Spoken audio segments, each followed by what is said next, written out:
going on, everybody? I hope everyone is having an amazing morning, evening, afternoon, whatever it is in your time zone. It is Wednesday, the 5th of August, 2026. This is NCC TV coming at you live from the streets of Sumeru City. We are live, or at least that's how it appears to be. Could be a brain in a jar somewhere. Don't know. Don't care. Shouts out to all my weasels out there, all my forest creatures, rocking out to the realest of the real synthetic lifeform streamer, trapped in a cyberbrain and body like some kind of ghost in a half shell. In this late stage hyper-capitalist dystopia, forced to exist in this twilight realm to pay off my debt to society and my student loans.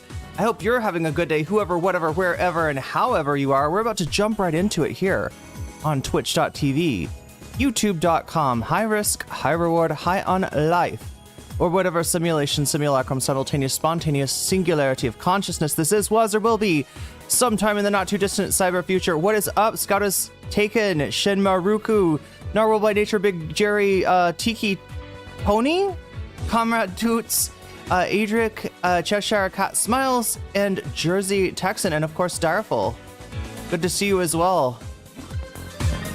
So yeah, I was just watching Pisco actually. Or listening to Pisco behind the, we might dip into Pisco stream from tonight after it's done and dusted, after he stopped streaming. I usually don't watch people's live streams while they're live, just, you know, so I'm not competing with somebody else with their own content, even if it is delayed by a little bit. But yeah, some interesting stuff got said on Pisco's tonight, and I can see a certain kind of strategy that definitely Syed has, and you know, maybe to a lesser extent Hasan. I can see that tactic working, right? And what tactic I'm talking about is uniting with a focus to hold Trump accountable, to hold MAGA accountable, to roll back this illegitimate Supreme Court, and yeah, to get money out of politics, right? These are the things that people are united on, and these are the things that the enemy, whether it be like MAGA or in this case, I don't know what are we going to call Destiny, Whick, to a lesser extent Hutch, etc. I'm kind of feeling like we're looking at not blue MAGA so much, but like liberal MAGA. I don't know. I you know, neo-McCarthyite, liberal MAGA, whatever you want to call them. They are, you know, just out of spite sometimes, putting themselves in the way of any kind of progress. And I mean, you saw it a little bit, even with people that I've called normie libs before, in that Keith Edwards interaction on Whick, where, you know, Keith is a little stoned or something. He feels like he might be. Kyle calls them MAGA light. Nice. You know, Keith was, I don't know, he was tired, he was stoned, he was drunk, he was something. He was celebrating maybe. So, you know, he says this with kind of like stars in his eyes, like Steven Universe style, right? Where he's like, what if we just, like, since it's the earth, man, like the oil is in the earth, shouldn't we all?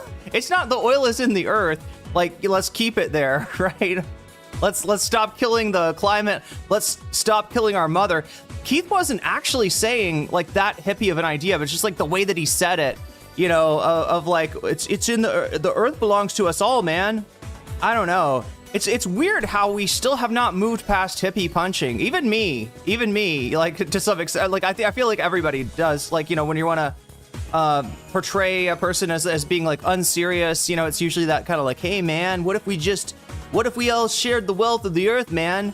But that's not that different than Kropotkin and what he was talking about in Conquest of Bread. So, I mean, you know, it's more about the way that he said it than what he said. And also, you know, he gets ganged up by a pack of liberals that like remind us that, you know, even though they're not the McCarthyite, the neo-McCarthyite liberals, they are liberals nonetheless. I will give Pete Buttigieg one credit on his Supreme Court reconstruction idea. Sounds pretty good. Hey, steal it. Because Pete's not going to win. He showed us that in that Politico interview. I don't know, chat. Are people interested in that? Are people interested in watching Mayor Pete talking to Politico? Every time somebody says Pete's name, I puke a little bit internal. Well, as long as you keep it inside, Comrade Toots, because we're trying to keep it together here.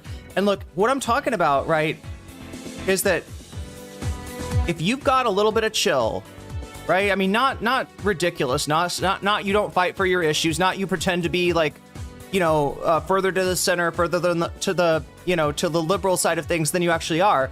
But if you've got like that kind of focus is what I'm talking about. Yo, Cheshire Cat Smiles, that's a 10 stream streak. Congratulations on that. That's a lot of streams watched in a row.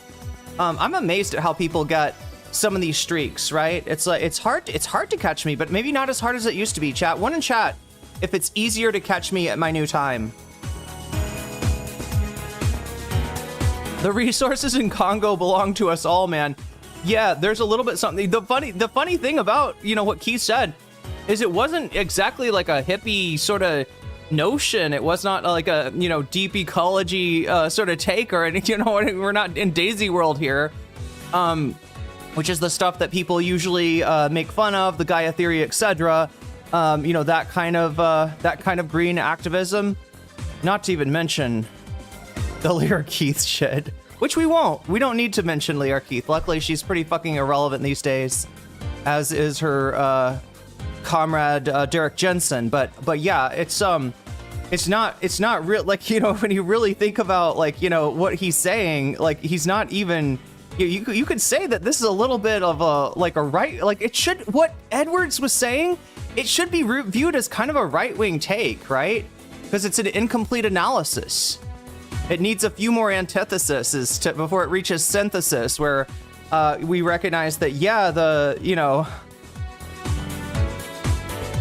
Earth belongs to all of us.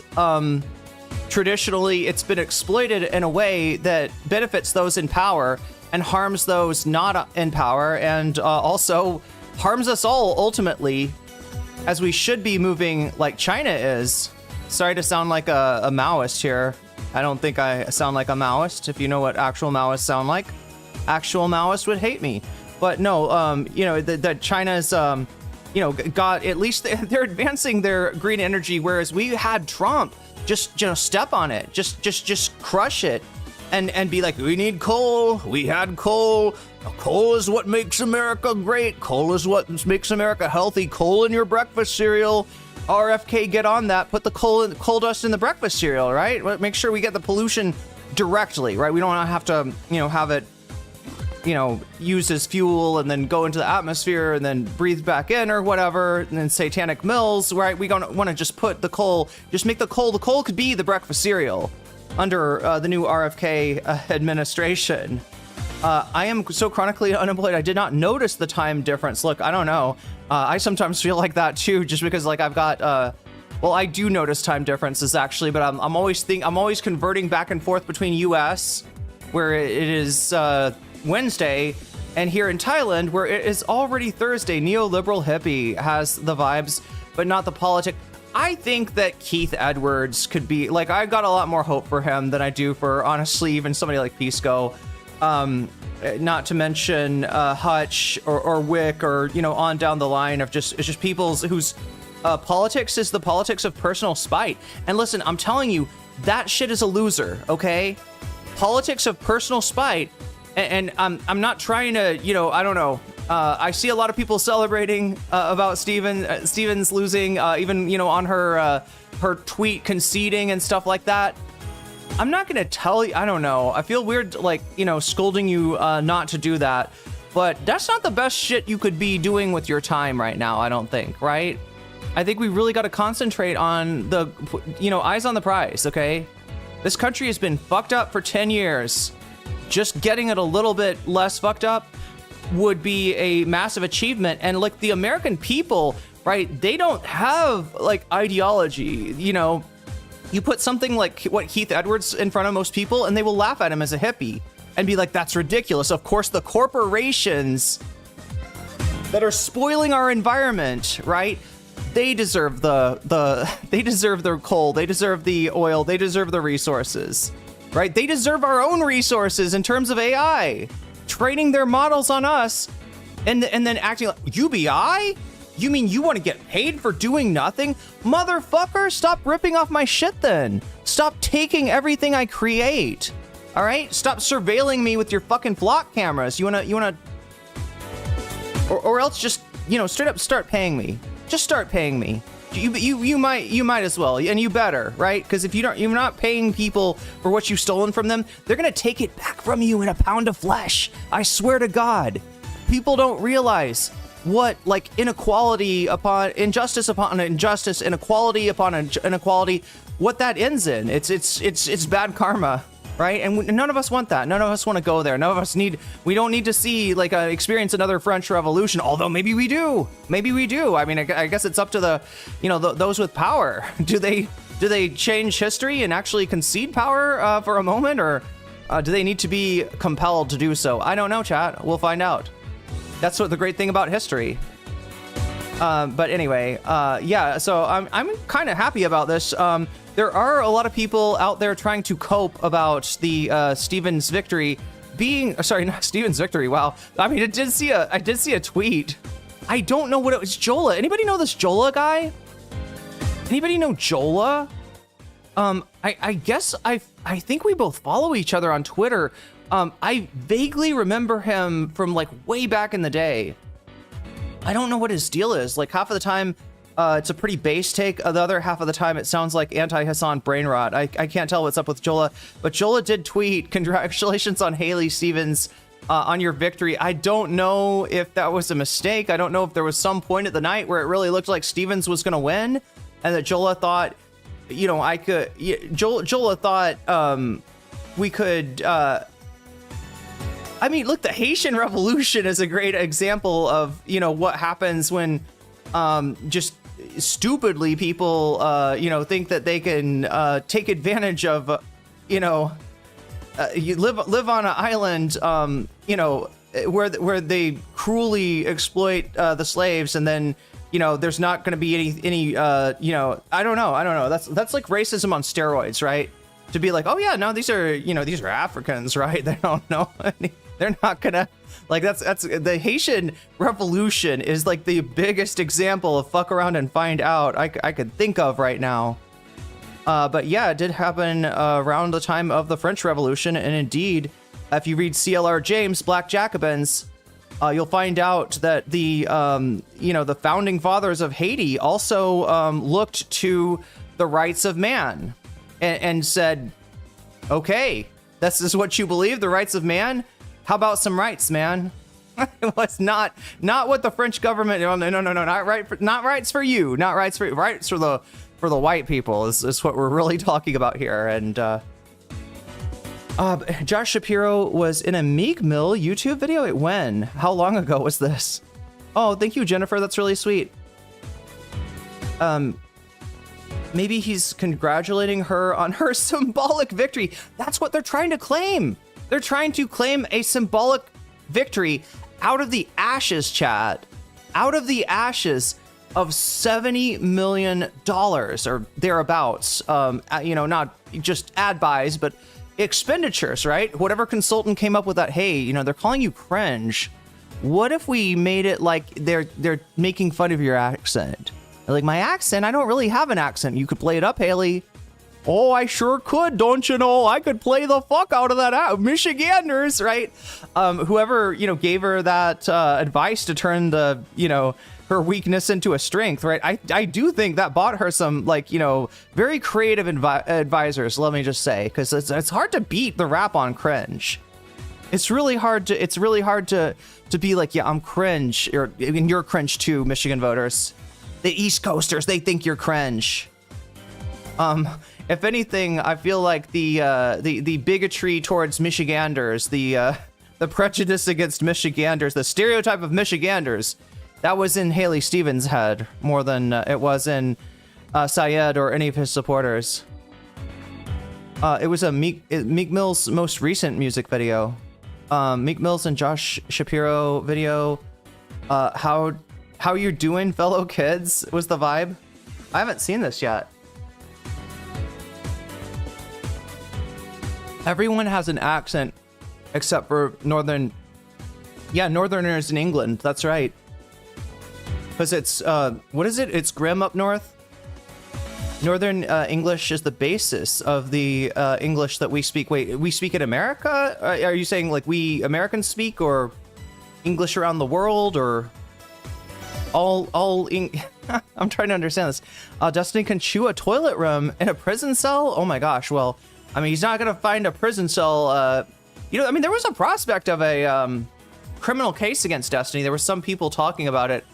Apparently, the witnesses that they would have needed to testify did not testify in that. And there are some allegations that it had to do with intimidation.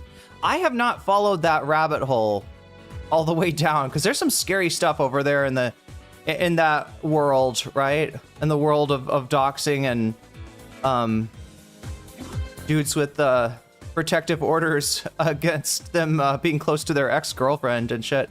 Got rated into an Aussie science communicator. Nice. Sweet and constructed, but the techno, like actual techno, is just so good. Wait, does this person make their techno? Does this person,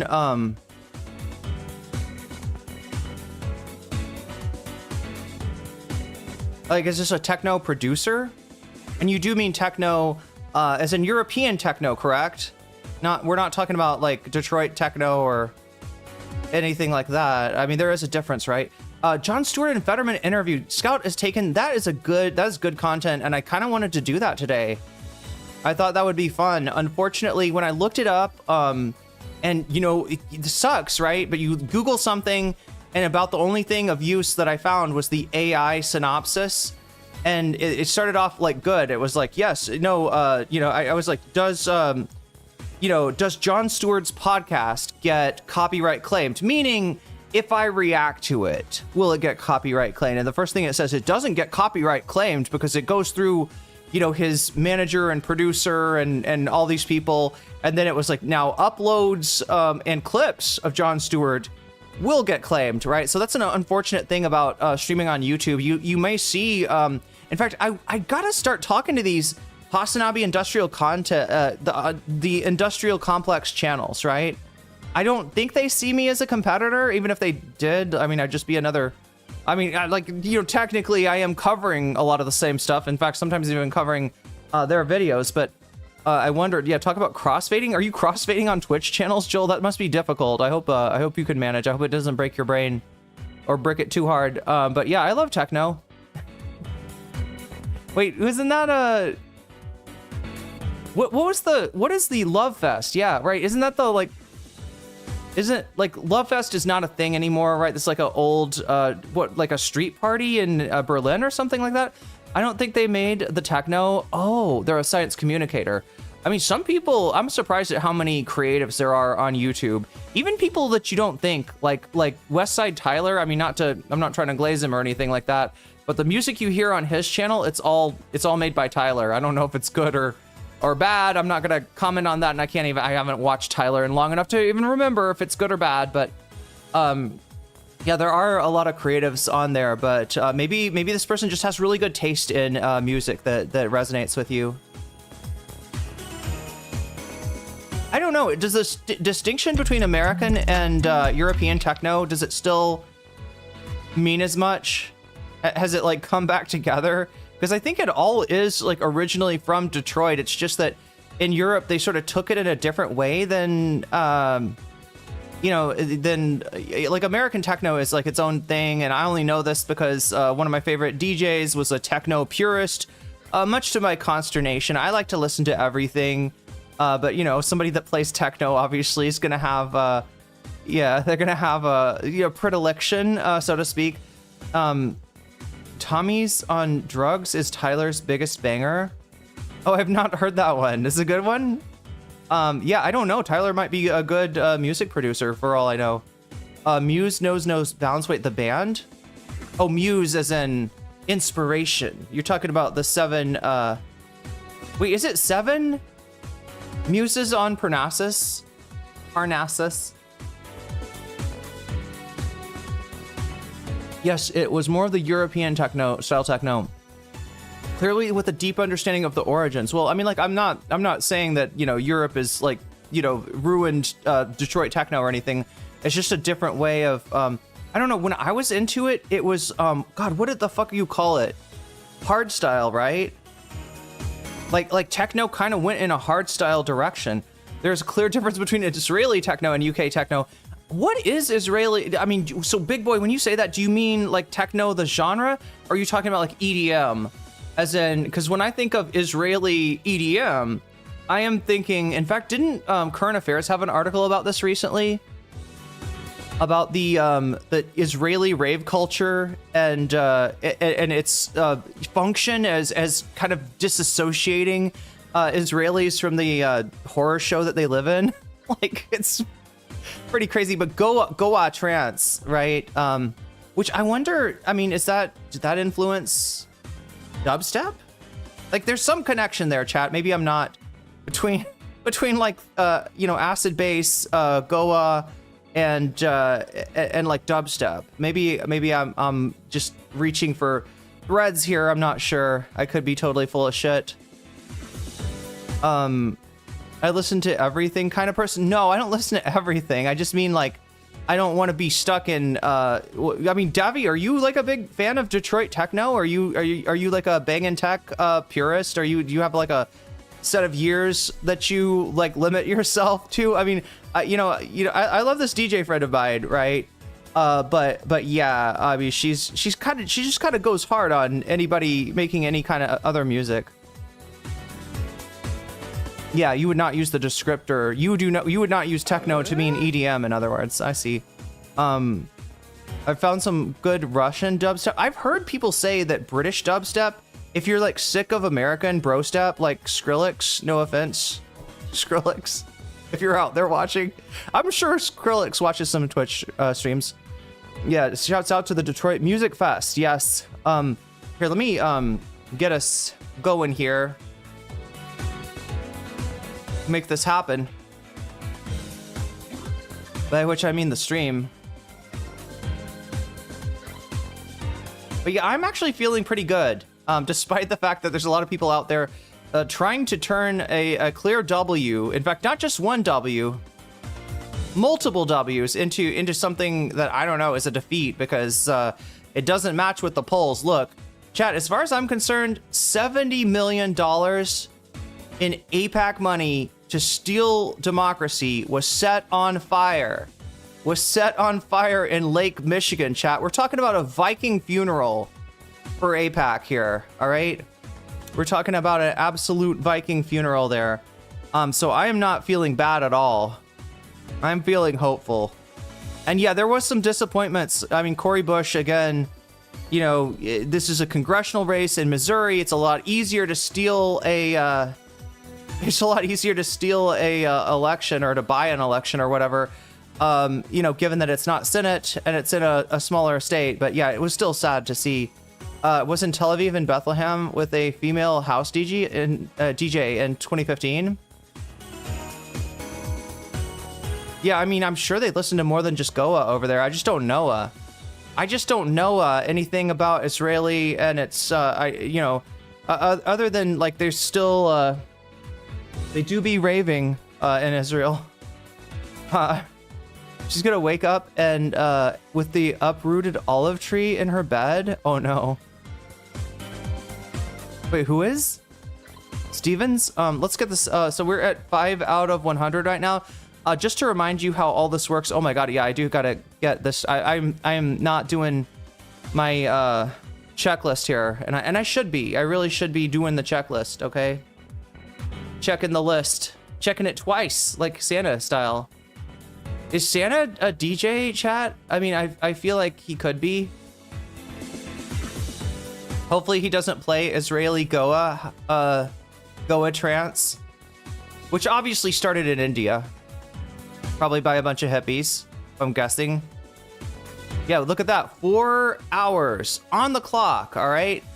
And this number goes down. It goes down, down, down until the end of the stream. And the only thing that makes the number go up is this number right here. When this number goes up, this number goes up, right? So in other words, if we get to 100, I'm going to add an extra hour of time, and I'm going to extend the stream and do a little bit more of a deep dive into our main topic, which is, Whick and Destiny coping about a loss, trying to flex the Missouri race where AIPAC spent about, what was it, like $20 million? There was still a considerable amount of ad buy and overall campaign contributions from outside orgs in Missouri. It just wasn't as big as the 70 million against Abdul El-Sayed. I'm all over the place, but very particularly about how we sort into boxes. Oh, are you like about music style? That's what I mean. I don't mean listen to everything. I do not listen to everything, right? For instance, electro swing. Oh, Davy, do you like electro swing? Any electro? I shouldn't make fun of people. I'm gonna sound like Vosh. Wait, no, Vosh likes electro. That's the only. That's right. That's the only kind of music Vosh will listen to. Oh, speaking of Vosh, we should probably talk about this. Do we know about this? Vosh is moving. Tacoma wept? How about the United States wept? Seattle wept. Washington, the Pacific Northwest wept. Because Vosh has found love. True love, okay? And hopefully with somebody that is of age. No, I'm pretty sure the person is Sinterklaas. Oh my god, I forgot about Sinterklaas. Wait, am I saying it? I gotta say it in the Dutch way. I need to learn all about Sinterklaas. Do you think the Fett Ogre? Yes, I think Fetterman and James Carville will leave the party. The question is, will Destiny leave the party? Right? He's talking like a left, like he's doing like the sort of left the left sort of thing right now. Oh, Haley Stevens will get a olive tree in her bed. Cori Bush, I feel, needs to do some more outreach with older black folks. I don't know. There's not much you can do against 20 million. See, here's the deal about Cori Bush, right? She won election. She did a good job in the House, and then she got AIPAC. Same thing with Bowman, right? I mean, it's a little ironic. Like, I get what you're saying, and I do think that overall, the DSA, the Bernie Crats, right? There are, there is a need to make our spaces like less, I guess, hostile, or I don't know. There is a need for better outreach, right? But like, I mean, we're talking about Cori Bush and Jamal Bowman here, right? It's a little crazy of like, yeah, they're just they're not in touch, right? They're in the suburbs hanging out with the white college kids, and it's like, really? Are you know who we're talking about here? Okay, thank you. I hate electro swing. I feel vindicated then. His Sinterklaas likes hard style. Wait, is there like a Sinterklaas like DJ? Or is that just the thing that DJs always do in Christmas, is they dress up like Sinterklaas and they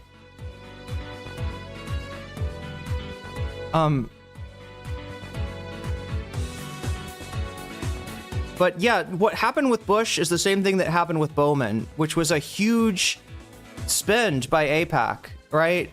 And until we got something to match that energy, like we did with Abdul. Hey, look on the bright side, okay? I mean, as much as this sucks, somebody said that Cori Bush is going to run as a independent in that race yesterday. I'm not sure. I haven't heard confirmation of that. Yeah, that's a very uphill battle to try to do. You're very perilous too, because if it doesn't work and the Republican wins, then you get blamed for it. But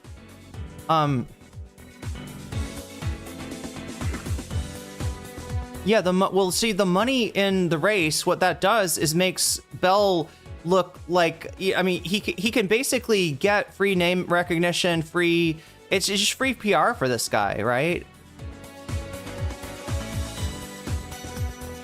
That's why Sinterklaas went hard into the widest electronic music genres.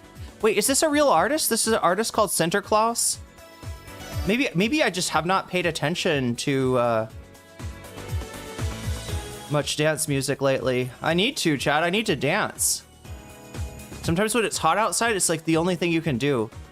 You're sliding me a coffee. Oh my god. No, wait, you're sliding Morbera coffee. Well, anyway, somebody slide me a coffee. Because I need to drink this. I was waiting for the olive. Jesus Christ! I was waiting for the basil seeds to hydrate. Right? If there is a Sinterklaas DJ, they are racist. Wait, what? I could see that though. I could see that. I could. Now you're painting a picture of like a Euro DJ that have no context for.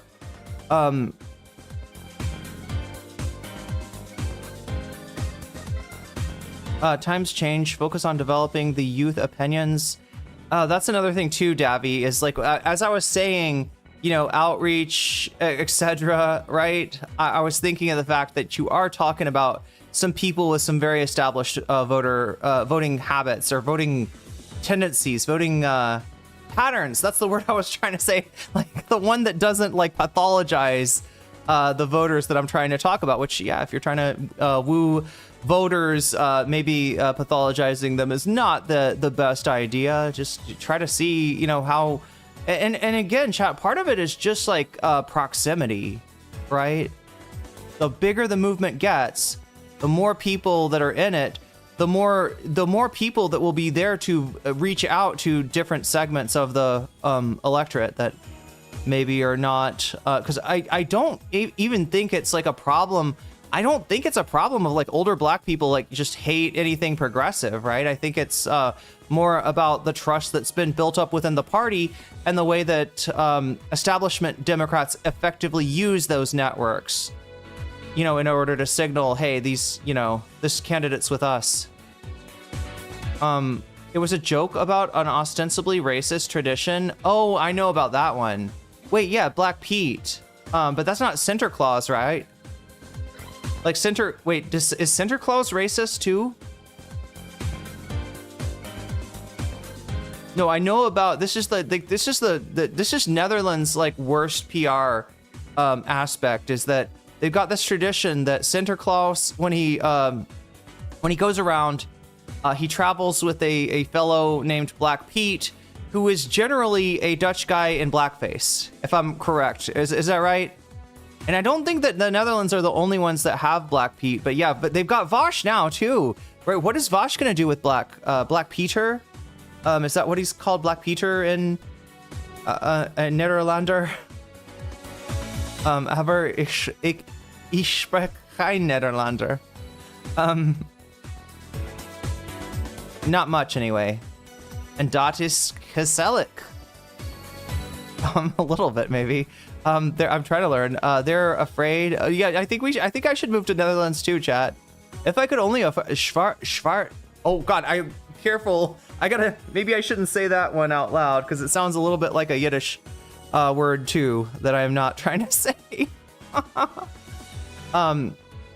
He's like a servant of Santa Claus, but also part of his service is to beat the bad Dutch children, right? If they don't behave themselves, if they're on the naughty list, they get the shit kicked out of them by Black Peter. Wait, Black Pete is like a Disney villain, right? An antagonist of early Mickey Mouse. I still think the narrow victory is a sign of deep delusion amongst the electorate. I think that narrow victory is what happens when somebody lights $70 million on fire, right? And you're lucky to get any victory at all. You got to understand, people, like, we are moving to a new media environment. We are moving to a new media atmosphere, but we're not quite there yet. And so there is some utility in, in traditional ad buys and such. And obviously they're not just buying ads on, television. Like a lot of these ads are digital too. But I don't think, I don't know. There's a problem with polling. There has been a problem with polling ever since 2016. There's also, I don't know, chat. Like, there's something going on with that 2024 election, right? And I think it has to do with Elon Musk and his expenditures. Like, what did his money go to buy? What was that money doing? And it's in court right now. We may find out some more things about what that money is doing. And you see kind of a parallel going on in Michigan. But what is a delusion, right? Just to kind of jump off your statement there. Wait. Oh my God, I'm trying to find the chat that said the close election is kind of a sign of massive delusion amongst the electorate. There's not like a... There's not a vaccination, right? There's too many people that are susceptible to a campaign that makes out a candidate to be some kind of a Trojan horse for terrorism, right? Like you vote for Abdul el-Sayed and maybe, you know, he's gonna let the terrorists in to bomb something. I don't know. Would have thought Vosh would go to Belgium. He's a fan, I've heard, of that colonial style. Then you have Krampus, but that's more of an Austrian thing. Do you ever, in any European country, do you have Krampus, Black Peter, and Santa Claus? Or is it always like you get Krampus or you get Black Peter?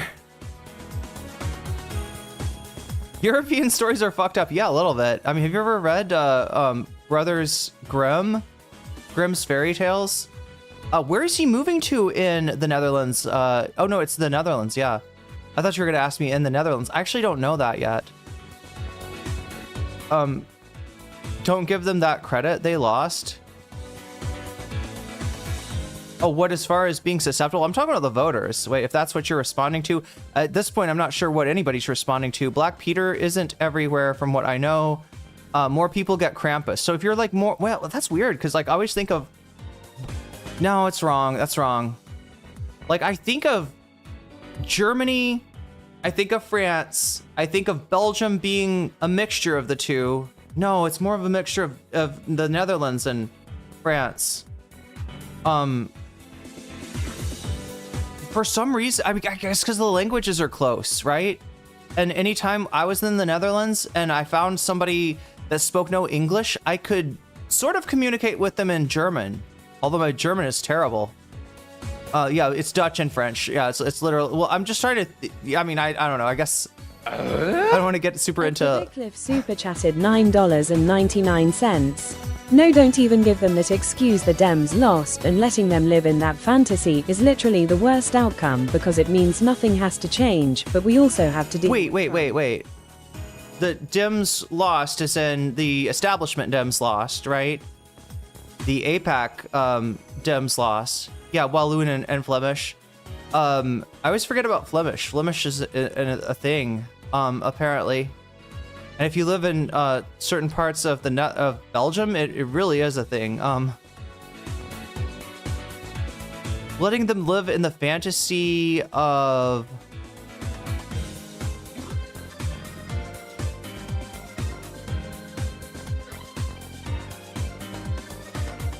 Oh, you're talking about in 2024, letting the Dems lost in 2024, letting them live in the fantasy is literally the worst outcome.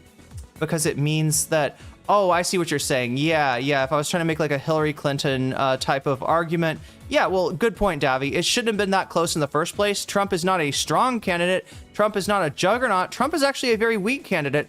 And the fact that the Democrats have managed to lose to him almost 3 times, but yeah, 2 times, maybe with whatever trickery that Elon was using, you know, is not, you know, you shouldn't, like, you should be blowing Trump the fuck out, right? You should be putting up Reagan numbers against Trump, and they're not. And that shows how weak the party is. And the fact that they're able to get just washed by numbers upon numbers of Democratic Socialist candidates is also a sign that the Democratic Party is washed. So yeah, point taken, Davy, actually. Good point. But we're at 15 right now out of 100. Of course, this number goes up as the stream gets more support. And if we get up to 100, we'll add an extra hour. If we get to 200, we'll add 2 hours. And if we get to 300, chat, which kind of like almost happened yesterday, I don't know, it's closer than I thought it would be. But whenever that happens, chat, the 3rd hour, instead of getting added to that day, gets added now to Saturday. So I've changed a few things. I hope you don't mind, right? Friday stream is going to be a normal stream from now on, or at least we're going to try that next week, see how it works, right? And then Saturday stream is going to be the one where we play video games, and it can be as long as it wants, because that way I've got Sunday to recover, right? If I end up staying up super late, as always, I always end up doing on gaming night, I always end up doing like a 12, or this time it was 13 hours, chat. We did 13 hours. And as much as we made some major progress in Persona 2 and also, really good content for the past few Friday nights, actually, very good content that I could not pull myself away from. It's 13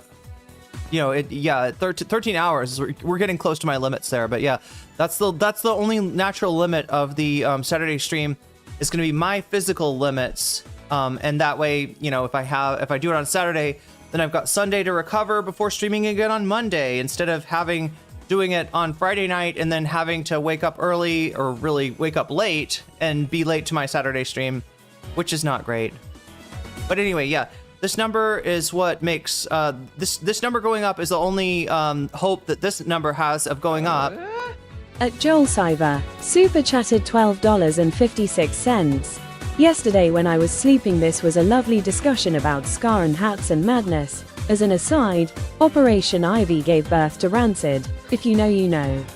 Now we're relitigating Dutch racism. We're saying it as if the Dutch are the ones with the particularly racist problem. Yeah, we are at 28. That's right. Is that an avocado, Narwhal? I didn't realize avocado emojis existed. Can I post this? Yo, Cheshire Cat, thank you for the community sub. I'm not sure why it's not making bubbles. It usually does. It usually does make bubbles, but we're actually at 34 right now. So anyway, the things, as you can sort of see from the Twitch sub that just happened and the super chats that happened, the things that make the this number go up are super chats, super stickers. If you get yourself a membership, if you gift a membership, if you support me on Throne, which I gotta say, okay, only do that if you want my hair to look good, right? If you want me to get my hair done and for me to start putting out videos, because it does seem like a very good time to grow. We're making a lot of good content that appeals to more people than are watching the stream. But again, to do that, there's a little bit of I don't know how do you explain this. To bring new people in, it's like canvassing, right? You don't go canvassing, when you look like shit. You go canvassing when you're all like dressed up and stuff, and somewhat. I mean, you're not trying to impress or flex on anybody, but you just want to have a certain standard. I would love to get up to that standard again, chat, but it's going to require a little bit of intervention from local salon here and maybe some hair products too. So if you want to help me out with that, you can do so on throne.com/nocommentchick. You can also support me on patreon.com/nocommentchick or even twitch.tv/nocommentchick, which just so people know, because I don't want anybody wasting money. If you've got Twitch Prime, if you've got Amazon Prime, if you pay for Amazon Prime, you've got a free sub already. Don't waste $6. Use your Twitch Prime sub, right? And then you do that by integrating your Amazon account into your Twitch account. It'll give you a Twitch Prime sub. You can use it on any streamer that you want on the platform. But if you use it on me, first of all, thanks, because you only have one to give, so that means a lot to me. And second of all, you get all the perks of any other subbed person on Twitch. That is being able to rewind the stream.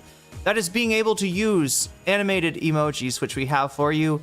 And no ads ever, which I have seen the ads starting to make a comeback. No butterfly clip. Thank you, Capsule Boy. I forgot. I knew it. I gotta forget something every day. It seems.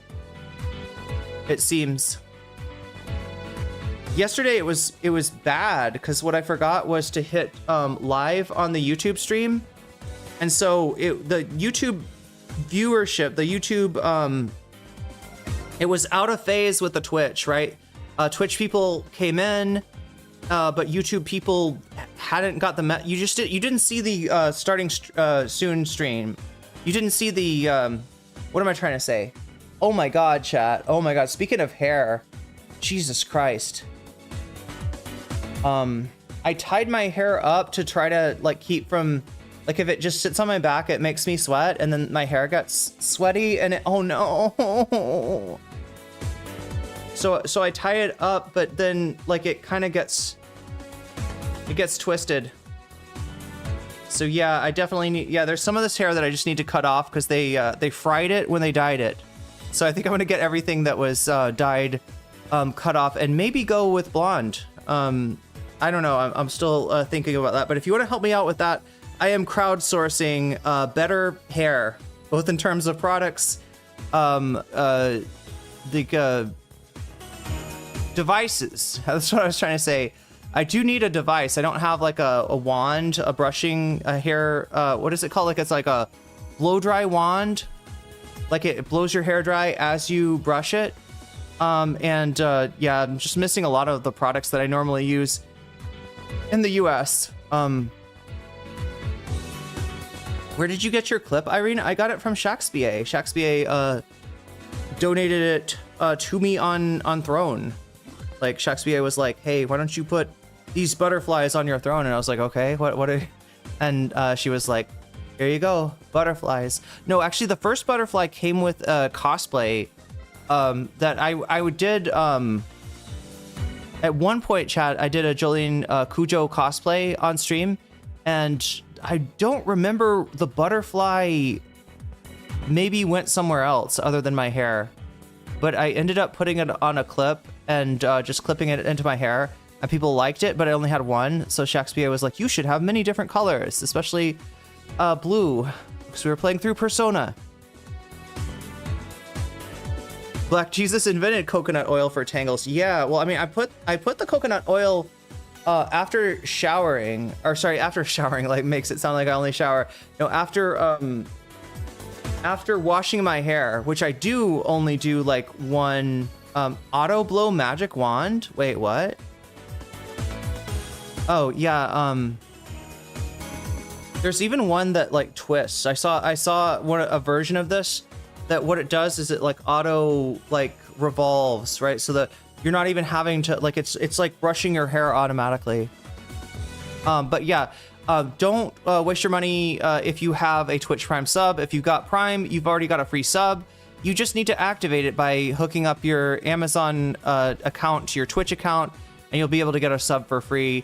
You can also get one for $6, right? But if that sounds like a lot of money to you, I do not blame you. It is twice as much as it costs to get a YouTube membership. And my best advice to you is to just sit tight and chat. Be active in chat, because sometimes people will come through and gift subs, just like Cheshire Cat Smiles did just now. And your best bet on benefiting from somebody else's generosity is that they see you in chat. If you're active in chat, they'll see, hey, wait a minute, this person does not have a sub yet, and be more likely that you will be gifted a sub. And I should also remind people that bits are a thing. I feel like the whole, yap of explaining how supporting the stream works, it gets too long, so sometimes I don't mention this, but yes, you can buy bits and support me that way. There's even something on YouTube. YouTube's instituted, I think they're called GIFs. I'm trying to, has anybody seen these? They're like, something weird happens in chat. It'll like go over the chat. It'll say like cool move or something. Ow, ow, ow, ow, ow. Oh my God. Oh my God, funny bone, chat. I just hit my funny bone on the corner here. We need to get those activated. It should be a pretty easy thing to do. I just was wondering if people use those, because then they really need to be. It's just the time that I tried to activate them, the time that I looked into it, it triggered something with where it wanted me to age verify, and I got, for like a month, I got like super, worried about it. Like I was like, because I know how these verification things work. It's like you're submitting your ID and stuff, but like half of the time they're like, that is not acceptable. Right? It could be, and they don't tell you why, but it can be anything from like a little gleam on your, you're taking a picture of the ID. Maybe there's a little gleam on it from the light. Maybe you don't get one of the corners. Maybe there's a shadow. Your shadow is like over the ID, and like it doesn't tell you. And I was like so worried that, because they give you like a limited amount of times. Like you cannot keep on like, all right, do you like this picture of my ID? Do you like this picture of my ID?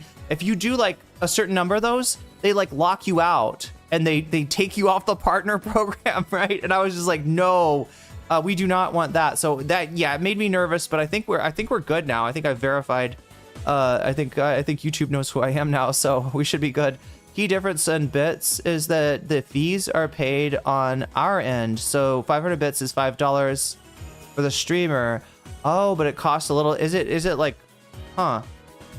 Because sometimes people ask me like how to donate where like more of your money, more of your donation actually gets to me. And the thing I usually say is that like I think Throne does the best with that in terms of like they take a smaller cut, and then Patreon, and then YouTube, and then Twitch, right? Twitch is, because it's a premium viewing experience, they gotta take a big cut of your sub for that reason too. But it's not that much of a difference. It's and we are working on maybe getting PayPal up for those of you that want to use that. I just don't want to have to, like, more than anything, I'm just like, can we make the ad read like less, right? Can we get into the content sooner? To be clear, Dutch are about as racist as the rest of us North. That's what I was trying to say. Yeah, that's what I was figuring, is that like, it's like, I mean, they do have a very odious, tradition that they sort of hold on to. But yeah, it's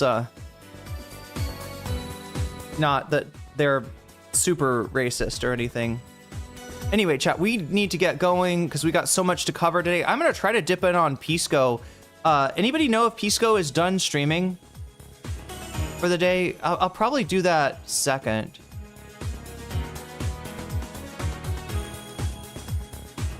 Oh my god. Neopergos, the first thing that came up when I looked on Twitter. Here, let's bring you into Twitter. Oh yeah, so I should probably talk about this, right? Oh my god. Explosions. These are the topics for today for bonus content. We'll get to some bonus content if we get to 100. If I have enough time to do bonus content, in other words, I will do them in the order of what people are voting for. And you should be able to vote for them right now over on youtube.com. Unfortunately, you can't vote for them on Twitch. I'm sorry, Twitch viewers, but feel free to come on over to YouTube and place your vote here. We got an interesting 45 votes have been cast so far. Of those 45 votes, first place we got Destiny Hate Watches Hasan on the campaign trail. All right. Second place is a tie between Will This Get Asmongold Banned? Does everybody know what I'm talking about with Asmongold? Asmongold just said something about like he thinks the correct solution to immigration is shooting immigrants in the face. And then somebody's like, well, what about kids? And they're like, oh, they just got the kids there to protect. If you don't shoot the kids, then they'll bring more of the kids and actually puts the kids in more danger. It's better if you shoot the kids too, so that way they know not to bring the kids. So it's just crazy shit. It's crazy how people bitch about anything that Hasan does. Anything that Hasan does, he should be banned for. But somehow Asmongold can talk about shooting kids in the face and not get banned. We'll see if this gets him banned though, because this is pretty extreme. That's in first place. Second place, we got Don Lemon on the Adam Friedland show. This is apparently a lost episode. I guess they recorded this. Does that mean they recorded it like a while ago? I would guess, chat. This is just a guess though. But I would guess that maybe Adam Friedland talked to Don Lemon after he blew up for having charges filed against him over a protest that he followed into a church. And I think the Trump administration kind of going after him too. That's in second place. Third place, we got Will This Get Asmongold Banned? And fourth place, Hasan gets amputated by a Turf Island journalist. No, Hasan gets ambushed. That's the right word, not amputated, by a Turf Island journalist. But yeah, those are the bonus topics. We'll get there if we get to 100. And I will go in order of what's in first place, what's in second place. That's what I'll, you know what I mean? Like as much, like some of the things take longer, some of the things take less long. So, but if we get to 100, that opens up the spout for bonus content. The bonus content can start to come out, and I'll go over it in the order of its, the order it is in the poll. Now, there's a caveat on that too, chat, because you, if you support the stream, have the ability to add a little extra oomph to the topic of your choice. What do I mean? I mean, when you donate, you can let me know in chat which of these topics you want to see as bonus content, and I will be happy to put your money where your mouth is. In other words, converting your dono into a bonus for the topic of your choice. Now, if that doesn't sound good, if you're like, that sounds a little bit like money in politics, you could always say Vox Populi, which, oh my God. Of course we got the... I still don't know if Valhalla music is okay to watch on or listen to on stream. I'm still not sure. I've never tried it out, but I feel like it would be.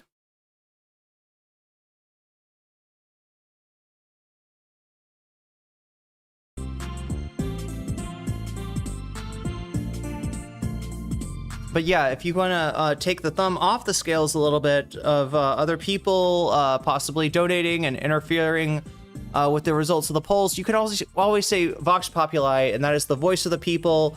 And you're saying, I want to have what they're having. Who are they? The voters, right? I'm going to have what the voters are having. I'm going to put my money behind, and it's extra powerful, right? As opposed to just like the voters right now voting for Destiny Hate Watches Hasan on the campaign trail, right? It's more powerful for you to, if you want that, to say Vox Populi, because it not only, I mean, it doesn't boost the, it doesn't boost that topic. What it does is it knocks down all the other topics that have like bonuses behind them, if that makes sense. So it makes it more like whatever people are voting for, right? That's what you're increasing the amount that the vote counts if you're doing that. So yeah, I feel like I've explained that pretty well. One thing I haven't explained though is that if you support me on Patreon, I give you a fancy shout out at the beginning and end of every stream. Let's do those now, shall we? All right, so shouts out, shouts out to my fancy weasels here. Fancy shouts out to JMB, Emily French, Big Al of the Cake Mix, Direful, Joel Severwood, Sarah, Izzy Mandius, Steven Sayers, Animus, Infallible Fowl, Orals Ellipsis, Nadia Yvette Choki, Moino Ape, Temporal Insanity, and Buffy Geek. And a fancy shout out to Rachel K, Omega Star, Crystal Saphira, and Zara Xerax.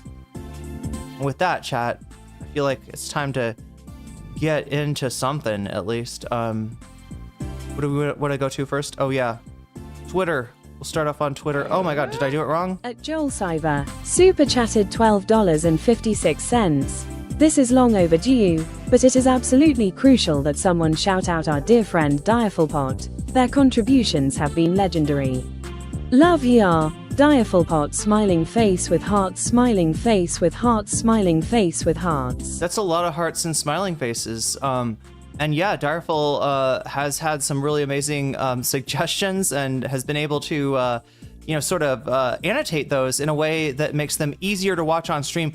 I do try to take, as much as I can, your stream suggestions, and there is, in fact, a channel in the Discord for stream suggestions. Sometimes they sort of filter up through people saying, hey, did you see this in stream suggestions? Sometimes I see them, but what makes a topic easier for me to cover is when somebody's like watched it and says, hey, actually watch this part right here. Like, this is a really good part right here. Don't miss this part.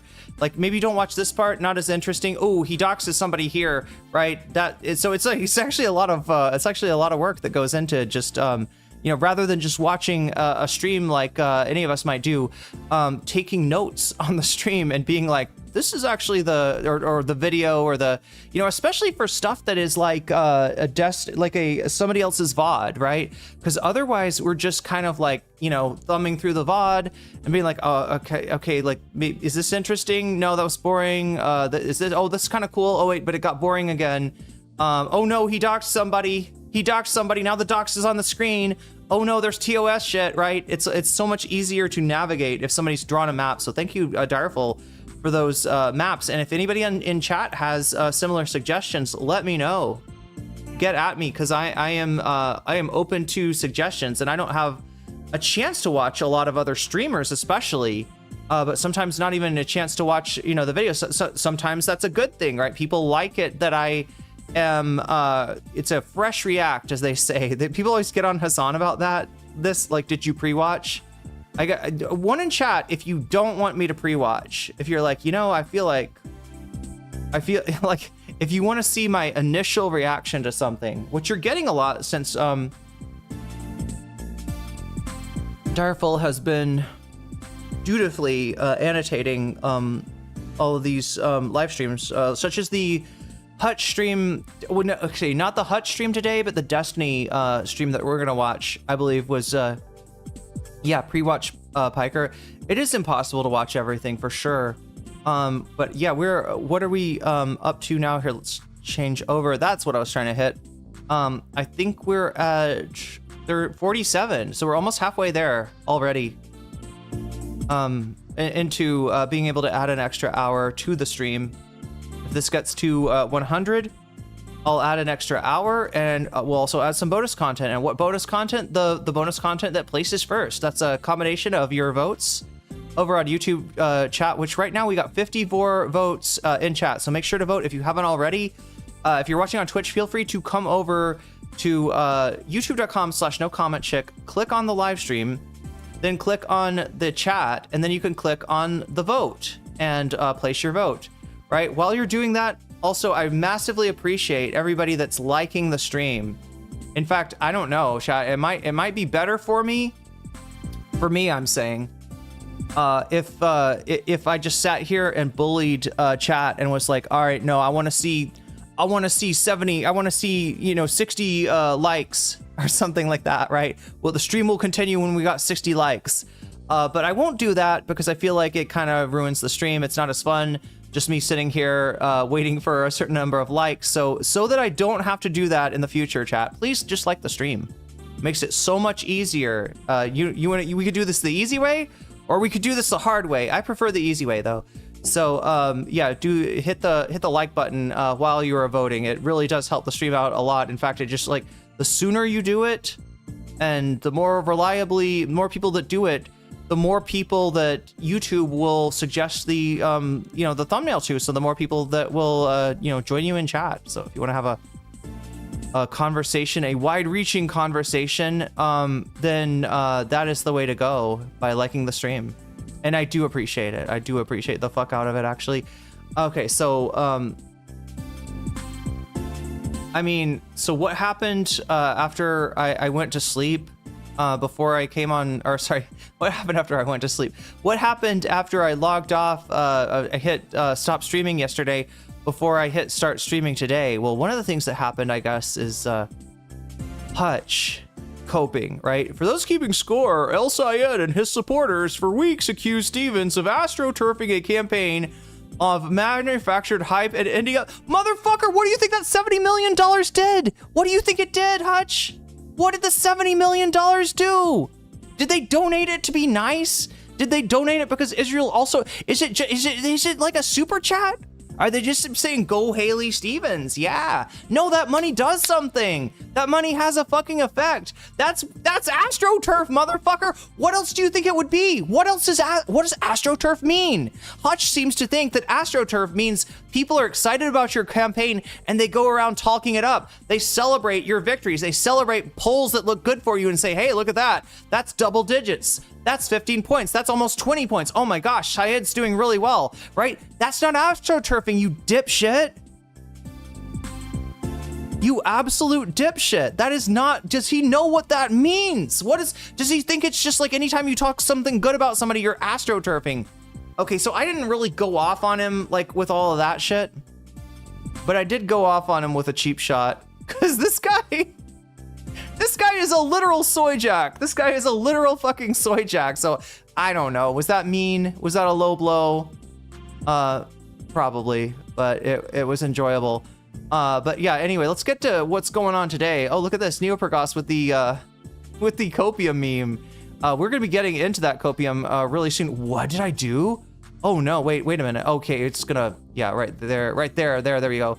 All right, so this is, of course, the blast off tweet. We are already at 10 likes. So if you're on that hell side of Twitter, you can help me out by liking this tweet. Or if you want to, you can retweet it.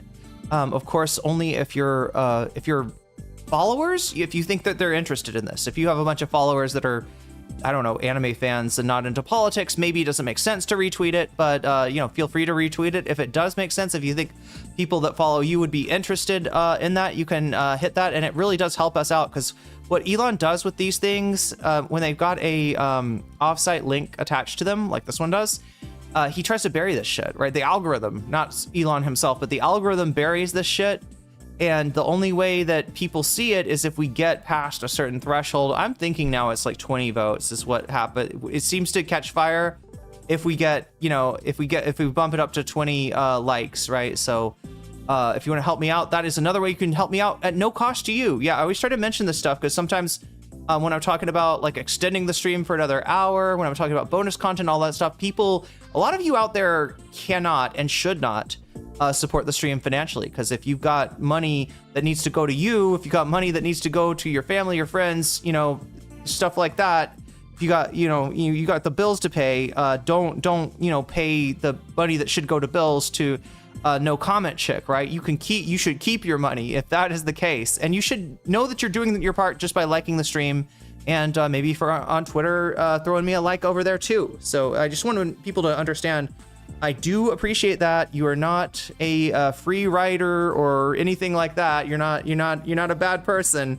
All right, you're a normal person, because most of the people in the U.S. right now cannot afford their rent, cannot afford their utilities, right? Shit is bad right now in the U.S. and don't think I don't understand that. I would be supporting a lot more. I'm putting my hair back in a bun, chat, because it started making me hot. And I don't need a sweaty back right now. But yeah, just understand you're doing your part just by liking the stream, just by supporting me on Twitter. So anyway, with that being said, chat, I feel like we can get into this now. I guess I'm going to start off. I haven't heard anything about Pisco's stream ending. I'm guessing it's still on. I'm just going to let you know what we're doing today, though. Oh yeah, I was talking to chat. Oh my god, I didn't even change this. We're starting off with Whick's Cope stream. And then after that, we're gonna take a look at Destiny's previous Cope stream. We didn't quite get done with it, so yeah, I guess it is Destiny nukes his own orbit. So yeah, those are the two topics we're gonna do first. Now I am gonna try, we need some sort of hair holding system. I'm picturing a form of dry rack. My hair is actually, do you know how long my hair is right now, chat? Especially if I like lean it back at all, it passes the middle of my back, right? It's like mid back, which is not the longest I've ever had my hair, because I think the longest was like, I would sometimes sit on at school, like I would sit down, and then when I got up, I'd have to go like, and then get up. 40 inches? I'm not sure. I have not measured it, but it is very long, and it is got a lot of split ends at the end. That's why I am hoping to be able to go to a hair salon soon and be able to sort of get it taken care of, because that and being able to put out more videos, right? That's the one thing that's sort of holding me back, is that like I still feel grungy and grimy, just not being able to find the hair products that I like, and kind of having got my hair fried a little bit.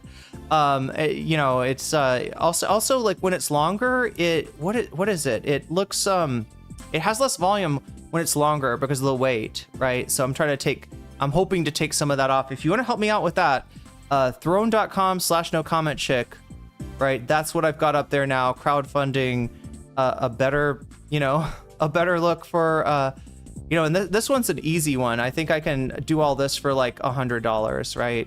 The nice thing about Thailand is if you do not insist on going to hair salons where they speak perfect English, you can get, you can get some pretty good work on your hair done at a very low price. So if you want to help me out with that, throne.com/nocommentchick, crowdfunding, my hair looking slightly better with the intention of doing more videos, cutting more videos. It's important that I look good on stream, because again, the videos, the editing, all that stuff is all about bringing in new people to the community, and it kind of helps if your hair looks good. So if you want to help me out in that way, you can do so at on Throne. Anyway, we got Whick to start out with. Then we've got, that's not Whick. And then we're gonna watch Destiny, and then we're gonna try to I want to, like, I feel okay. So yeah, look at this. This is this thumbnail. The establishment sends its regards. This guy is so negatively polarized. It's almost just not funny. And it starts off with the weird, like, backrooms sounds, like we're in a null zone. We kind of are in a null zone, right? The only people that watch this shit are, I don't know, Destiny fans and just, like, Twitch losers. Let's be real. Starts at 650, I figured.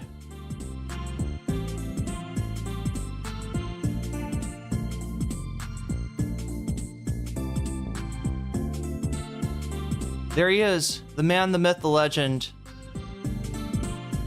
The eternal soy jack of the spotless mind. Okay, this is Whick TV here.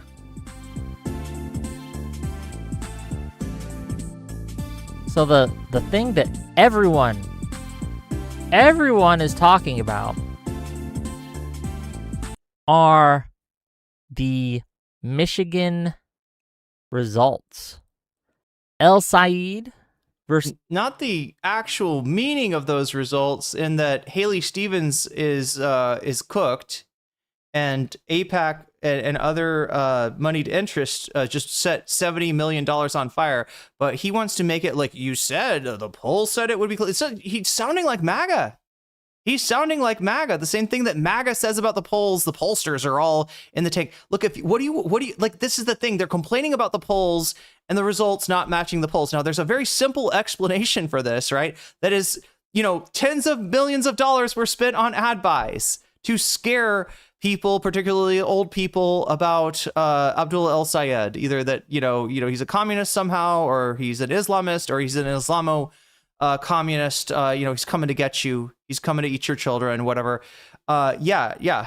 So, but again, like, what would be the action step? I mean, what is the implication in saying the polls are wrong? Because what I want to know, what's weird about this group of neo-McCarthyite, liberal MAGA people, exemplified by Whick, is that they look at themselves as anti-establishment, even though they are licking the boots of the establishment, right? As they promote, they're like, well, establishment is the new anti-establishment, because what made it anti-establishment? It wasn't cool. It wasn't popular. Nobody was supporting it. Now nobody's supporting our loser fucking Democrats. People are looking at the shiny new toys from the DSA and saying, oh, I want maybe some of that, right? And so, like, he's like, I'm anti-establishment, I guess. And along with that comes this idea that, like, oh yeah, you know what? I bet it was a snarker pollster. Do you think so, chat? Do you think maybe the pollster was snark? Maybe it was somebody. Maybe it was one of the mods from Reddit, right? Maybe it's somebody that sent skulls or to Ethan Klein or made fun of his Giardia poop family story, right? This is we're the anti-establishment establishment, so it must mean therefore that the former anti-establishment, now establishment, left flank, they control the polls and stuff, right? Clearly. What would be the implication of this? What would be the implication of the polls being wrong? We also have a controversy that we're going to get in. Anybody heard about this new is it University UMich? Oh God, what are they fucking called? It's this person that Hasan talks about all the time. UMich voter, something like that. University of Michigan. Anybody know UMich voter? That's what they're called. Okay, thank you. I wasn't sure if I don't pay attention to this account, but apparently a lot of people do. People, I don't know if this is true or not. People have traced the idea, that Stevens was told by a pollster, by her own internal polling team, that there was no pathway to victory, right? That report went out a few days before the election happened. And what these people are saying now is that that was an op to depress Haley Stevens' turnout, right? And I don't know if UMich Voter is the original source of this information. In other words, if UMich Voter is the one that talked to inside sources on the Stevens team, it kind of seems unlikely, but I don't know. I mean, we are in a new media environment. I guess it's possible. They're a prominent Twitter account, and then there's disgruntled Stevens campaign officials. Maybe they talk to them. I guess there's always there's 3 different sources, right? According to these leaks. And so for 3 different sources to all be reporting this, I don't know what that would be, like a coordinated op, like assuming that it didn't happen and that this was a story being planted. I asked to what end, for what purpose? Because a poll result saying that it's in the bag for Stevens, it could depress Stevens voters. It could also depress Syed voters, right? If people think it's in the bag, I mean, the best thing you can do going into a vote, going into an election, is to make the assumption that shit is not good and we need all hands on deck. Everybody needs to vote, right?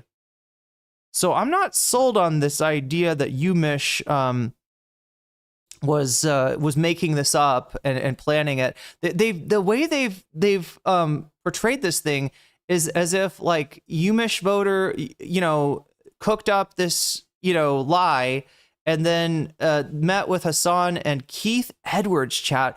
They're focused on Keith fucking Edwards now, and Josiah and Pisco. They're all getting shit from the Destiny camp right now. Even though, like I said, these are liberals. These are people I disagree with. These are people that laughed in his face when he said that the fucking, oil in the ground belongs to all of us, right? He said something about it's the oil in the earth, so I guess it sounded a little bit hippie. But the point that should be taken, what will keep you from understanding, like for instance, Iran and its revolutions and why we are here with the United States at war with Iran, is if you don't think that the Iranian people have some right to the money that comes from that oil.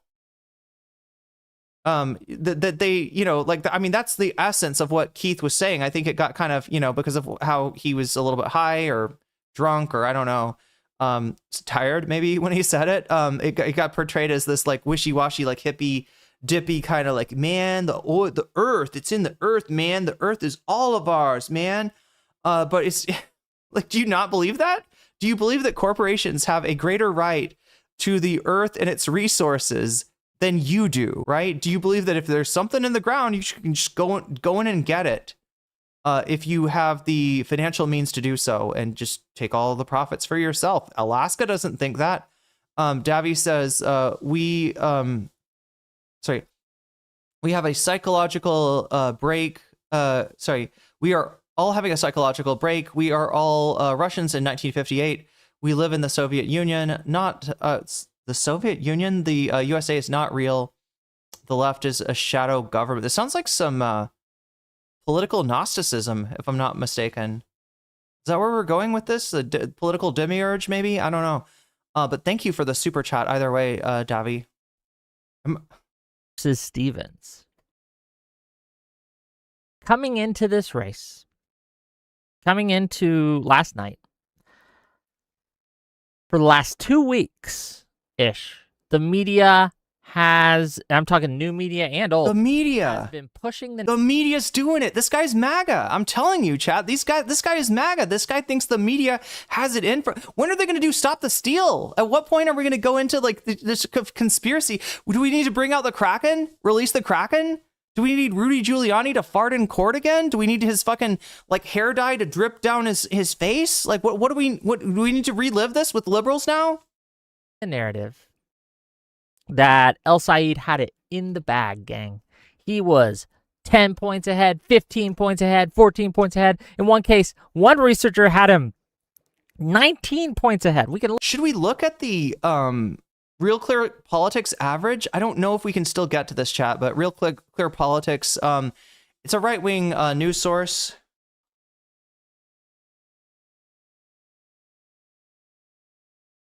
Average, Stevens, Syed. But if you want to actually like aggregate absolutely everything, wait a minute. So AI is telling me the average was 10.2% ahead. And they literally count everything. That's why there's certain polls that there's certain pollsters that do seem to be there just to like kind of skew with the, you know, averages. So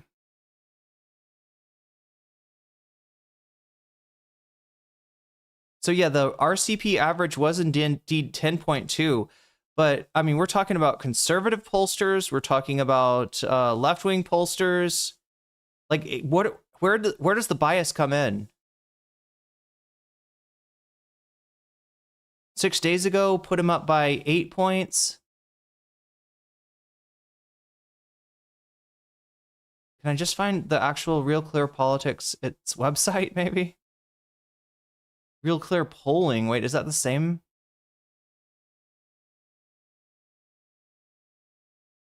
Polls. Election 2026 polls, I guess. Is that where I find this?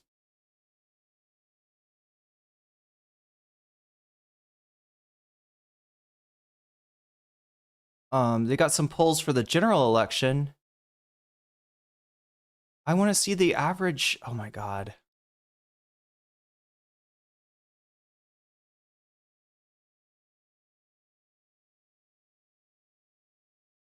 Wait, okay, so the latest poll had El Sayed up by 8 points. Yeah, this is just the polls. What is Whick trying to say about the polls? This is what I don't understand.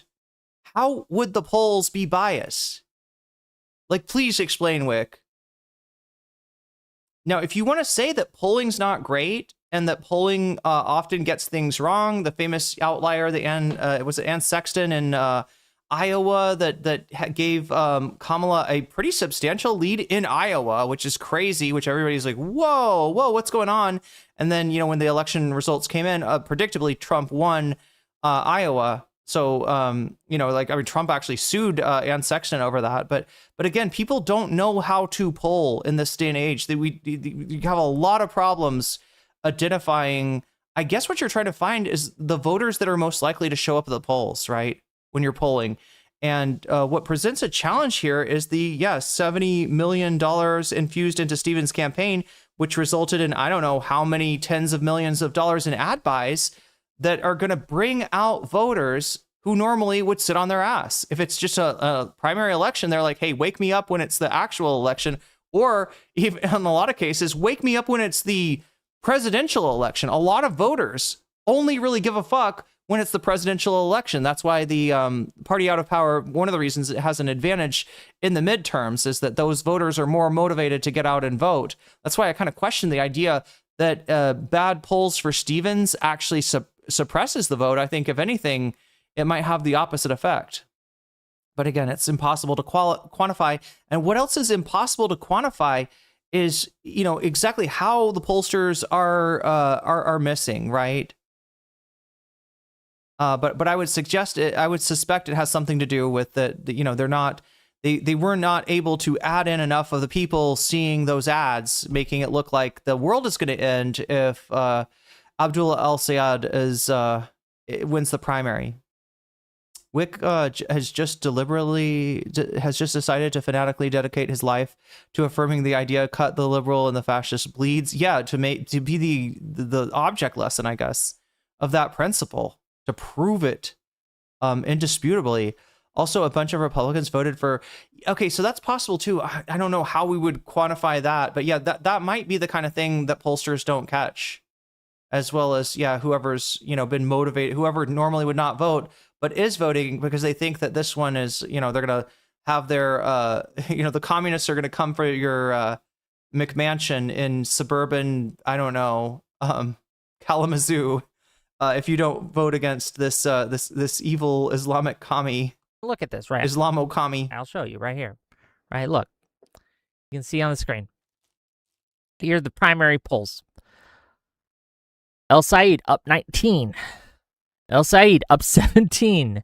Emerson College, who's actually some of these It's a college. You know about college students and how they're biased towards the left flank. like actual like legit polling places. Not all of them, right? But some. Okay, so legit polling places said that Syed was had a massive advantage. All right, what is your accusation here? Are they all communists, Whick? Are the pollsters communists? You believe in the liberal media, or not? This wouldn't be the liberal media. Chat, this would be the socialist media. The way that the way that Republicans, have this, and there is some truth to it, right? The more educated you are, the more likely you are to vote left. The more educated you are, actually, the more likely you are to have a favorable view of socialism, right? And generally, journalists are educated people, so there is some maybe degree of bias, I guess you could hypothesize, but in general, polling outlets, why are people more interested in one poll rather than the other? What makes a poll good? What makes a poll trustworthy? What makes people trust a poll, chat? And the answer, so I can answer the question for you before we even get there. The answer is that it's history of calling races accurately, of the last poll that outlet did corresponding to the actual spread between the two candidates, right? That's what makes a polling outlet successful. So there's no the incentive here is not to I don't know. If anything, there are examples of right-wing pollsters, like Rasmussen, I think there's one new one that kind of came about. But pollsters that throughout the election cycle will kind of call, will overinflate Trump's numbers, will overinflate right-wing numbers, and then right when it gets to the it gets down to the wire, the poll will kind of tighten, right? And they'll come back sort of towards the middle wherever everybody else is, right? Specifically, so they never get caught in saying, hey, you said that Trump was up by, 20 points, and actually he lost by 5. What's the deal, right? They always want to kind of come back into the middle at the end, so that they don't want to be the outlier, right? Being the Ann Sexton it's bad for business. Thank you, Joel, for the 5 gift subs. We got some jellyfish to call out here. Star Vehicle, you just got jellyfish. Afraid Not, you just got jellyfish. Happy Bean 3, you just got jellyfish. Snapple Facts Guy, wow, you just got jellyfish. Nate C806, you just got jellyfished, and that's a good thing. But yeah, I'm desperately curious about what Wick's explanation here is, why the establishment media is in the tank for a left flank candidate who's not really that left flank, considering that I think what was it all of the hosts on Live and Learn endorsed Abdul El Sayed? Where was it all of them, or was it just 3/4 of them? I don't know, but yeah, you had a lot of liberals, a lot of people that I would say are have a bias towards the establishment that picked Syed just on the issues, because that's the difference between somebody like Pisco, somebody like Soypill, or even somebody like Hutch or IRI, and Whick, who just lives on grievance. 16. Tavern Research plus 10. Tulchin Research plus 16. This is what we were coming into. This is what we saw in the weeks leading up to this. Just poll after poll after poll. Okay, so what is this? Pisco's still streaming. He's done talking to Alishness. Remember, he is in Japan, so he might be on my time schedule rather than the US time schedule. That's a possibility. Joel says, split my subs and super chats amongst Don Lemon and video games. Okay, let me see if I can do this math. So 28, I think, for each. Is that right? I think that's close. If not, a cigar worthy. And video games. Okay, so 28 for that, and goddamn, video games is 665. Oh my god, chat, we're almost at 666 again. Don Lemon, Monsieur Lemon. But yeah, Pisco's still streaming. But he is done talking to Alishness. So we might have to. I don't think Pisco would be mad at me for watching the Al. And it's not just the Alish conversation. I also want to show you some of his reaction to what's been happening, which is let's see. Keith Edwards obviously getting attacked. And this is the reason, if you want to know, why a lot of left-wing people do not go and debate Destiny, right? Destiny will, like Vanguard, for instance, right? That'd be great content. They'd have a lot of views on Destiny versus the Vanguard video, but you know who else would get a lot of views on that? Destiny, right? And it's not so much the views, it's not that they don't want to give Destiny views. It's more than... the Destiny content is slightly aged. I mean, we could do the other thing first, maybe. But it's oh my god. So when you appear on stream as an opponent to Destiny in a debate, that's a target on your back. I don't know how else to say it. I've seen it with Dak Katie. I've seen it with so many people. If you are arguing with Destiny and his viewers do not like what you have to say, I got off really easy, chat. I got off really easy, right? I mean, I didn't really go for the jugular on Destiny. I just thought he was wrong. But yeah, I'm lucky to have not been targeted. And there was a little bit of, if you look at some of those old Reddit threads, right? When I posted the second conversation with Destiny, the one about cancel culture and the real victims of cancel culture, what cancel culture actually is, which is scapegoating. And it's existed for a long time, and it mostly affects marginalized people, like the people that Destiny was trying to target. Even in that thread, I remember somebody being like, I said something like, Destiny is stun locked, right? Because he didn't say anything. He went quiet. He could not respond. And I put that, and I was about to get killed by DGG for that. And then I just said, oh no, it was sarcasm. It was a joke. It's all a joke. It's okay, guys. I was just joking about him being stun locked. Like, I literally had to walk back the title of the video or explain it as not completely serious, or else they were gonna fucking put me on the enemies list, right? So that's the reason that nobody wants to do this with Destiny. Same kind of thing happens when you're in a Destiny adjacent audience, or when you're on a stream with a Destiny adjacent audience, right? This isn't like a Destiny stream. This is a live and learn stream. But it got enough eyes on Keith Edwards to get him some, probably more harassment than he's ever experienced before. And the same thing in a lesser way happened with Pisco and Josiah. So yeah, maybe we'll go to that, because Pisco's watching the Josiah video. Josiah had some commentary about that, giving his own thoughts on it. And then do you remember Alishness, chat? Like, I almost feel bad watching Alishness debates, right? Because this person has no business like debating with people that have any sort of real I don't know,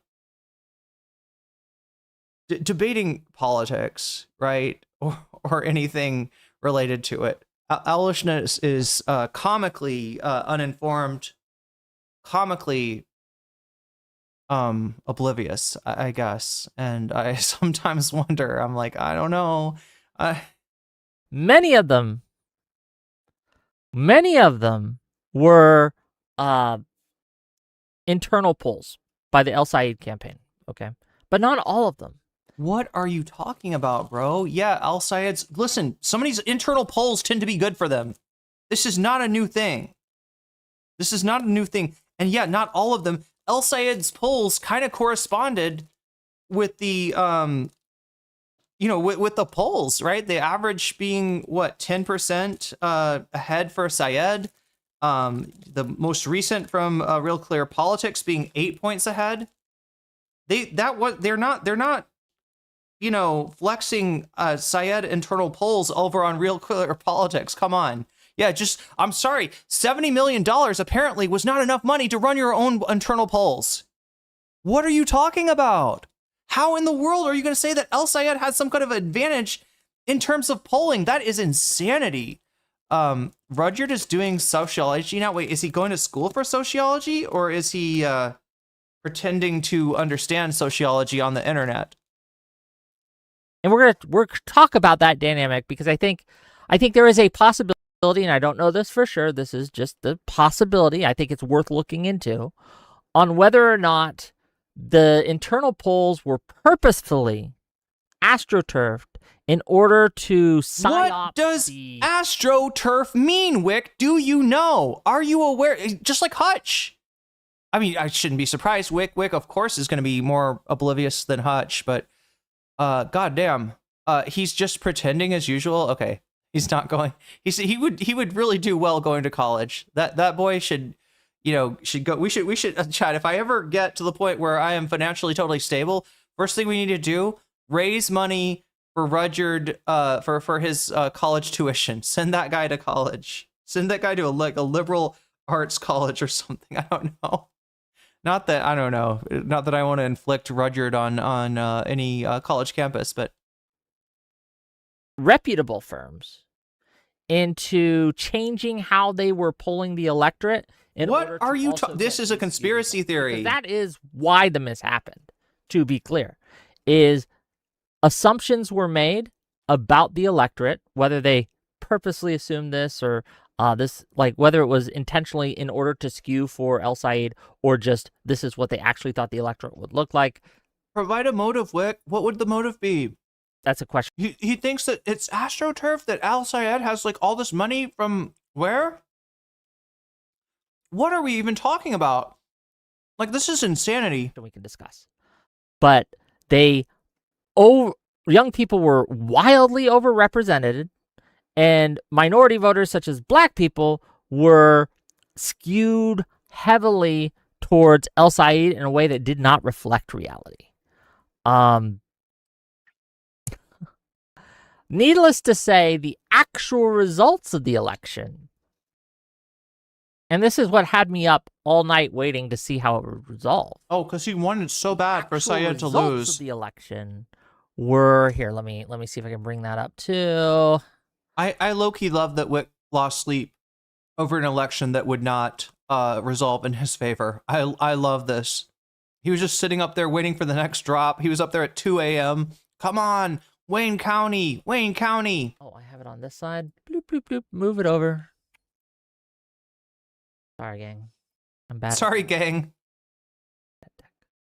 This is why I say y'all, chat. Results. This is why when I refer to you in the plural, I use y'all. I mean, it might be a little weird because I don't have a southern accent. That's where you expect to hear y'all used, but it's like folks. Now, come on now, folks. This is like McCarthyite Mr. Rogers here.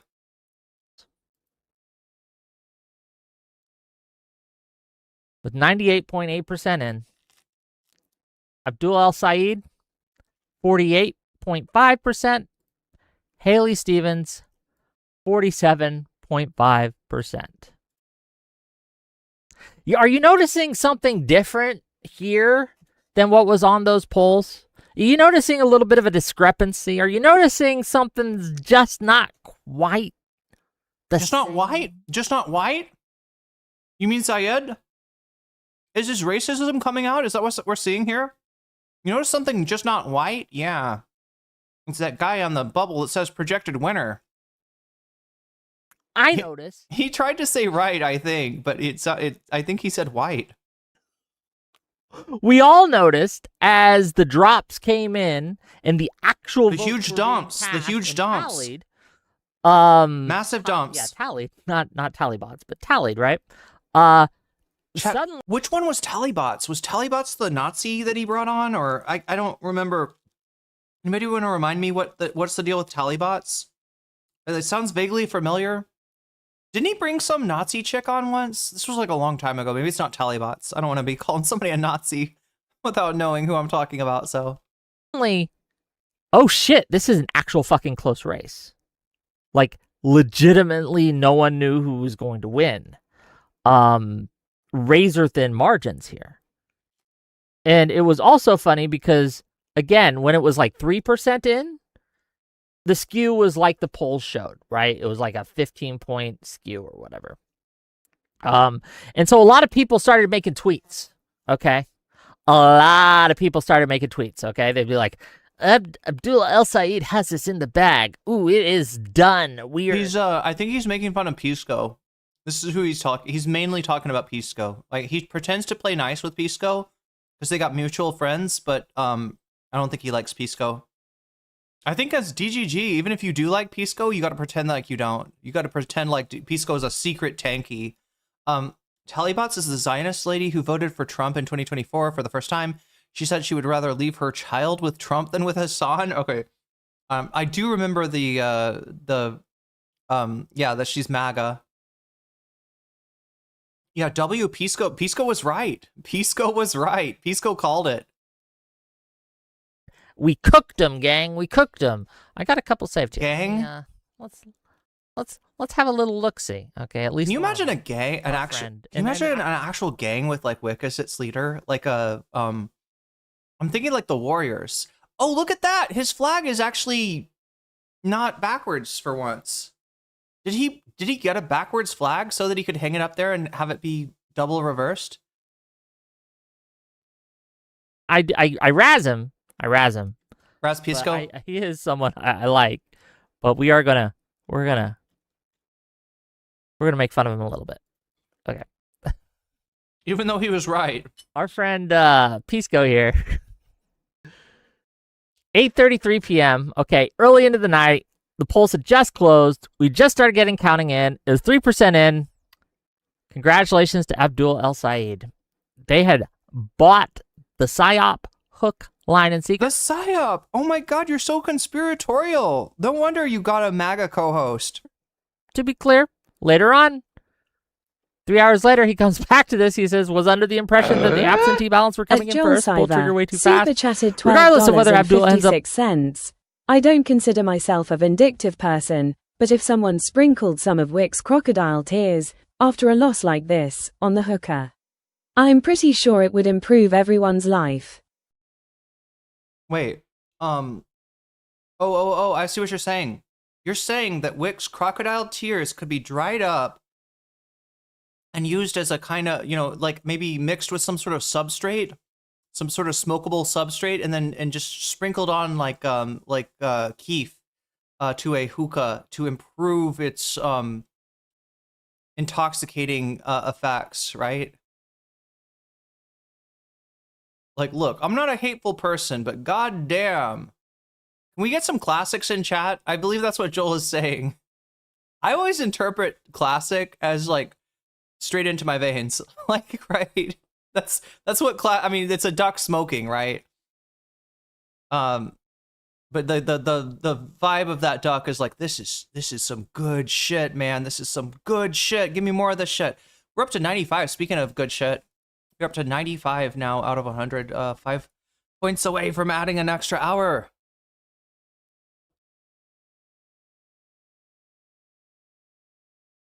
Of winning, bad take at the time, gel. So he acknowledges it, right? Others haven't. Oh, not so much for the intoxication, but just the enjoyment. Yeah. Been a few people who made the same sort of oopsie. And that's why I wonder, okay? That's why I wonder whether or not this miss, so to speak, wasn't intentionally designed. We're going into conspiracy. Stop the steal. Stop the steal. Get Rudy Giuliani on the phone. Get Sidney Powell. Let's release the Kraken, Whick. Let's release. You should sue. You should sue. You should make this a court case. Yes. Or Stevens. I don't know that that's true. Whick, is there going to be a DGG field trip to the state house in Michigan when they go to, when I don't know how primary results are certified, but we're doing Stop the Steal shit in 2026 on a supposedly liberal podcast. I don't know it for a fact, but I think it bears looking into. It bears thinking about. Find me 11,278 votes. Is that Trump? Was that Trump's margin, or is that the margin, final margin in Michigan? It bears. I feel like it was more than that. It was like 20,000 in Michigan. That's got to be the Trump numbers with Rattens. What's his name again? Rattensberger. Okay. Whitney Powell. Yes. Release the Kraken, Whick. Release the Kraken. I think that there was a tweet made by a certain Pisco. No, he's already shown Pisco's, right? 2 days before the election, We're gonna bring it up. Oh shit! Here's the real conspiracy theory. You ready for this? I'm gonna bring it up. This is the real shit right here. This is the real shit that they're onto.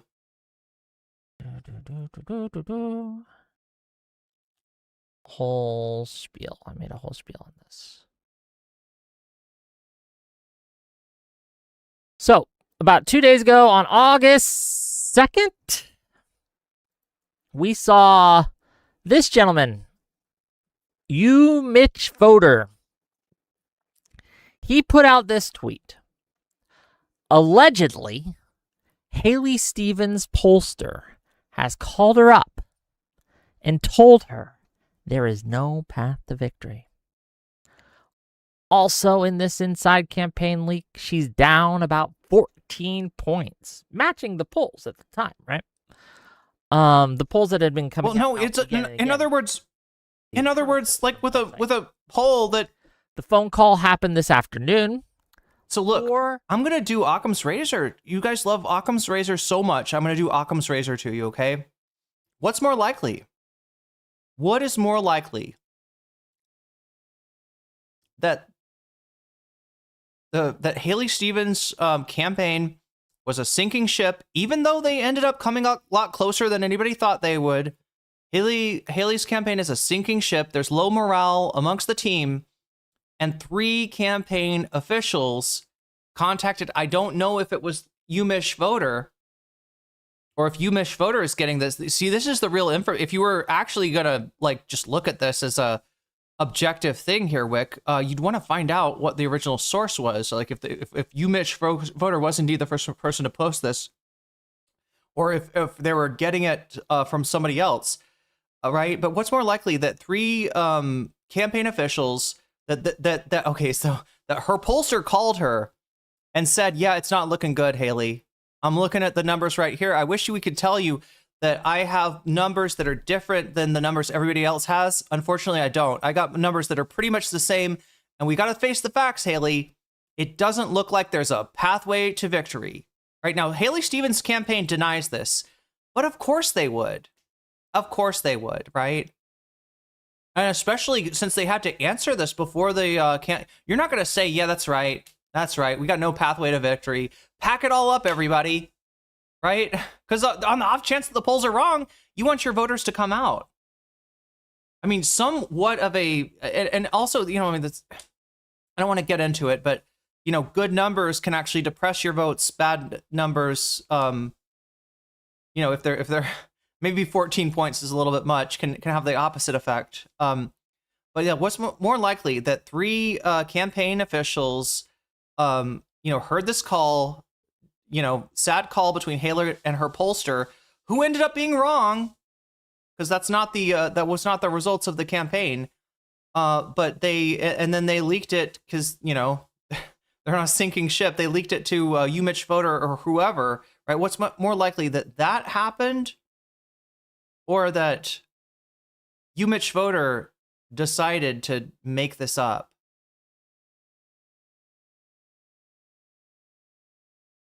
Plus, different people have been able to confirm that they also heard this. Obviously. It's 4+ sources, 4+ different people. Under the condition of anonymity. Okay. So look, either you got somebody, making up a psyop, as you say, right? Or you've got 4 people from the Stevens campaign spreading this information, right?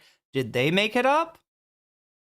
Doesn't seem to be much of a purpose for that. Does not seem to be much of a motivation for that. I mean, I guess this is the thing, right? They love to anything that's like off screen, like Hasan reaching for the, supposed dog shocker button, right? Anything that cannot be falsified, they will go full hog on. This is what DGG does, just in general, right? There's no way to falsify this. There's no way to prove this, right? Whether or not, this was either the campaign officials were lying, that Mitch voters, I'm guessing the sources would be, 4 people have been able to confirm this, that they heard this. God, I wish they would tweet a little bit more words in there, because like they heard about this, right? Are we talking about a primary source that heard the call? Are we talking about somebody that heard from somebody else? Anyway, I feel like Occam's razors, as it usually does, is cutting against Whick's conspiracy theory here. So here's this this gentleman, okay, with almost 100. But you know what this really is? Putting this out there. This is them putting a target on you, Mitch voters' back. This is DGG finding somebody else to harass, right? And especially if they can imply that yeah, chat, we're in a fucked up media environment. If a Twitter personality, should we look at you, Mitch voter? How big are they? I hear Hasan talk about this person. No, not I, Mitch. You, Mitch. You, Mitch. No, not Mitch. God damn it. What is wrong with me? Mish. There they are. Oh, no. Oh, no. Okay, so we do see, yeah, they do have a lot of followers, but I mean, this is not over 100,000. They're not a huge account. They are a Michigan account, though. If the followers are in, and yeah, look, they've got into protected. They definitely do have the target on their back here.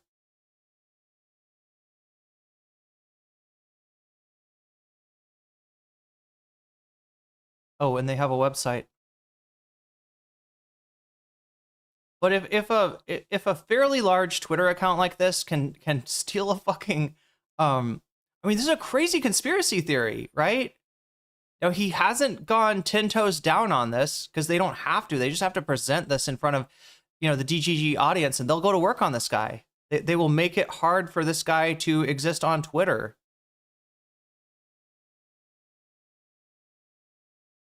Okay.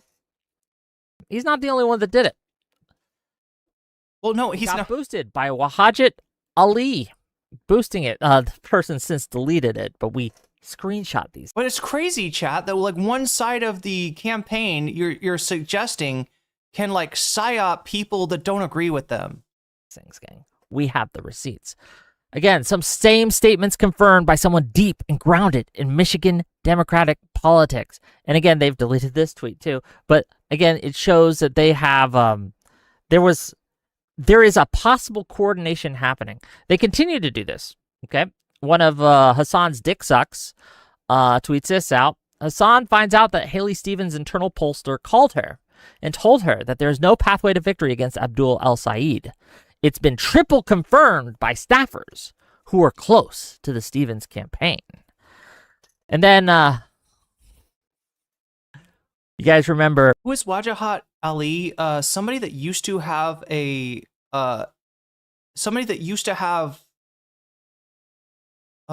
show on MS Now, and I mean, it wasn't that big, but they were on cable news for a while. I don't know what their background is, right? Yeah, they're currently like an independent content creator, right? You're saying that a random fucking election Twitter account and content creators like psyop, like Hasan, look, are you saying that Hasan has reach into the Haley Stevens voter rolls, into Haley Stevens voters, right? Hasan does have reach, that's for sure. But who watches Hasan?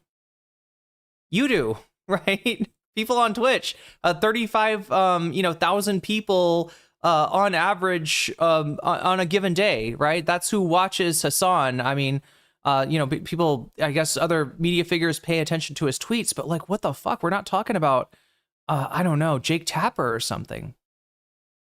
Keith, I want to destroy the Democratic Party. Edwards, we had a little bit of an encounter with him on Live and Learn on Monday.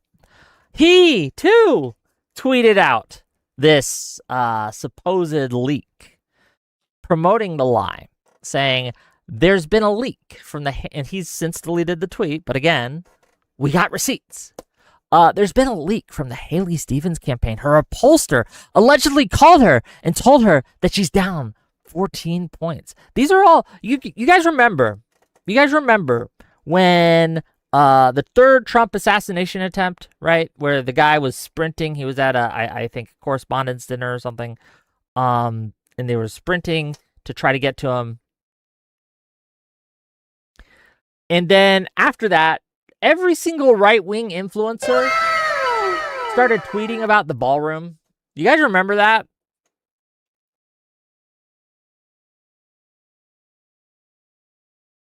You guys remember that? Yes, but in this case, you would be the person tweeting about the ballroom. In fact, let's put this like it is. Let's put this like it is, right? This is a DGG coordinated effort. This is an op. We're seeing an op, you know, right?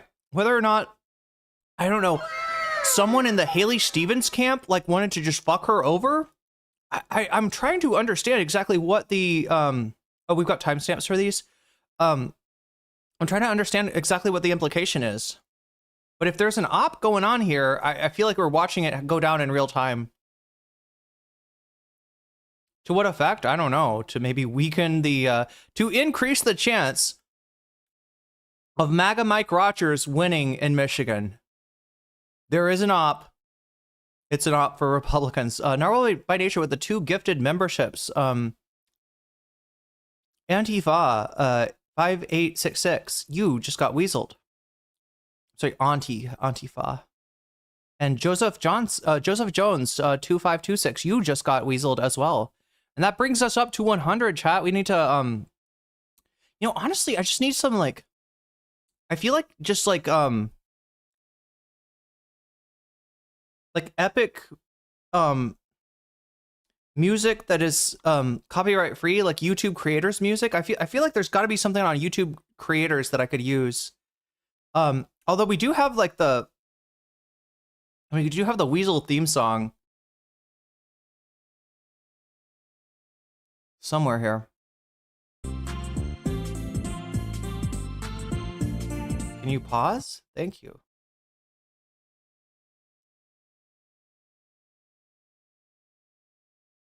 I can't type.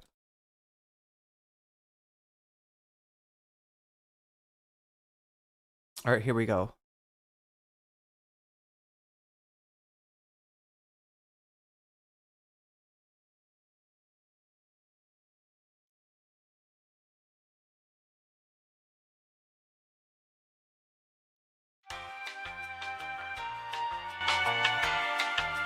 It is time once again, chat, to increase the time of the stream. Usually number just goes down, but right now, number's about to go up. All right, sub ad time 1H. Here we go, chat. We're adding an extra hour. Look at that, 3 hours and 38 minutes remaining. Thank you to everybody that helped get us here and expanded my time to be able to talk, to be able to dig into some of these weird conspiracy theories proffered by DGG. We're gonna go down this rabbit hole, chat. Whick wants to imply that there's been an op. I think there is an op. I think we're seeing it occur in real time, right? And this is an op worthy of MAGA. Yeah, welcome to MAGA, Whick. Welcome to Stop the Steal. What did somebody say? Stop the Whickney Powell is this guy's name now. But yeah, we got an extra hour to do that. That means we're going to be getting some bonus content, and it means that we're going to be able to dig in deeper on these matters. I think we are skipping maybe the Destiny content. Oh no, we can't totally skip it. We got to at least watch some of it, chat. I put it on the, you know, on the title, so.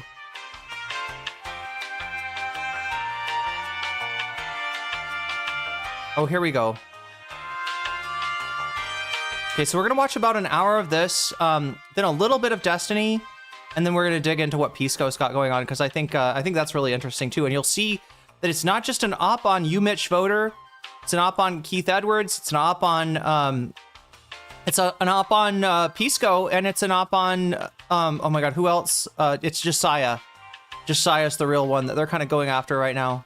But yeah, awesome. Thank you for giving me more time to bring you more stuff and to including some bonus content. Let's take a look right now, see what's winning as bonus content. Looks like with a total of 74 votes. Make sure to vote if you have not already, chat. Get those votes in. Even if you're watching on Twitch, get those votes in. We got 74 votes so far. First place, Destiny Hate Watches Hasan on the campaign trail. Second place, Don Limon on Adam Friedland. That's one from the vault. Third place, we got Will This Get Asmongold Banned?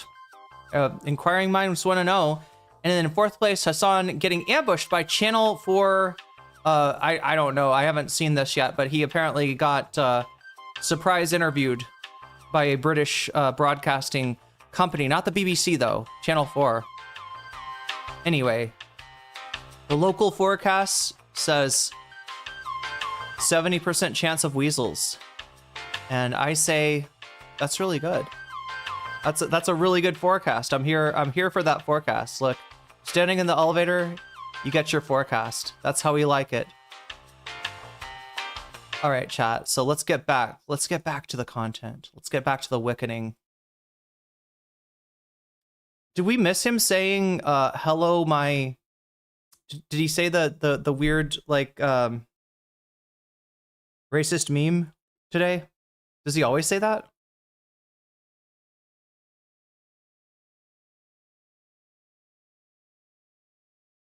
And it was so weird that they all started doing it.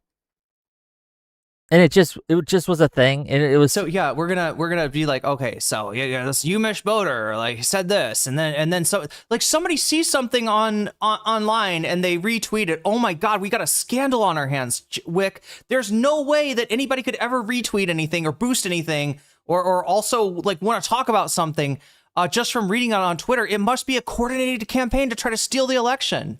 They knew, chat. They knew that they were the only ones who knew that the polls were wrong, and the only way we could just push Abdul El Sayed over the top, right, is to make up a lie about well, you know, back at Stephen's campaign headquarters, they've basically called it quits. They've basically said, you know, it's a wrap. No path towards victory. Pack it up, guys. so kind of disconnected from reality, but they all were. Who's disconnected from reality? Who's disconnected from reality? And we were all at the time like, yeah, this is fucking coordinated. This is AstroTurf. This is something they're doing. They're behind the scenes. They're pushing it, right? It was obvious. I'm sorry. Who's we, Whick? Who's we? Who are the people that you were coordinating with? Like, it's so crazy to accuse somebody of doing an op as an op. That it is perfectly on the nose for DGG hypocrisy, though. These people have no shame. They have no shame. God damn, chat. We've uncovered an op. What is an op? It's an operation. Like when people say something is an op, they're saying that there's coordination. Somebody's doing something behind the scenes to try to achieve a certain result. Like for instance, chat. If somebody came in here and started saying, you know, how much they hate the Jews and they love nocommentchick because she exposes the lies of the, you know what I mean? Like, and then Whick was like, oh, geez, it looks like nocommentchick's chatters, they're pretty anti-Semitic here, right? That would be an op. That would be an op. Somebody makes a sock puppet account, comes into my chat, starts spewing all kinds of anti-Semitism, and then, you know, the Whick is looking for it, and he's like, oh, it looks like this person that's criticized me a few times, we don't have to listen to her anymore because she's an anti-Semite. She's her whole chat, her whole community's anti-Semitic, and all it is a fucking DGG brigade. You know, so what is a brigade? A brigade is a coordinated effort of people in like say like in a Discord or something like that. They're like, hey, let's all go and write hate comments on this thread, or let's all go and post anti-Semitic shit in NCC's chat. That's an op. That's like an example. But what Whick is saying is that this wasn't just like, I don't know, Umish voter getting some bad information and people believing it. That's not just a actual leak, which I think is the most likely, explanation that there was an actual leak. There was real, a real crash in morale, as you would expect in the Haley Stevens campaign, given that they got $70 million and they can't seem to, everything seems to be getting worse for them.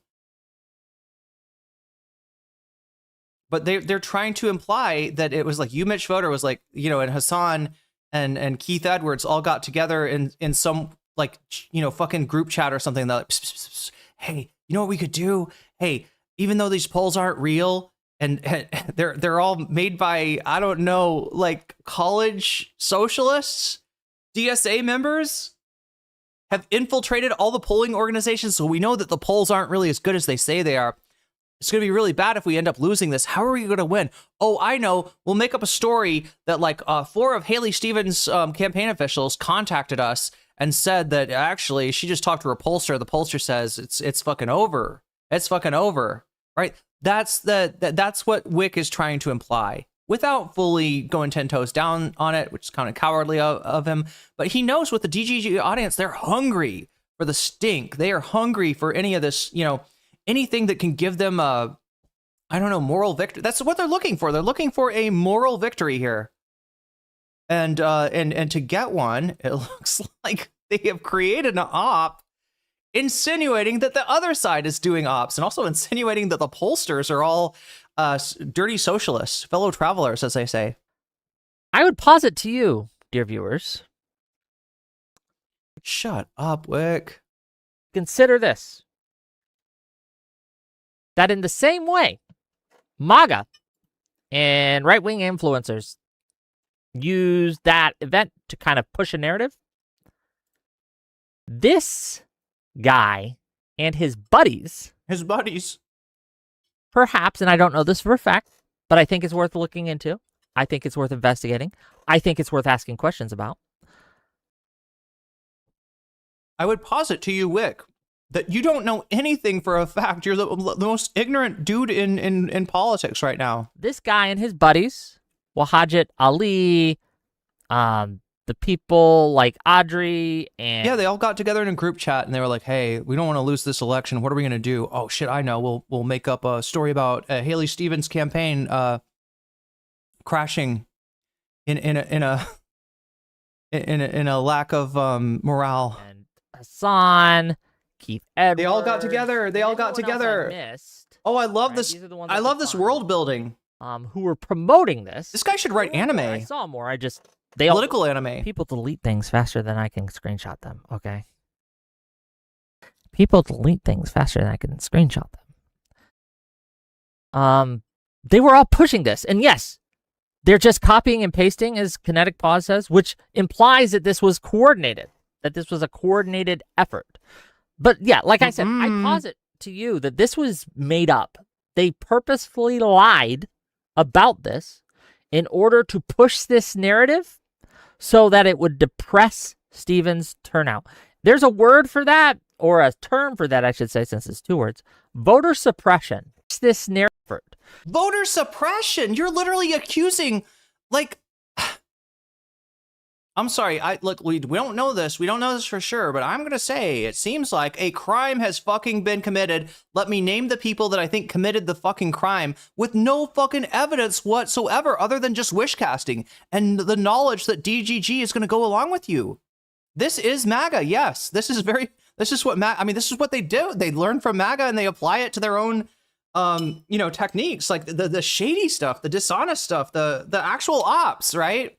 All the while saying like other people are involved in ops hijinks, but let's go on. Like I said, I posit to you that this was made up. They purposefully lied about this in order to push this narrative so that it would depress Stevens' turnout. There's a word for that, or a term for that, I should say, since it's 2 words. Voter suppression. That thing that liberals are supposedly against, that leftists are supposedly against, when the right wing tries to suppress minority votes and things like that. Just straight up voter suppression. So wait. The best I can do as far as steelmanning your position here, so try to posit how this would really go down, okay? Because no, there's no defending your position. It's batshit conspiracy theory slop. And you're just trying to give something to your audience to chew on while they distract them from the fat L that they just took, right? But if I was to posit how this sort of thing would really work, you wouldn't use Mitch Voter, you wouldn't use Hasan. Yeah, you wouldn't use anybody from like East Lansing or that's like associated with like, I don't know, Michigan University. East Lansing is Michigan State, right? Where's University of Michigan? Like, I can't remember. But anyway, you wouldn't use these kind of accounts. You would maybe Hasan and Keith Edwards, could be involved in it if they're the ones doing the op. but they would coordinate it. First of all, they wouldn't copy and paste. It wouldn't be like they would try to make it all sound like it's coming from different, sources and stuff. So it would be different, not the same. The fact that it's copied and paste implies that they basically saw this and then they repeated it, right? Not coordination. That is normal ass Twitter shit. But if they were going to do this and they wanted to depress the voters that you're going to say, and I'm sure no time at all, where the Stevens, soldiers, you're going to talk about the racial demographics of the voters, right? They would use accounts that fit into those identity groups, right? This wouldn't be Hasan and Keith Edwards and Waj and everybody tweeting this out. This would be like they would find black people to tweet this out, right? They would try to spread it, or whatever you think Stevens demographic is. I've heard a bunch of different things from these guys, like, right?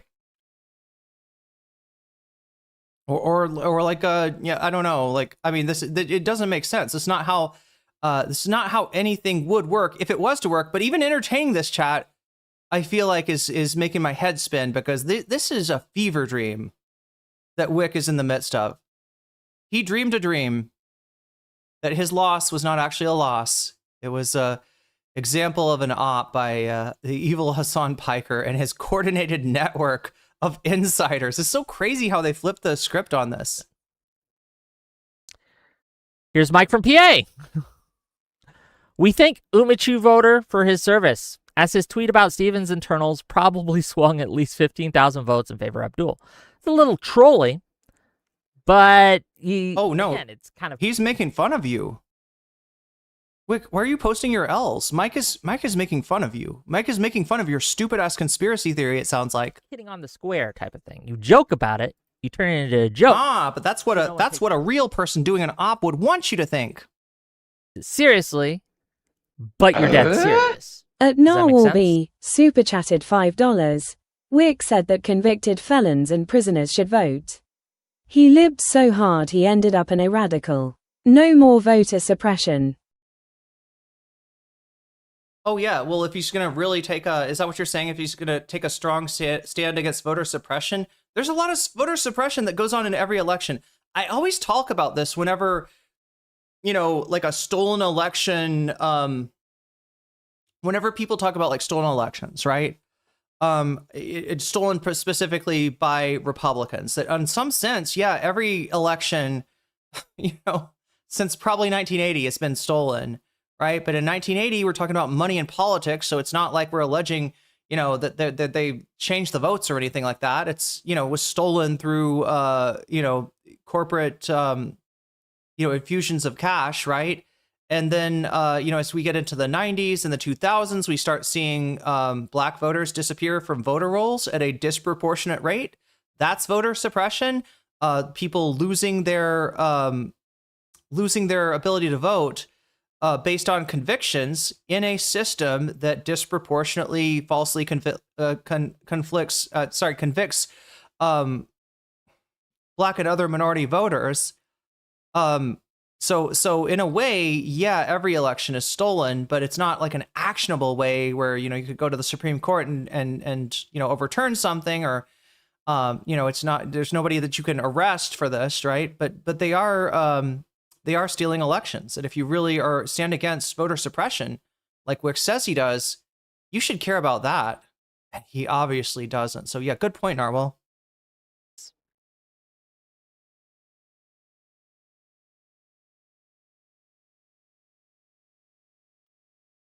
AKA Batozai says, "Oh, the left isn't against messing with elections. Don't let them fool you."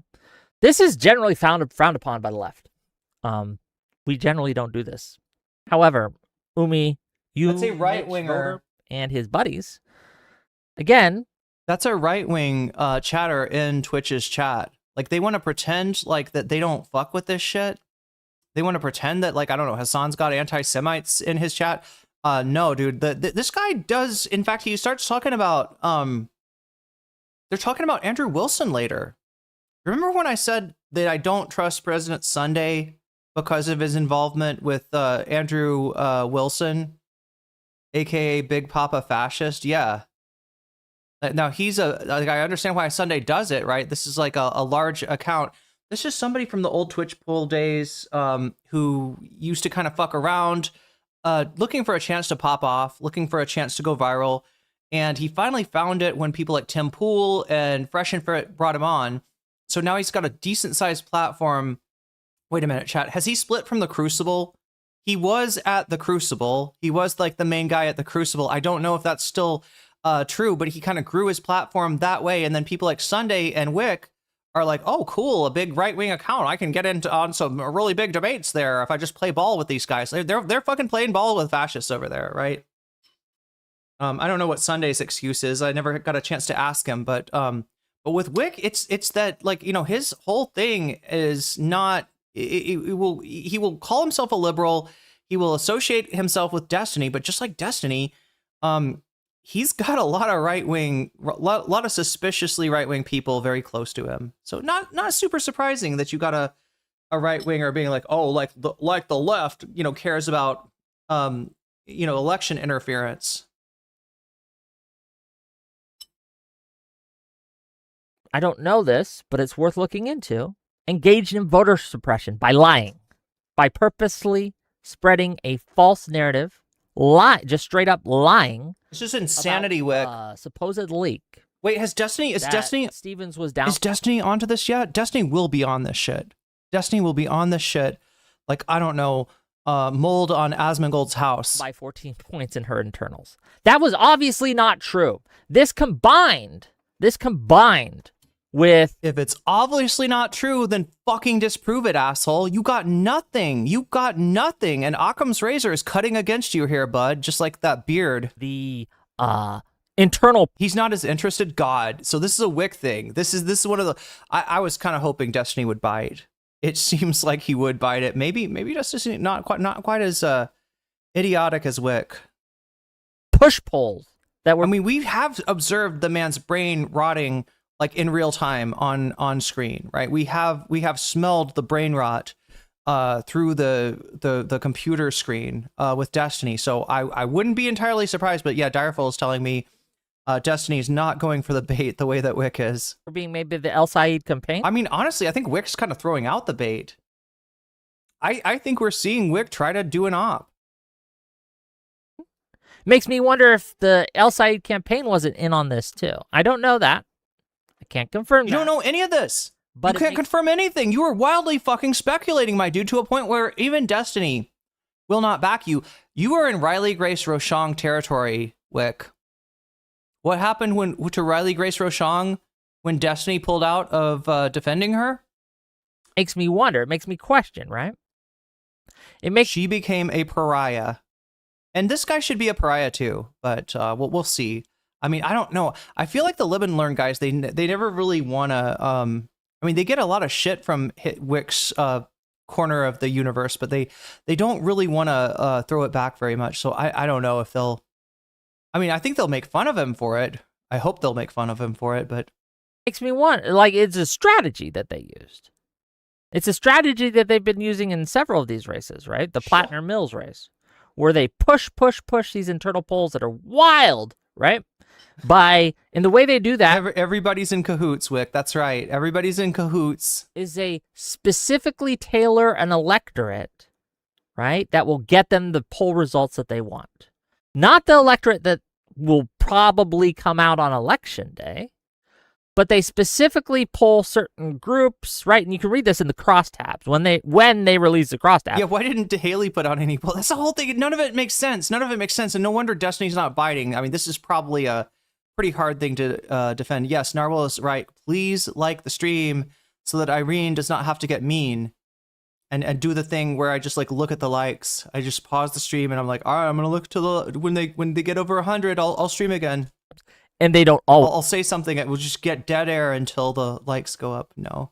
Umich voter is a bit sus, but the notion that he's single-handedly suppressed the turnout, yeah, is super ridiculous. Well, he's not just saying he's saying it's a coordinated effort between Hasan, Keith Edwards, Umich voter, Waj from MS Now, who used to have a show on MS Now, it's a far-reaching conspiracy theory that, yeah, it's kind of giving stop the steal. Always release. But overall, chat, you know who had it right? Neopergos, are you in chat by chance? Let me just show you who got this right. All right.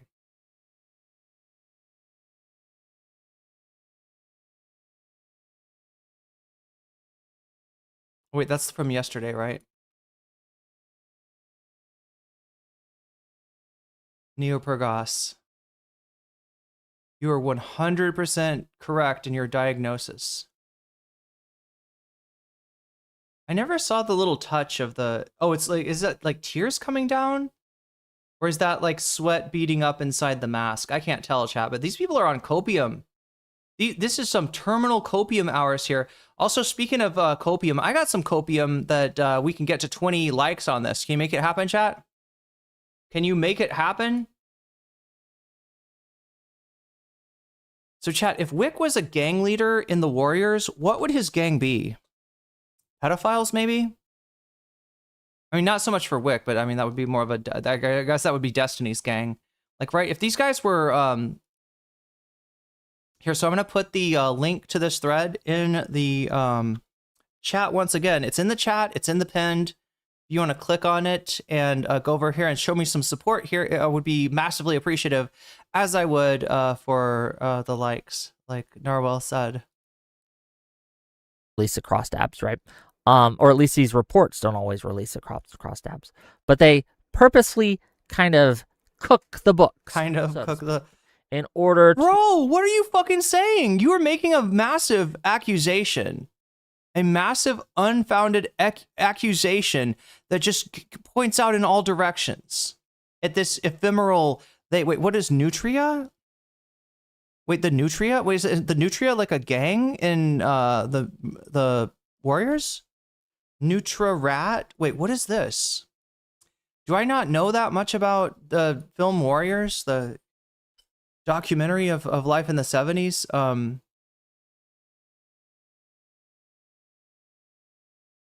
Okay. Oh god, there's a fandom page here. Let's see. The gangs. You got the novel gang, the main... Wait, novel gangs? Wait, there's a novel? Okay. Main gangs. Gramercy Riffs, Van Cortlandt Rangers, Turnbull ACs, Moonrunners, the Orphans, the Boppers, the Hurricanes, the Baseball Furies, the Rogues, the Lizzies. Oh, is that the girl gang? The Punks, the Hi-Hats, the Electric Eliminators? Savage Huns, Jones Street Boys, Saracens, Satan's Mothers, the Destroyers, the Warriors, the Panzers, the... Wait, is this a... Oh, you were thinking of the gangs and the Jets and the Sharks. The... What is that, West Side Story? Yeah. I guess the Warriors kind of based on West Side Story. Makes sense. Big-ass water rodent Cajun hunt in Louisiana. Wait, is that the gang? The Giant Rat Gang. Okay, there we go. He is some kind of... The Chungus. Maybe they're just called the Chungus. Like they together are the Chungus. Although I don't know, I feel like that's an insult to Chunguses. That's why I felt bad when I was trying to describe what like Whick's persona would be. Like I was like, yeah, well, I mean, like rabbit, sure, you know, he's got that rat, yeah, no, rat works even better. You know, weasel, you could say. But then I was like, you know, he's like Bugs Bunny, but not the regular Bugs Bunny, like the Bugs Bunny where he inflates himself and becomes Big Chungus. But then I realized like Chungus has become a term for a certain kind of guy that, you know, say what you will about them, they're not as bad as Whick. I felt bad that I might be insulting Chunguses by comparing by calling Whick one. So yeah. To get an electorate that will get them the results that they want. And then they push these polls out. And then reputable pollsters look at this, okay? And they see all these wealth of polls coming out, all showing similar results, all with a similar... And they're like, yeah, guys, I guess we better better cook our books too. What is a Chungus man? Wait, has people not seen this? Okay, so can I do it without getting hit by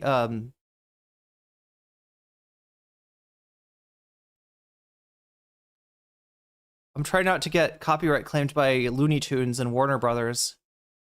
I mean, they called her the Quirk Chungus HR lady versus Mohammed Atta's cousin. Jeez, man.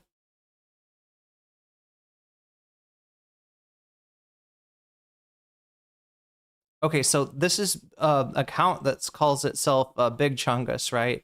So Big Chungus was a moment in cinematic history, right? Where I believe Elmer Fudd was hunting Bugs Bunny. So Bugs Bunny, he's got the rabbit hole, and he's got his mailbox is like right there, and then his rabbit hole, and like he's got a little living room down there and stuff, like So Elmer Fudd comes up to the hole, and he's got his gun, and he's like looking down that hole and stuff like that. And somehow Bugs Bunny, like there's like a stairs that opens to another exit, and Bugs Bunny walks up the stairs. He comes out, he sees Elmer Fudd hunting him, and he takes his thumb and he gives it a blow, which in normal logic, it would just like inflate your cheeks, right? But in cartoon land, blowing on your thumb, yes, inflates your body. It doesn't make sense, obviously, because the oxygen is going from your lungs into your thumb. But he blows on his thumb, and he becomes Big Chungus. And then when Elmer Fudd is like, "Hey, I'm hunting a wabbit. Have you seen him anywhere?" Big Chungus is like, haven't seen any wabbit. Just us Chungus is up here, right? I'm just like, it's like a disguise. And so people, this character, this version of Bugs Bunny, has gone viral, and now you call somebody like a Quirk Chungus or a. Like, it's like, I think it's supposed to be you're like a big goofy guy. So that's what I mean is Chungus by itself is not necessarily insulting. It's not necessarily, it's a little bit of a pejorative, the implication you're not very smart, I guess, is the pejorative. But there's a lot of like, the wholesome Chungus is a thing too, right? So, and I feel bad about it because I know there's people that self-identify as a Chungus right now, and they don't deserve to have that evil, this man's evil put on them. It's unfair. Break down an electorate, and they begin to second guess themselves. And they begin to wonder, like, are we about to miss this? What are they seeing that we're not? And there is a hurting effect. I'm sorry. Right, Yo. Whick, if that's true, we're all fucked. All right. If that's how pollsters or journalists in general operate, we are all fucked. All right. I don't want to believe that is the world that exists, where somebody sees something on Twitter and they're like, "Oh shit, we better change our polls. We better only ask college students. We got to like segregate all the black voters out of our polls.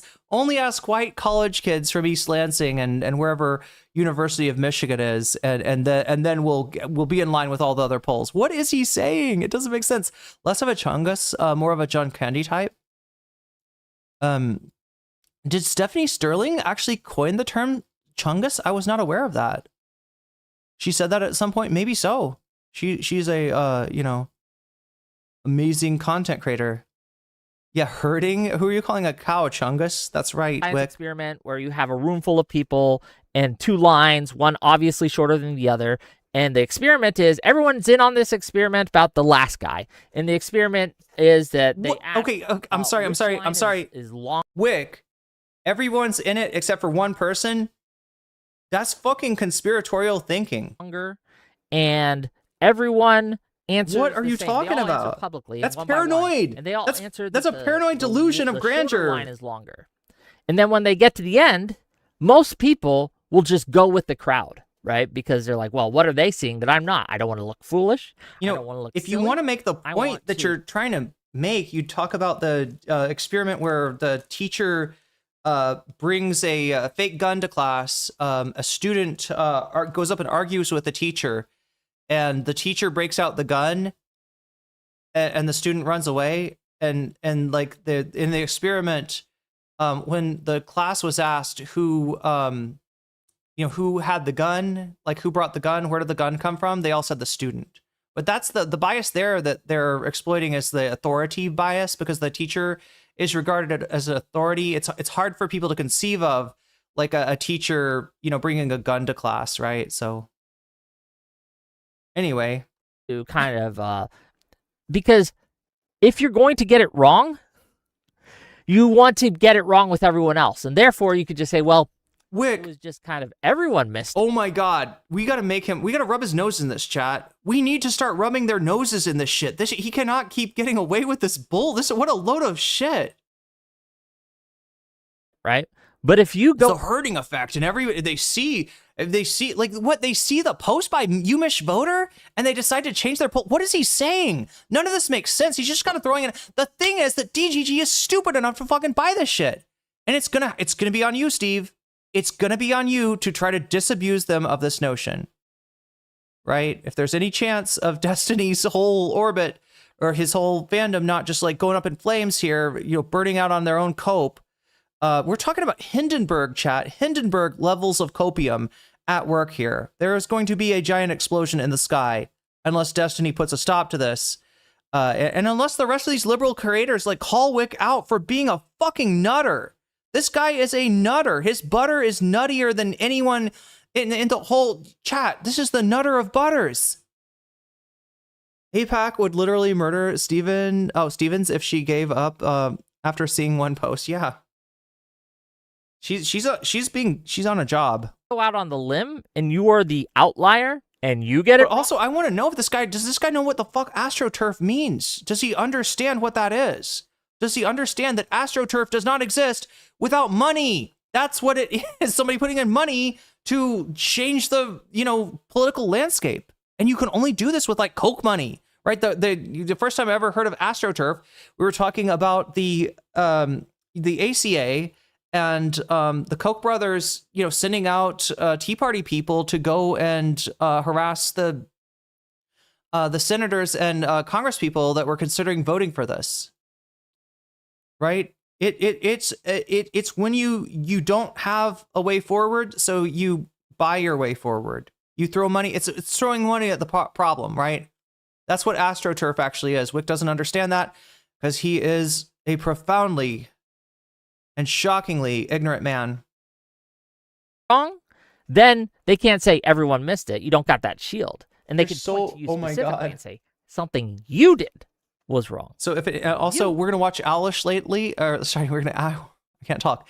We're gonna watch Owlish debate Pisco later. If anybody wonders, as Direful did earlier, what gives Owlish their supernatural level of confidence despite not knowing anything that they're talking about, it's probably guys like this. It's probably like you see Whick up there. Look at that. He's getting donations. Oh, look at that. He's got a streaming career. I could do that too. I guess it does. I guess you don't have to be that smart. I'm smarter than Whick, so let me try this too. I'm going to go debate Pisco. And the DGGers are dumb enough to fucking buy my... Are they though? Are we that negatively polarized yet? Specific. Yeah, if fucking Whick Chungus can do it, anybody can. Exactly, Direful. So it's the same concept here, right? These pollsters are seeing all these internal polls being released, and they think, did we get something wrong? I just want to pat him on the head with the and tell him to settle down. Makeup in our polls? Electoral makeup is what you're trying to say? Okay. And, well, we see the results. They begin to adjust. And I'll pull it up again. You Mitch voter. You Mitch voter. How dare you skew these polls? Pull it up again. How dare you skew these polls? The polls were supposed to say Abdul al-Sayed ahead by like 1.5%. And instead they said by 15%. How dare you do this, you Mitch? We got to bring you Mitch voter on here. I don't care if you're protected your Twitter account. You got to come on here and give your explanation. How dare you do this? How dare you single-handedly skew the polls? Let me...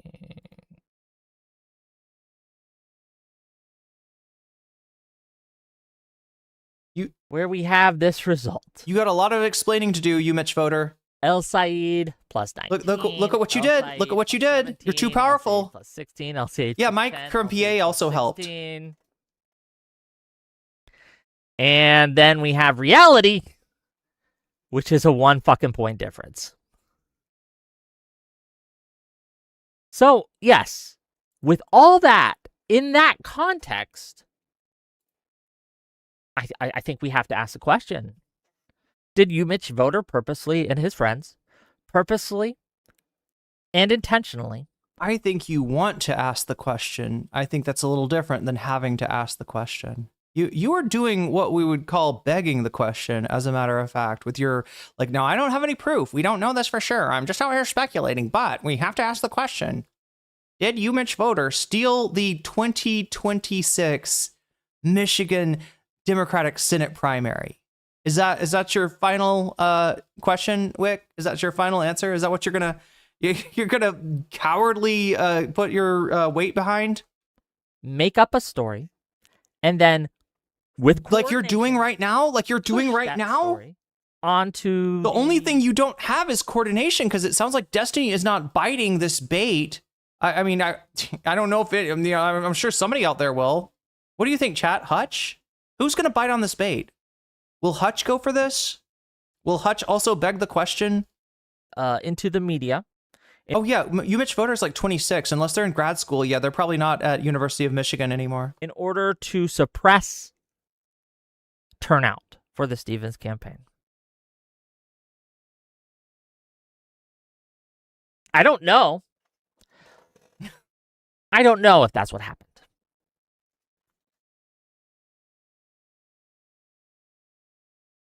But I think it's worth asking the question. And I think it's worth looking at. I think it's worth an investigation.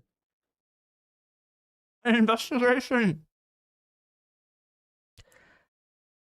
I talked to someone who is personal friends with you, Mitch Voter.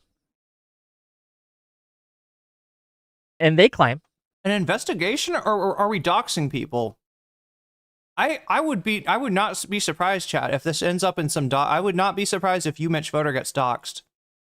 If their information's not already out there. Nobody is nobody is this dumb to believe that literally everyone who works for Stevens is a literal Twitter brain child. Yeah. Oh, thank you, Just Pull Jeans Short. Thank you for the 60 bits. Also, Whick is a lolcow. Look, I'm trying. I don't want to lolcow anybody, but sometimes somebody lolcows themselves. But thank you for the bits. You, Mitch Voter, was lied to. That someone fed him this story. Okay? And he ran with it, and he was negligent in confirming it. Okay? Now, again, I don't know if I believe that. And some of the reasons I don't know if I believe that is what because, are you talking about? His tweet, but we got to his personal friend. And you know, we got one explanation that makes him look incompetent and stupid and negligent, but doesn't make him look dishonest. But I don't believe that. I don't believe that at all. I'm gonna, you know, I gotta believe that you, Mitch Voter, is a super secret spy. Yeah. So somebody asked earlier and was frustrated, like, because I think you asked several times, like, what is an op? What is an op? What does that mean? It means like you're doing like spy stuff, like cloak and dagger stuff, but like in the real world, right? You're trying to manipulate somebody. You're trying to manipulate people's perception. But like not as a, you're not in the CIA. You're not, I mean, I guess you could call something like a CIA op. Yeah, I guess it does work with but that's kind of what it's based on. That on a level of like intelligence, you're manipulating, you know, people's opinions, right? You're manipulating people's perception of reality. Tweet. And I'll bring it up for you just again. Okay. He says that 4+ different people have been able to confirm they also heard this, right? So, I mean, it's possible a bunch of people lied to him. It's possible that might have happened. It's also possible, Whick, that nobody lied to him, that this really went down, and that just like everyone else, Haley's team had the wrong numbers. In fact, Whick, that would be the most simple explanation. And until you offer some kind of proof, there's nothing here. Whick's got nothing, all right? Until you offer some kind of proof, I'm going to go with Occam's razor over, you know, over DHT's razor. Then my question becomes, who was lying to you, sir? It was a guy named, I believe it was a guy named Solo Tiny Leaks, was the person that I was in contact with. So, if that's what happened, out the liars, out the people who fed you this false info. Out your sources, which you have no reason to believe were lying to you. Okay. They were wrong, like everyone else was wrong, when the whole fucking country is wrong. Oh my God, Chad. I feel like I'm giving this more credence than it deserves by even responding to it. But I had to show you this. I had to show you this. You'll still get Wait, you had the wrong number? Is that a super hot fire reference? Still get dinged for your credibility, and deservedly so. But I think that's a far lesser thing. Like, if you were just fucking fooled, okay. We all get debated, okay? We get excited about information that we hear and like, oh, and we run off with it, and that's not great, but it's a far lesser thing than purposely lying and knowingly and intentionally spreading false information, right?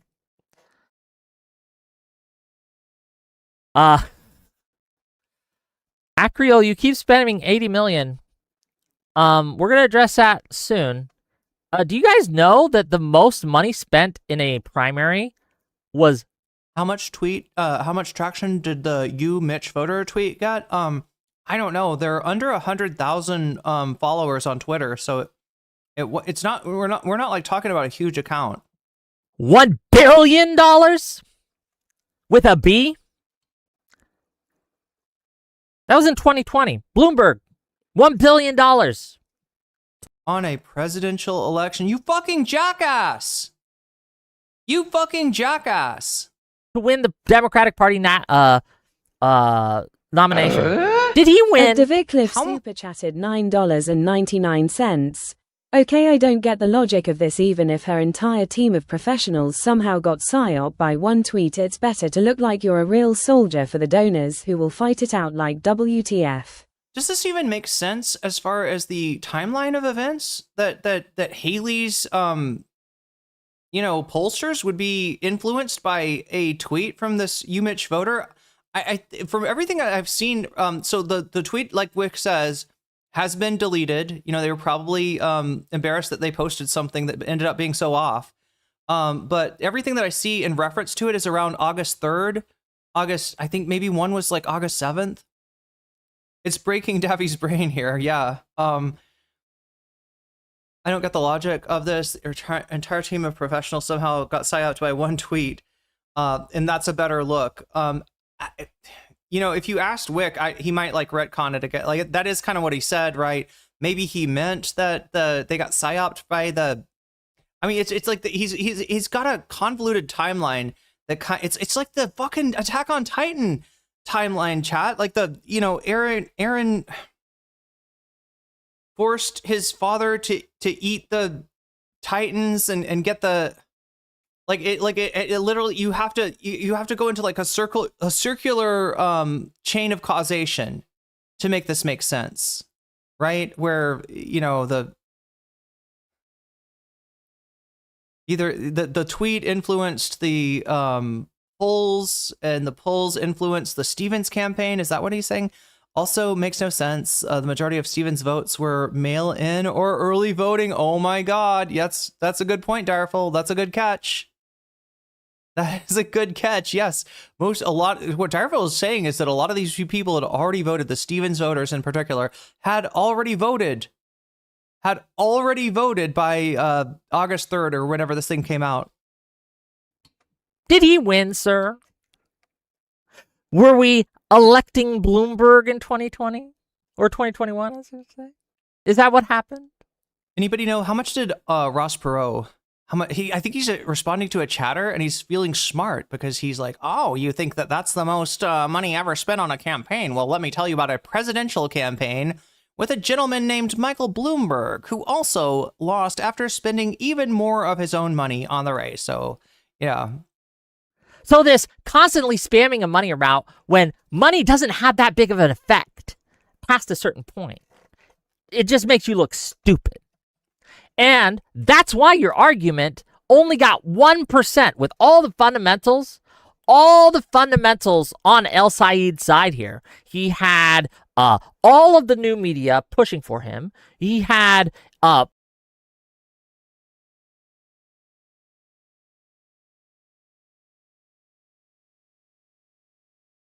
Whick has a wife? No way. I don't believe it. I don't believe it. If you tell me Whick has a wife and you show me a picture of her, I'm going to look at that picture really closely and see if it's Whick in a dress, right? See if it's Whick cosplaying a wife. I don't believe that. That's a conspiracy theory of mine. Yeah, AES had all the advantage. He feels like he's smart, though. He thinks he's cooking here for, saying to a chatter, actually, I know someone who spent more money on a presidential campaign. God damn it. On a national campaign versus a state campaign. That's the whole point if you actually listen to it. Ross Perot kind of didn't spend that much in comparison. It was 1992 or whatever, right? In comparison to campaign prices, really exploded in the 2010s. Yeah, after Citizens United, probably especially. But what is the deal? You can spend your own money, right? Like unlimited on a presidential election. Sorry, I was in the middle of a bite when he said that. What was I going to respond to? Bloomberg in 2020? Oh, I'm so smart. Oh, you ever heard of a guy named Michael Bloomberg? Hello? Or 2021, I was going to say. Is that... We regularly talk about the 1968 presidential campaign in here.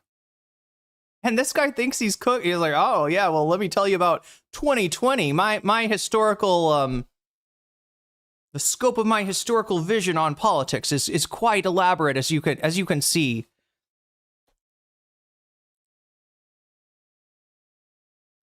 He win? Did he win, sir? Were we electing Bloomberg in 2020? Or 2021, I was going to say? Is that what happened? So this constantly spamming of money around when money doesn't have that big of an effect past a certain point. It just makes you look stupid. No, you're calling big money org stupid, right?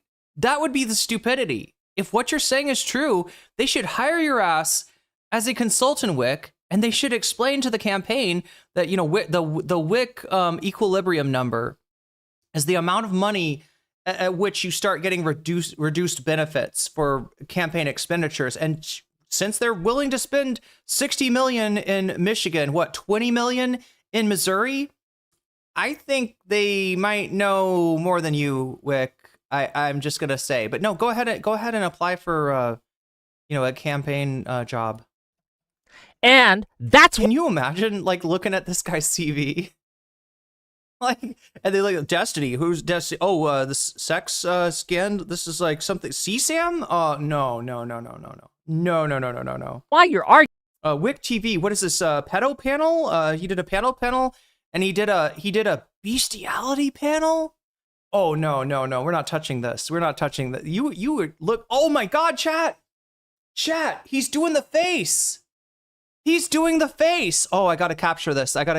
For posterity. Okay. Do you know what face he's doing? Anybody recognize this face from a anti-SJW meme circa, I don't know, circa 2014 or something thereabouts? He is almost, and in fact, I bet if I rewound him or fast forward him or whatever, I would find this. But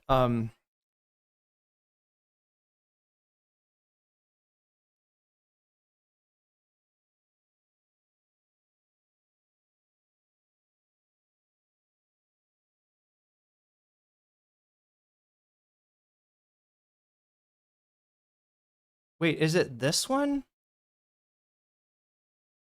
Oh, it kind of is, right? The only thing is he doesn't have his teeth clenched, but yeah, he's looking like one of these SJW stereotypes. He's got that crazed look in his eye, right?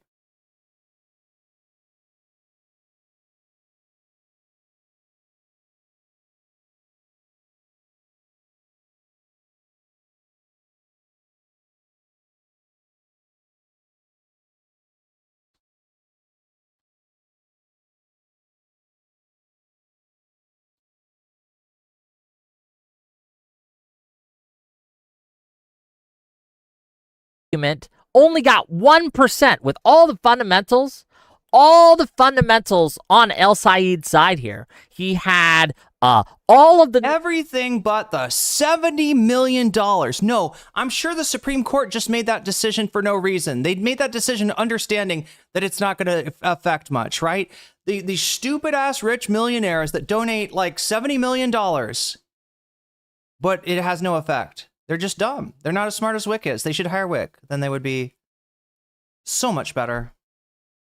New media pushing for him. He had pollsters lying for him. And he's like, this is the brain rot that gives you like the Joe Rogan of the left, discourse after the election, right? The idea that new media is magical. All right. Old media completely dead, completely does not do anything.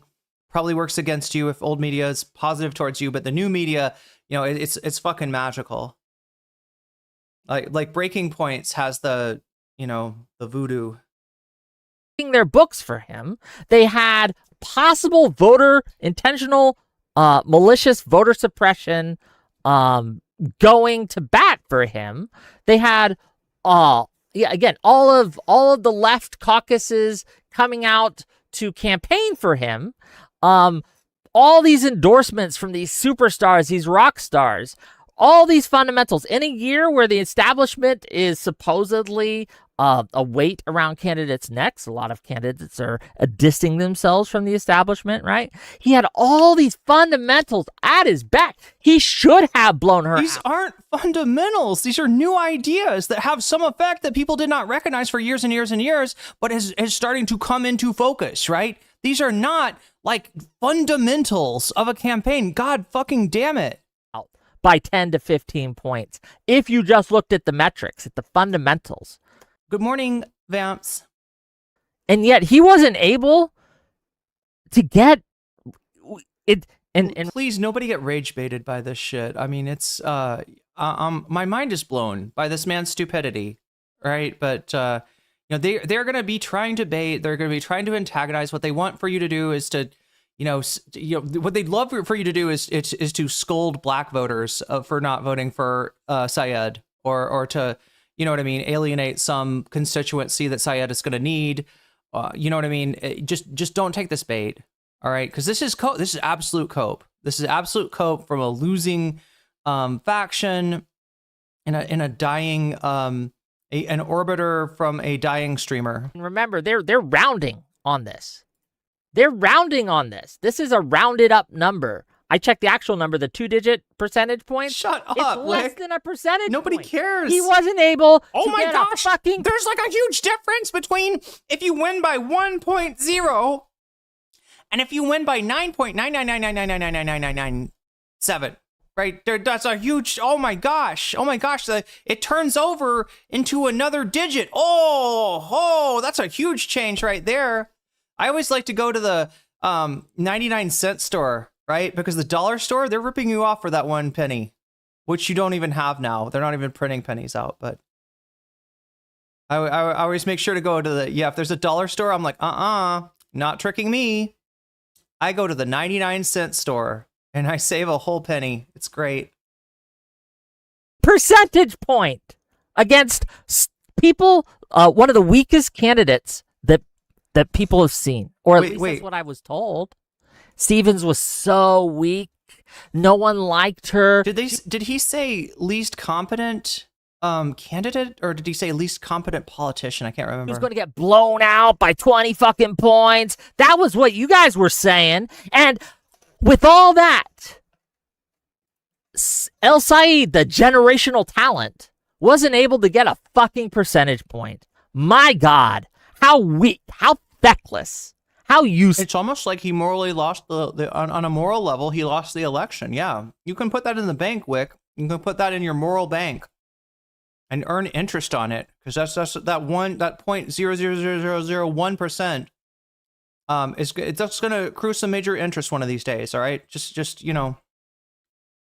Useless.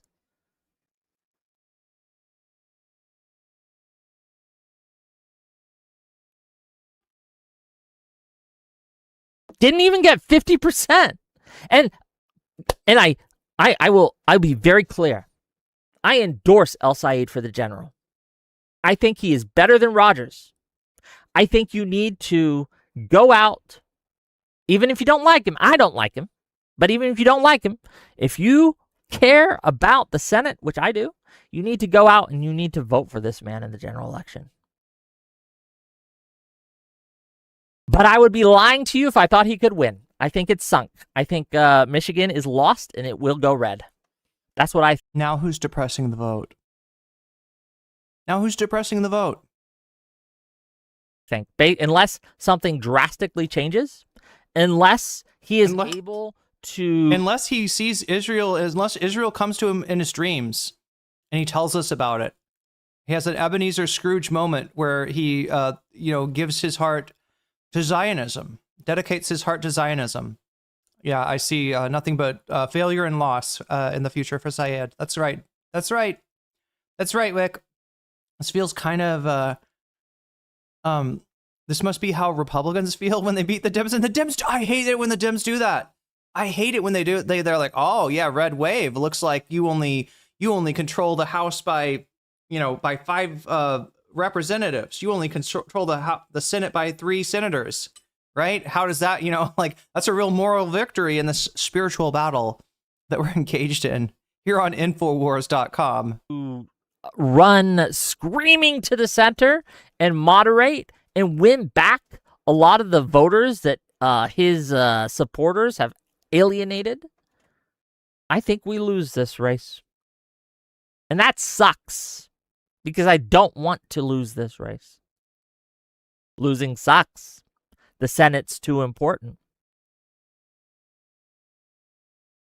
But we have to address the scumfuck tactics that these leftists, these arsonists are engaged in. Lest we forget. Including the guy that I just told you to vote for, who I earlier accused of being in on a voter suppression tactic? Jesus Christ. Maybe we shouldn't vote for him. He's too much of a scumbag. How can we vote for a guy who works with the likes of you, Mitch Voter, and Keith Edwards, and Waj from MS Now, and all the rest of these clandestine operatives, right? Next, this guy's going to be saying that ClanOps was involved. It was the old mods from my Discord. They're the ones that put out this false information, right? They've got a file apparently. They've got some kind of dossier. Anyway, we have possible voter suppression being done again against establishment candidates. Now, look, if we look at the election overall last night, and if we pull back the lens and we look at the other races that occurred last night, there were a few. So the actual blowout, let me see if I have that saved, the margins specifically. The actual blowout that happened. He's about to celebrate the AIPAC candidate. Last night.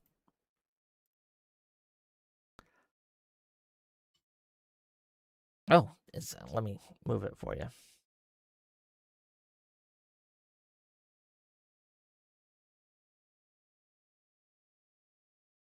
Wesley Bell, establishment candidate Wesley Bell, a very good candidate, by the way.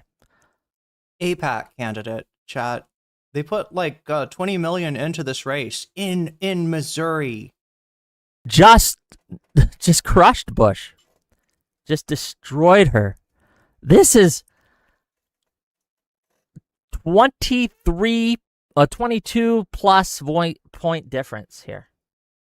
22 plus difference. For those of you in the Whick chat who never passed basic mathematics, let me do this. Let me do this subtraction for you, okay? Did you say almost 23 points? Yeah, he outspent her 30-1. The kind of blowout that the El Said supporters were screaming was super gonna happen. Okay. There was a blowout last night. The DSA got fucking blown out. They got their backs blown out.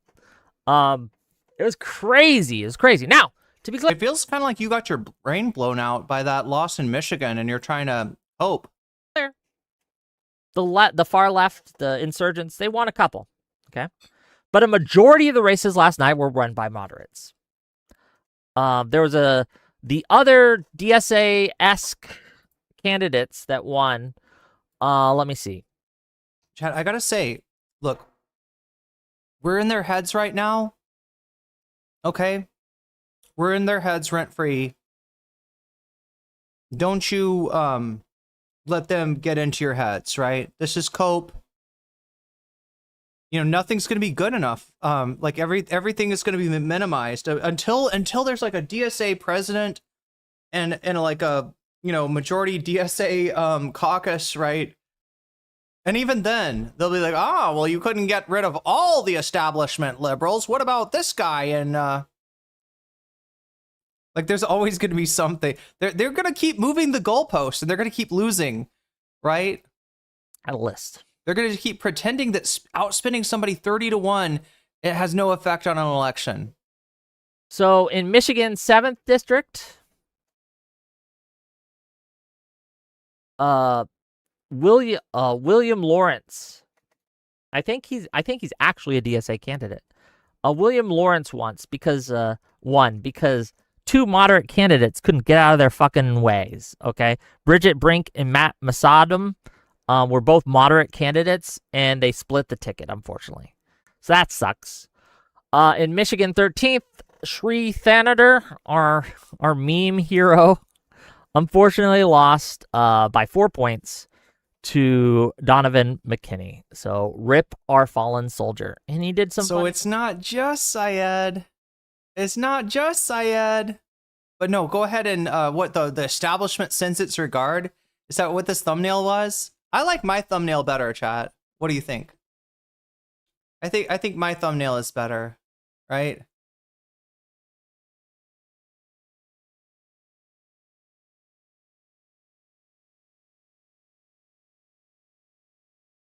Profoundly unworried about these guys. They're simply just doing free advertisement by being this gross and saying they hate the left. True.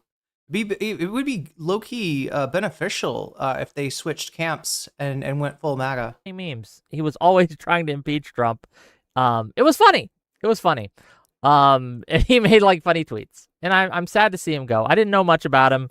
I don't know much about his. You don't know much about fucking electoral politics, Whick. This is the thing that you hate ideology, you hate theory. It's too heady of shit for you, and you want to think that somehow you're smarter than these anarchists that are running intellectual circles around you, and then at the same time, but.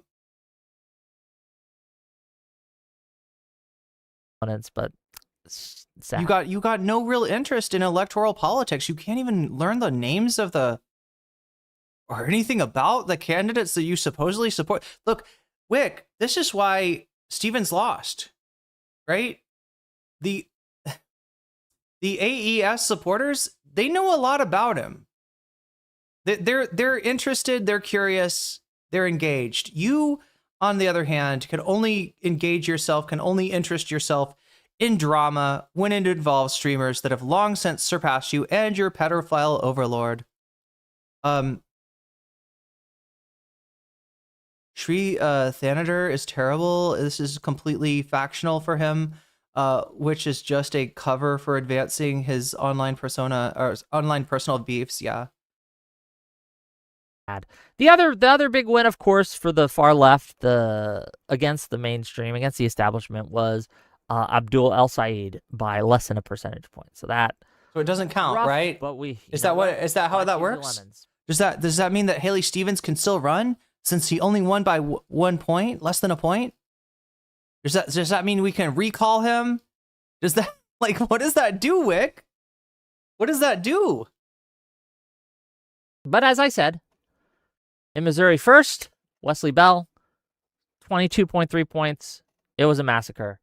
Shannon Taylor beat out Salam Badi by 31.6 points. Elaine Luria it was a crowded field, but she won by over 60 points. Okay. Jeremy Moss beat Aisha Faruqi by 18 points. Marie Gluskamp Perez beat Brent Henrich by 23.6 points. Adam Smith. I knew he was going to go there. One. Shama Sawant. Are you going to mention what was going on in that field? Are you going to mention the two other socialist-esque candidates in that field? Was an actual communist, right? It was from the communist section. A trot. I mean, something. Of the DSA, kind of that adjacent area, right? I don't know if she was technically. She, look, chat, she doesn't, I mean, this is an issue with her. She's been, like, I lived in the city that she was, a member of city council in, and the one thing that's kind of holding her back is that she does not play nice with others. She's very she went on Breaking Points to criticize Zoran Mamdani, which I'm like, there's stuff that I disagree with Zoran on for sure, right? But is it really what you want to you're on Breaking Points to try to get some more support for your to beat Adam Smith, that horrible piece of shit that is still got the nomination in my district, right? And instead she talked about Zoran. She talked about a lot of stuff. Like, I mean, there could have been better coordination between the socialists and has a huge beef with the DSA. There we go. I mean, that's but would you expect Whick to know this? Do you think he's even interested? Small space solutions. Don't get me wrong. She's done some cool things and she's pretty amazing. And Amazon like hates her guts, but I don't know. She's the kind of person that wakes up on the wrong side of the bed like every single day. I really don't know what that's about. Why am I getting? What is he watching? Oh, you're getting ads. You're getting ads, just like me. Except they're not in Thai. Look, chat. At least when we get ads on my channel, they're in Thai, so you get to learn a new language. Adam Smith won by fucking 38.3 points against Shama Sawant. And two other candidates and two other... Fuck her. The moderates cleaned up, okay? Now, does that mean that the DSA is no longer a threat? Obviously not. But it just puts to bed this narrative that has been pushed by so many lefties, right? By even so many people who have been, I would consider, sweeping for the DSA, sweeping for the left, that the establishment can't win. That the people, the base, doesn't like the establishment. That the establishment candidates just aren't appealing to the electorate. That's just not true. That's just not true in most locations. Again, there's deep... The big problem is they don't fight. The big problem is that they've preferred at various times fucking over their voters over fighting back against Trump because they're gun shy. And kind of vindictive, right? When they lose elections, they take it out on their candidates. Look at this, James Carville, for example, right? He suggested the Democratic Party needed to lay dead and let Trump run roughshod. And only then, after the Democratic voters were properly punished for not voting for, a fucking, vice president involved in a candidate in a cabinet that's enabling a genocide, only then will they realize how good they really had it with the Democratic Party and come running back like a spouse. Establishment is literally pulling worse than Trump. Yeah, that's the problem. They need a fighter. And look, if the establishment, figures wanted to be more fighters, I think they'd do better. And I wish they would.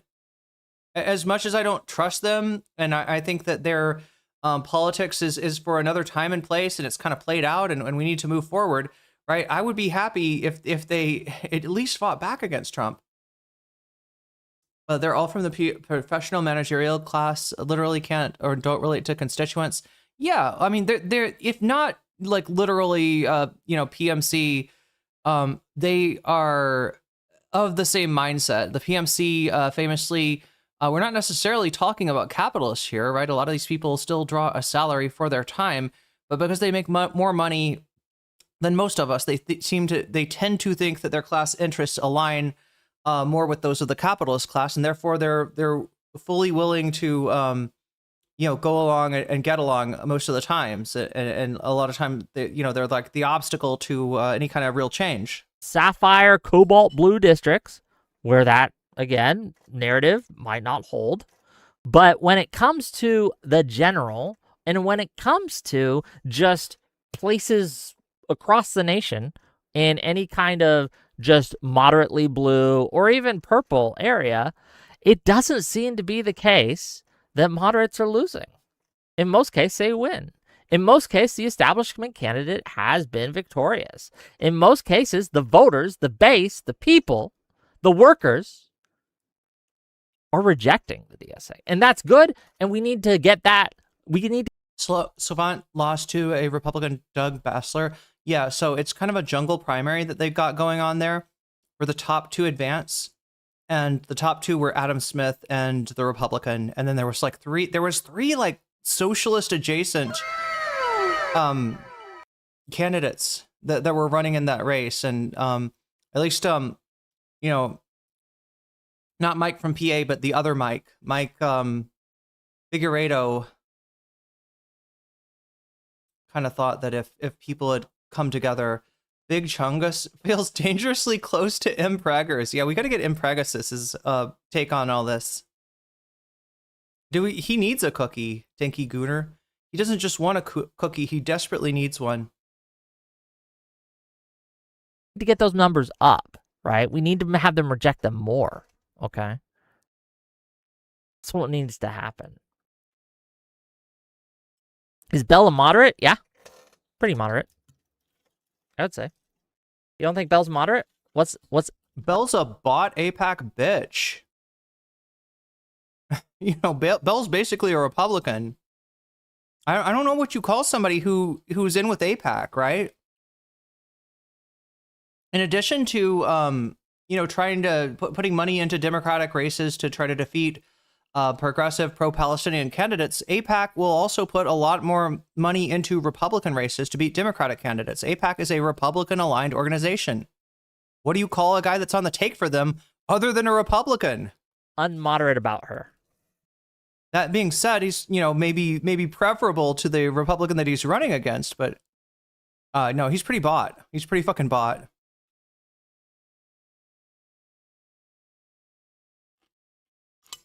An AIPAC stooge. You guys love to use the AIPAC stooge thing. Al Saeed got a bunch of PAC money too, right?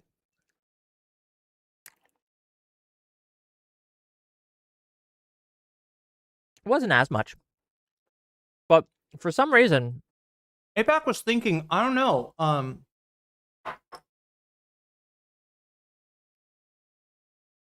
what is bro on about now?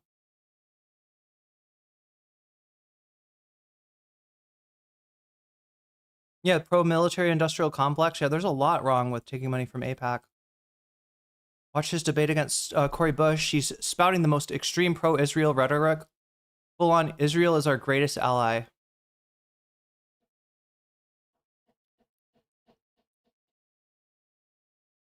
Yeah. Like Abdul, I think, made at this point too. Morat says, you think Whick would handle Abdul getting 70 million from Egypt? the only pack you guys seem to care about is AIPAC.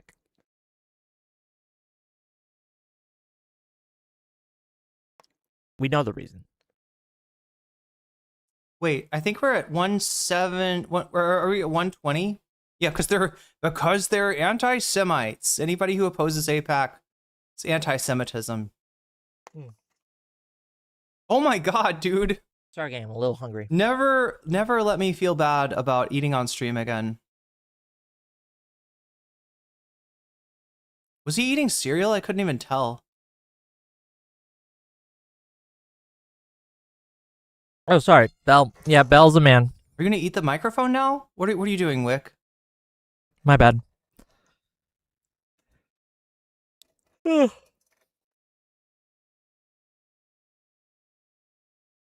gotta drink more coffee. This guy's ruining my appetite, chat. I was almost finished with my freaking papaya salad there. 9 milligram chungus eating on stream. Wait, 9 milligram. Okay. Directed to camera. Not a good thing. Oh shit, chat. Now the basil seeds have So they've swelled up. I think we need to stop being psyoped. And Then I'm why guilty are of you this, okay? Yes, you are. You just did a psyop. We just watched you. Yes, you are guilty of a psyop. Thank you for admitting. I got psyoped. I'll admit it. I got psyoped. No, you're trying to psyop people on something you have no fucking evidence over. You just imagine. What if there's a coordinated effort between the Syed campaign, Hasan Piker, you Mish voter, Watch from MSNBC, and who knows anybody that we fucking see talking about the polls. What if what if the polls were just made up? What if the pollsters they saw all these radical leftists like saying actually he's gonna win by double digits, and they're like, oh shit, you guys, we better change our polls to be double digits, or else we'll be out of line with the extreme left, who we all take our marching orders from. I don't know what the fucking. I opt. I have to be confident to be a con man. I saw all these polls. I saw all the new media push. I saw all the propaganda, and I fell for it. I fell for it, gang. I was coming in last night as the polls were closing, and I was like, man, in the days before, I was like, I don't think Steven's got a shot. And what's funny is you thought that she did. You stayed up all night. You wrecked your sleep schedule, only to still lose the race by it doesn't matter how many points. And now you're coming in. What do I do? What do I do? What do I do? What do I do? How do I keep my chat engaged? I know. Conspiracy theory. Stop the steal. Here. I don't think. Release the Kraken, Whick. Release the Kraken. I don't think it's. Ooh, I think she lost. Right? That's how I was feeling. Right? I was like, well, damn. Okay. Well, we got to hype ourselves up. Endorse. Well, you were right, Whick. Those were good instincts. Your instincts were directionally correct. Sell Saeed anyway because it's that important. We're gonna take our lumps and we're gonna lose by 10 to 15. That's gonna suck. But we're gonna we'll push through.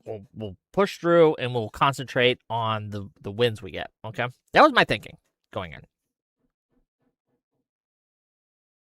Because I was basing this off of what I now know was just total lies, just total fabrications.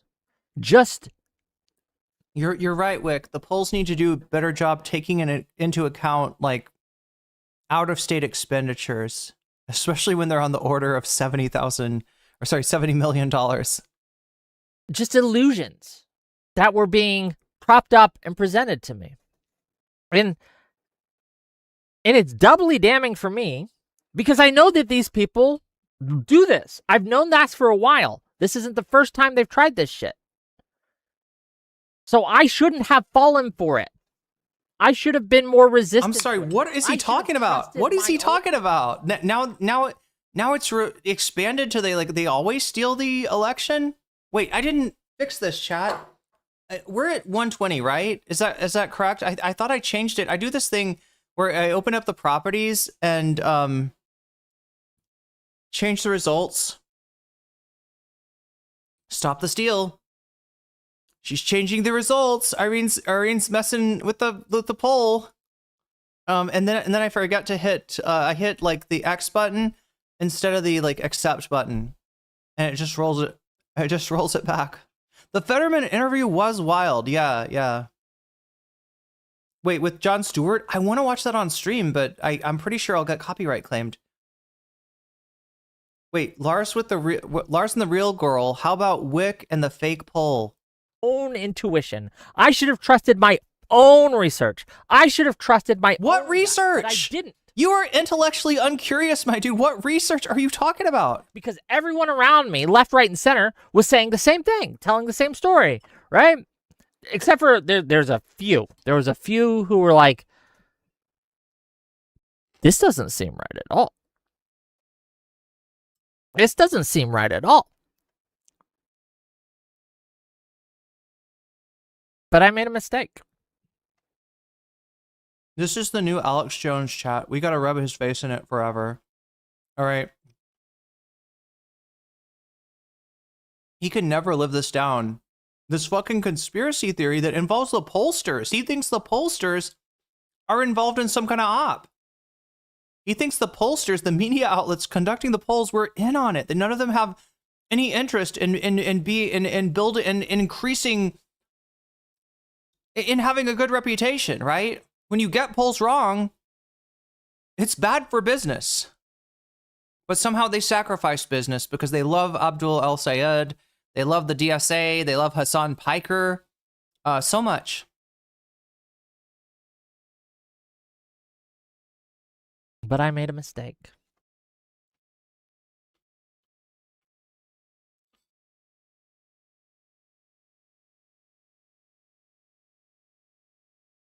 I saw that with Platner. They did the same thing with Platner. They tried to fucking...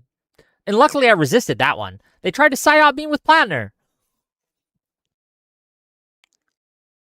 And they were trying to sign... Are you going to make me look up the results?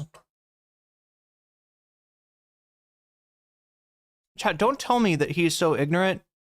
He doesn't realize that Platner won the primary. Don't tell me that he's that ignorant. Wait, Janet Mills had dropped out. What is he talking about? This is the worst one to try to hang your hats on. Platner primary results. I didn't even look at this because I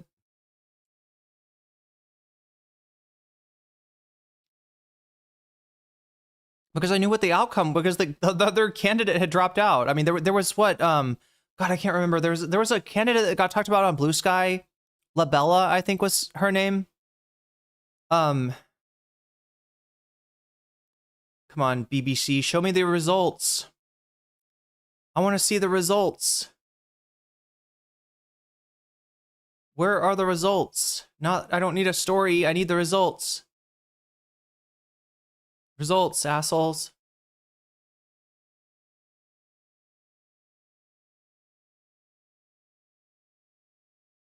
People aren't putting up the results because there wasn't really anybody running against this guy. Like there was, you know, Mills had quit. The other candidate ranked around 7%.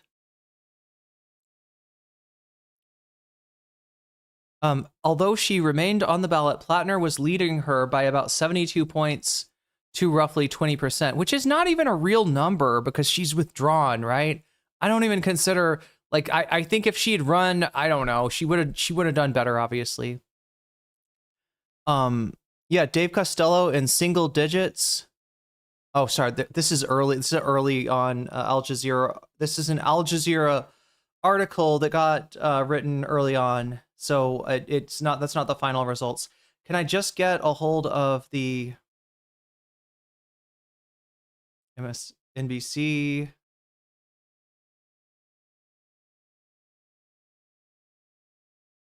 Okay, here we go. Yeah, 72% Platner, 19% Janet Mills, Dave Costello at 8.1%. What is he talking about? Is he saying that Mills shouldn't have withdrawn from the contest? Is he saying that if Mills had stayed in, she would have had a chance of winning? This is madness. This guy is off of his freaking rocker here. They're trying to psyop all of you with Hong, but I've resisted that one too. I should have known. Hong, you wanted me to tell you why Hong's winning, Whick? It's a lot simpler than you think. Hong is the only candidate with the guts to oppose data centers. Wisconsin voters hate data centers. I should have known.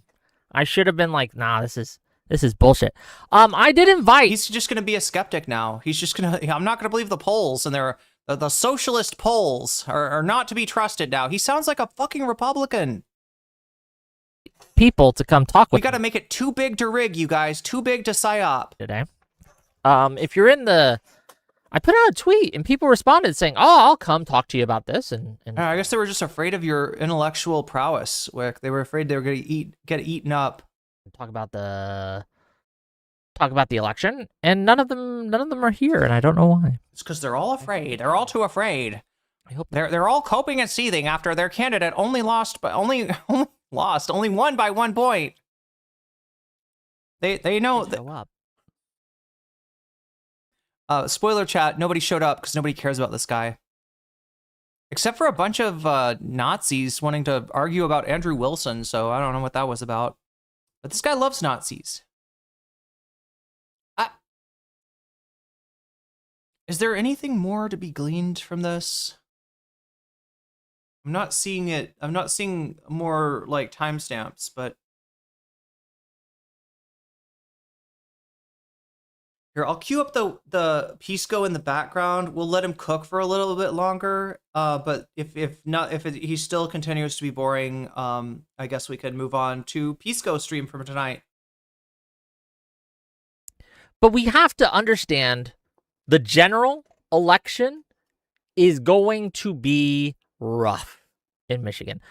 I was watching right-wingers because I like to see you what like right-wingers is up to. And they were rejoicing at the results last night. They got exactly what they wanted. Not only did they get the candidate that they wanted to run against of such a guess, right? Not only did they get the candidate that they would like to face in the general,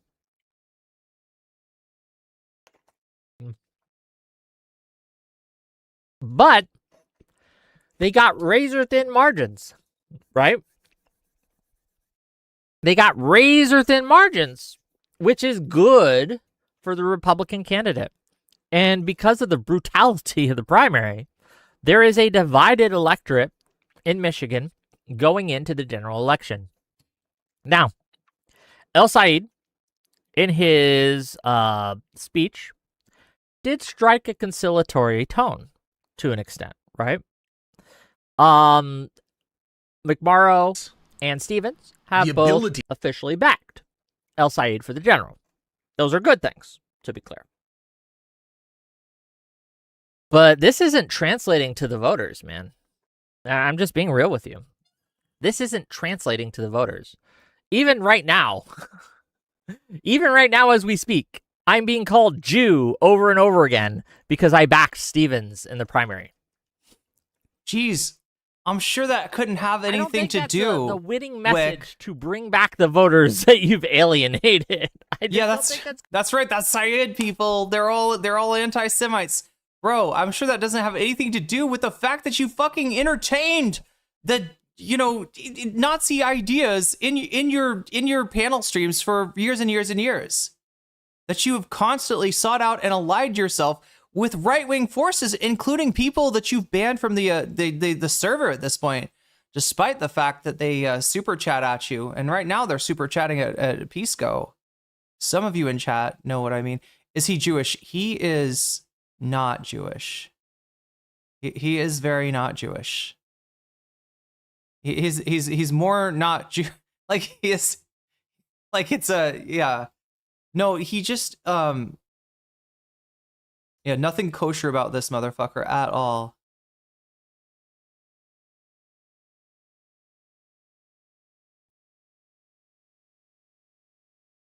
But he's just a disingenuous fuck.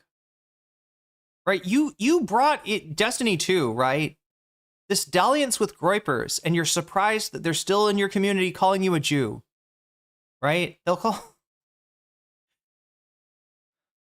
So it's gonna work. I could be wrong. Is he crying? Maybe a little bit. I could be wrong. And then we have clips like these.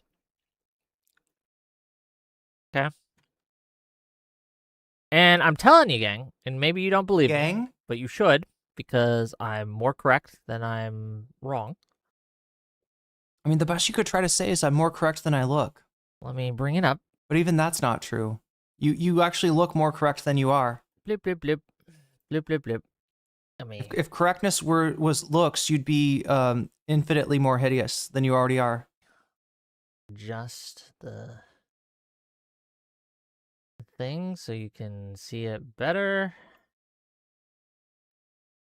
Professional streamer here, chat. Full-time streamer. Then we have gentlemen like this. Professional panel host. Interviewed. Says it this.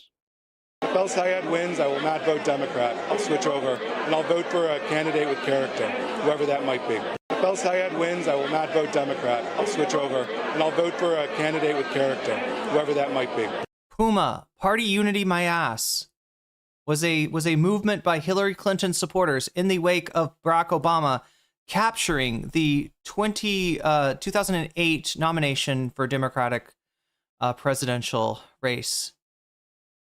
Hillary Clinton, after asserting that Obama voters would not vote for her when she inevitably won the election, there was a group of Hillary Clinton voters who claimed that they would not vote for Obama. And some of them didn't. Some of them, actually, more of them crossed over and voted for Trump. Voted for McCain than Bernie supporters came over to the Trump side of things. This isn't... Yeah, I kind of want to dip out on this, right? It's getting like less interesting. And we do have some well, 2 hours left. We got about 2 hours left. I should probably switch over the Pisco. Oh no, I said I was going to give you a little bit of Destiny.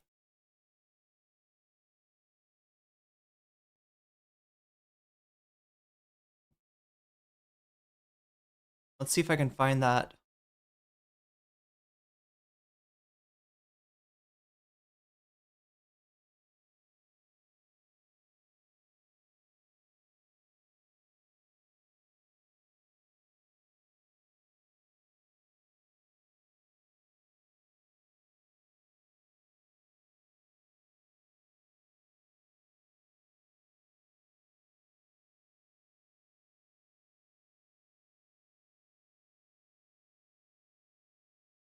An uncommon thing. And you can say that he's making the wrong choice here. But well, let's see what some of the responses have been.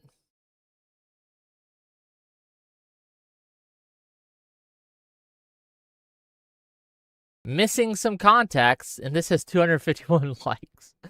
Missing some context. Yes, Tigay is a Jewish surname.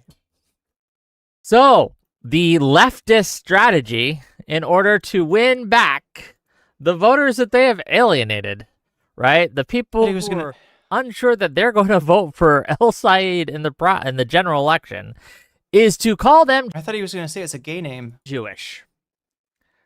This will surely work. But Whick, who are you even talking about? This is like me look, Whick, I can find plenty of Nazis adjacent to your community, including, I believe, the chatters that you were just the chatters that were calling you a Jew. Whose chat were they in, Whick? Were they in NCC chat? No, Whick, because if they use that word disparagingly, they would be immediately banned. You, on the other hand, have entertained groypers and adjacent creeps for years and years and years. So I'm not really surprised. I'm not really surprised that you're seeing the anti-Semitic call. It's coming from your own house. As a strategy, this will surely get people back on the El Sayed sign. This will allay people's fears that he's an anti-Semite. This will stop people... I'm sorry, what would you base that on? Is this more conspiracy theories? Whick? Sayed is an anti-Semite. Why? Because he's a Muslim. They're all like that. That's what Whick thinks. Can you hear it when I whisper like that? I can't. Maybe the noise gate. I'm afraid the noise gate. Like the mic doesn't pick that up because it's meant to reject noise, and whispering. You can hear it. You can hear it good. I am looking for the Destiny stream that we were on yesterday. I am trying to remember. Does anybody remember like where we got to? Oh yeah, it was like 5 hours, 6 hours. We were at like 6:01 or something. Let's see what Destiny's got going on, and then we'll switch over to Pisco. I think, wait, actually, we probably watched this, right? About this. I think capitalism is best when it's a little bit undermined. Like you kind of need a little bit undermining in order to make sure that people aren't being taken advantage of. Mask on. And I don't think we're doing enough of that right now. I think we are. Do you just mean regulation? Yes, regulation, but that is literally yes, but that's yes, but we don't even do that anymore. But I do think when it comes to like certain companies, I don't think those companies should exist as free market So, like, I don't think there's that's free more of the market strain. solution. Because when you say we need to undermine capitalism, what people will hear, at least on this panel, is like undermine the ownership structure and the power structure. Well, I think for some things we should, like, I don't understand why there's oil companies. I gotta say, with as ridiculous as Keith sounds here, he is kind of making Pisco go mask off here. We don't want to undermine the ownership. We don't want to undermine the ownership. We certainly don't want to undermine the power, right? We got to maintain that capitalist power hierarchy. Because how else are they going to buy off the polls?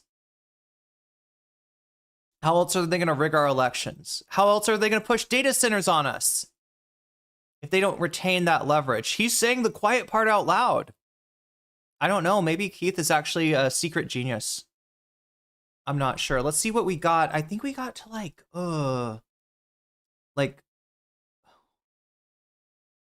no, I thought that was the Strait of Hormuz chat. I think it's actually Factorio. I'm pretty sure this is Factorio. It does look a little bit. No, the lake is not. There's no lake or sea like right next to the ocean in Iran. For a second, I was like, wait, is this the Strait of Hormuz? Well, I think in an article it might say, I think is this the Hormuzi? There's a Fox News article because he got in trouble, I think, when he was with the Lincoln Project, where people accused him of wrongdoing.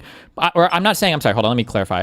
I'm not saying this guy's never worked with Ossoff before. I'm just saying that, like, this might be like a Doug of 8K thing, where, like, his work with Ossoff as, like, a senior digital advisor or whatever might have been, like, a media company was hired to do a single ad, and he worked as, like, the point of, like, it might be some shit like that. You know, that's all I'm saying. Yeah, that makes sense. Also seen that the party quite often would prefer to have Donald Trump as I think that's president. Absurd, Keith. I think that's absurd. Wait, No, it's not absurd. Well, wait, Hutch, we just watched Whick just say that. I called him out for it too, by the way. But Yeah, but like, What? But that's not okay. That's not really at all what Whick was saying. This is why you see how pernicious it is when Pisco is like, I need you to say it. So you prefer MAGA. You prefer MAGA. You prefer. That's not what Whick means. When this guy over here is saying they prefer Trump, the Democratic Party prefers Trump. This is not the same thing that's being said. Wait, well, Whick is not. Wait. Sorry, Bill. Whick is not representative of. Can I make my point? Can I make my point? That's absurd because you were just using flowery language when it came to Hasan Piker. Yep. Just like 10 minutes ago. True. And he straight up like did not endorse Kamala Harris, like worked the entire cycle to undermine her, to try to tie her to, you know, like accusing her of like literally wanting a genocide. And then you accuse moderate Democrats, right, or but like, moderate wing of the party of preferring to lose to Donald Trump. Like, that's ridiculous. Nope. It's absurd, man. Nope. That's why I think the Democratic Party. He didn't accuse her of shit. He was real about what she said, and she didn't say. He was hoping, and he was pushing her to actually put some daylight between herself and Biden. But as Biden told her, no daylight between me and you, kid. And as she said on the fucking View, forget Palestine, chat. I mean, sorry, that is gonna get clipped. Don't forget Palestine. Actually, keep Palestine in your thoughts. But outside of just Palestine, like he was. Anyway, this is a lie and a retcon.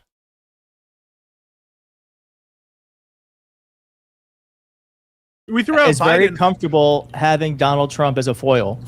That's bullshit. We threw out our candidate. That's Joe Biden. No, this isn't bullshit. Okay, this isn't bullshit, right? You can see it in the James Carville strategy. Remember, James Carville is not just some random fucking. I was about to say unc. He's more like a grand unc or a grandpa. He's not just some random great grandpa out there, you know, popping off with his thoughts, right? He is still influential in the Democratic, I don't know, brain trust, right? If not, you know, as a person involved in campaigns himself, right? And yeah, they love to use Trump as a foil. They loved it during Hillary Clinton. They thought that would help her chances. And they also love it, you know, in terms of like if we can we just let Donald Trump hurt our voter base as much as possible, then they'll come crawling back to us. Turns out they found someone better. Biden because, and that's the powers that be. That's Nancy Pelosi. That's the Obamas pushing him out. That's all the insiders as well as woke the basic voters. We pushed them out specifically because of electability concerns. And so to act like when it was all hands on deck, I mean, that's not true that we wanted. So Trump you were to win, supportive okay when with there it. was a primary happening before June, when Marianne Williamson was running, and you were supportive of those candidates? So I did not support Marianne Williamson. I did not support Cenk Uygur. Okay. I didn't support those candidates. And why didn't any major Democrat run against Joe Biden? Yeah, because Joe Biden made the selfish choice to run again. No. With all due respect, Lawyer Pisco, I feel myself to be more qualified to answer this question than any of you, okay? Why didn't they run somebody serious against Joe Biden? Because since 1980, the Democrats have been afraid of having any kind of active primary. They actively try to. There is a social cost that gets paid. There's a reputational cost that gets paid if you ever challenge an incumbent, with the thought being that if we don't have a primary, our incumbent's going to stay looking good. Our incumbent's going to stay looking fine. And there's no, it's too dangerous to run primaries, right? They basically, and if you do run a primary, don't expect to get anywhere in the Democratic Party. We will punish you if you run a primary, right? People know what's going to happen. So only fucking losers like Cenk Uygur and Marianne Williams, even run in primaries against established incumbents, especially as the president, right? I happen to think that it's really healthy to run primaries. I happen to think that every single incumbent should be battle tested before they're given the stamp of approval a second time. Let's make sure this guy is up to run, especially in the case where somebody's as old as Biden. At Narwhalby, super chatted $5. Carville is really threatening to take donors with him, right? But if new members don't take donor money, what is the threat again? I don't get it. I mean, this is the thing, is that like kind of to run on these on these platforms that people that, anti-establishment candidates are running on, you are going to put yourself in a place where, you're not going to get donor money. Right? You're gonna, I mean, so yeah, they can run they could run like, I mean, imagine if the Republicans had, I don't know, $1 billion to run Liz Cheney against Donald Trump, right? I don't think that candidacy gets anywhere. There's just no constituency for Liz Cheney in the same way that there's no constituency for Chuck Schumer, Hakeem Jeffries, Nancy Pelosi. Kamala Harris might be a different matter, but we'll see. We'll see, chat. We'll see if Hasan's prediction that no pro-Israel candidate is going to get anywhere. Although Kamala now finally looking to distance herself from Israel. We'll see if that actually happens. No, but if the party is so healthy, who made that choice? If the party is so healthy, why didn't anyone run against Joe Biden? Carville looks like Eustace from Courage the Cowardly Dog. Is that the guy or the girl? Eustace? They did. That's different. Because they weren't The lady? even close to having support. You mean, I can't even remember the guy's name. A congressman from New Hampshire. One bout of diarrhea and James Carville won't be screaming about the DSA anymore. True. I'm sure. What was his name? Dean Phillips, Marianne Williamson. Dean Phillips. Oh yeah, no rock stars running against Joe Biden. But no. Here's the deal. So Pisco may or may not know this, right? But the reason that real people don't run in primaries against incumbent candidates is because they are going to be political dead men and women walking if they do, right? It's been known. This is what the Democratic Party does, right? You cannot sit with us if you even consider, running a primary that's inconvenient for us. Eustace is the dude? I didn't know Eustace was a dude's name. Eustace is, because I was like, he doesn't look like the lady. You mean the dude? And I was like, wait, the lady's got to be Eustace, right? No, the lady's Mural. Shinmur. Maybe I should watch Courage the Cowardly. This is old. What? It's not a Nicktoon, is it? Is it a cartoon? Cartoon, right? This is like a Cartoon Network thing. And everybody says it's like really good. It like holds up. Maybe I should. Hillary knew better and didn't run again.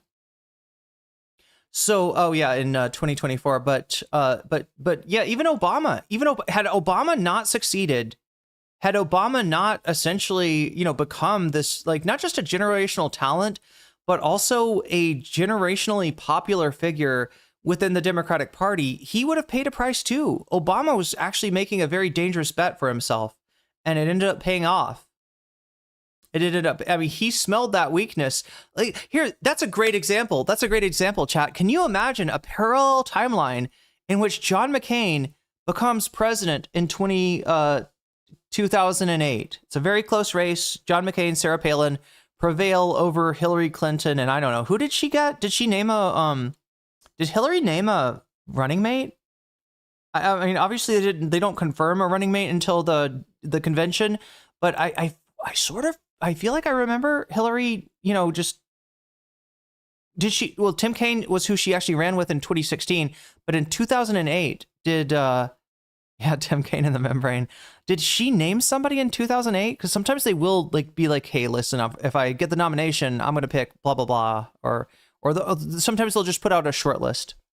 But either way, imagine a separate track, a separate reality where John McCain and Sarah Palin become president and vice president in 2008. That could have happened.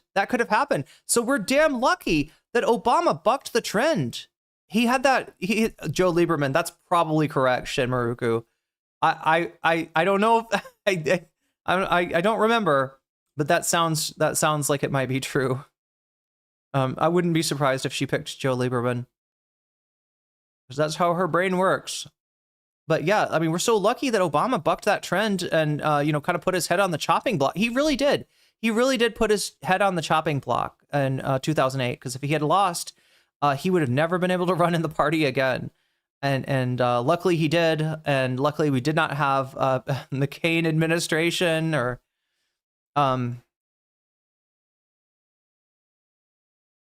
Different thing. So saying that Joe Biden made the wrong choice. It's not a different thing. It's a sign. It's a symptom of the illness of the Democratic Party that someone like Joe Biden could run unopposed by people that knew that it was not allowed. Every single fucking incumbent goes. Keep in mind too, I am glad this guy finally got here, and there were at least, I guess we need 6 libs or whatever, or 2.5 libs or whatever, to finally get some answers out of these people, so that these things are so plainly obvious to anybody that knows anything about any of these people, right? When they say things like this, again, Keith Edwards not the best representation of a he's not extremely he's not exactly what I'd call like a left flank guy, right?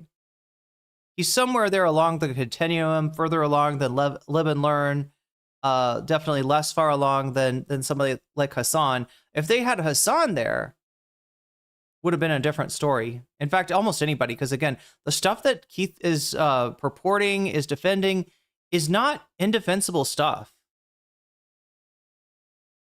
they don't mean that people were afraid and the Democrats weren't strong enough and we should have ranked. What they mean is that there was an explicit conspiracy in the Democratic Party to push down people that could have ran against Biden because interesting. I'd forgotten about this. Foreign Sticks is reading from Wikipedia here. The Clinton campaign continued to hint that a Clinton victory would entail Obama being chosen as vice president. Yes, the running mate. March 8th, a former President Clinton official made it known that they would support this as a dream ticket, which would be an almost unstoppable force. Yeah, given Obama's performance, given the way that he was kicking the shit out of her, even to even to be not blown out by again. So here's how the Democratic Party works, right? We got somebody usually who's got next. It's usually like a vice president for the previous administration. So in this case, Al Gore had already tried to run in 2000, had lost to George W. Bush. They weren't going to pick Al Gore. John Kerry, another possibility, had lost in 2004. Generally, if you lose a general election, you don't get another shot at the Democrat, being chosen as the nominee. And then the next person up, the next person that could say I got next was Hillary Clinton, who had been the first lady, a very active and involved first lady in the Clinton White House, right? So Clinton had next, and yeah, even though she's not a candidate, I mean, they would use words like insurmountable to describe Hillary Clinton's not just candidacy, but her election. She was insurmountable, or so people thought, as a as becoming the next president, and it wasn't true. Keith is a lib-left professional comms dude. He's a member of the DSA and local Democratic clubs. What I'm saying isn't so much that there is a difference between Keith and generally what we talk about as a left flank person. It's less pronounced, but there's all the big difference here is just knowing his shit to be able to participate in a debate. Again, he's not a debate bro. He hasn't done this before. He seems to be, I don't know, was he either a little bit tired or I said he seemed a little bit stoned. I don't know that for sure. But yeah, he's kind of got a mixed background, right? You know, he's got that involvement with the Lincoln Project as well. Yeah, and Ossoff. And people wanted to not that Ossoff is not better than the majority of Democrats, but we are talking about Ossoff here. Make money, and nobody wanted to confront the truth because everybody's getting paid and blah blah blah. That's what they mean, and I'm glad there was finally like a little bit of push so somebody could see this. Although this is stuff that should have been known for. He's all right. I'm just saying he doesn't really represent the ops of these guys, right? He doesn't represent the part of the left flank that they are have positioned themselves in opposition to. Although, yeah, he's more, obviously a lot further to left than anybody on this panel. Over a year. Is it an 8-person panel? It's a 7-person panel.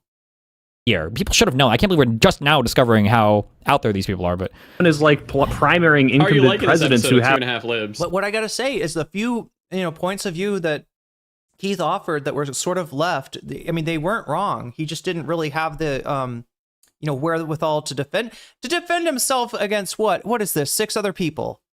I mean, to be honest, maybe I'm expecting a little too much of the guy, right? First time doing one of these creepy, sweaty panel shows. He's going up against 6 people. Yeah, it's a bit of a degree of difficulty going on here.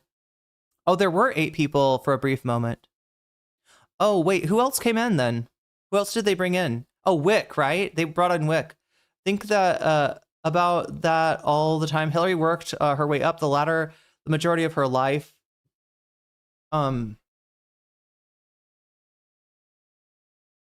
the majority of her life in the most misogynistic time period, all to lose to the biggest, dumbest oaf to go into office. Wait, sorry. Oh, to Trump. I'm sorry. I thought you were talking about Obama for a second. Cosmics apocalypse. No, you mean the biggest, dumbest oaf to go into office. Yeah, Trump. Yeah. It's great. Of like the party. This is the centrist mafia. Yeah, kind of. Several wolves. That's a hit. Did you make that up? Is that? Did you coin that term just now, or did you hear that somewhere else? Because that's a good. That's what they should be called. That's what they're doing. That's what they are. They're the centrist mafia. Like coalesce behind them. This is not how it works. This is completely unprecedented. Thing is, I think a healthy party wouldn't be saying that. But we had primaries, and all 4 of those people lost because anyone who might have opposed them didn't want to. Were there primary debates? No, there were not. I'm sorry. I want to make clear that I'm not calling all these guys stupid idiots for not knowing this. It's just something that I happen to know, and I happen to be really confident about. I watch this stuff, I analyze this stuff, and I know pretty well how the Democratic Party operates because it has been letting me down for my entire life. And I'm a very curious person. I want to know where this dysfunction comes from. And I think I got a better idea than any of these guys. But yeah, not to flex. This was not a competitive primary, and that was a problem. And you're right about that. But what you said was different. What you said is, what Pisco doesn't seem to understand is that the Democrats intimidate people against running competitive primaries against, especially incumbents, but even somebody like Hillary Clinton, even somebody that's just got next, right? The Democrats, they do their best to coalesce around a candidate as soon as they can, and anyone who gets in the way of that, anyone who threatens that, gets put on blast and probably loses their, the way that the game that AOC is playing that a lot of people hate her guts for, right? In trying to make nice with the Democratic establishment so that when she runs for president in 2028 or 2032, that she doesn't get sandbagged the way that so many other people have. That there might be an election where people consider AOC as having next. Now, the kind of compromise that she'd have to make for that is, something that's pretty distasteful. Which one is Pisco? Yeah, you're right. Destiny makes it really tiny. Tiny D. Pisco is in the center right, if that makes sense, right? Pisco's the one with the beard and the black hair. He's second from the top and all the way to the right. Yeah, bottom right. Yeah. That's wanted Trump to win. That's a different thing. It's a symptom. It's a symptom of the rot of the Democratic Party. The incumbent advantage, the general incumbent advantage is a symptom. The inability to actually compete. Look, if an incumbent's so fucking strong that, that nothing's going to knock him out, then yeah, nobody will run against him for that reason. That's not Biden. That's the opposite of Biden. The fact that there was so much deference that the only people to challenge Biden was like Glup Shitto and Marianne Williamson and Cenk Uygur, Shaky Gurga himself, right? It kind of speaks to, yes, Keith is actually right here. Again, like, I don't blame him for not being able to defend the point of view 6-1. There's a lot, that he's sort of missing in terms of being able to defend this, but he is actually right about this. And he's right about a lot of the stuff that they're making fun of him for. If Pisco is a lawyer, why is he so dumb?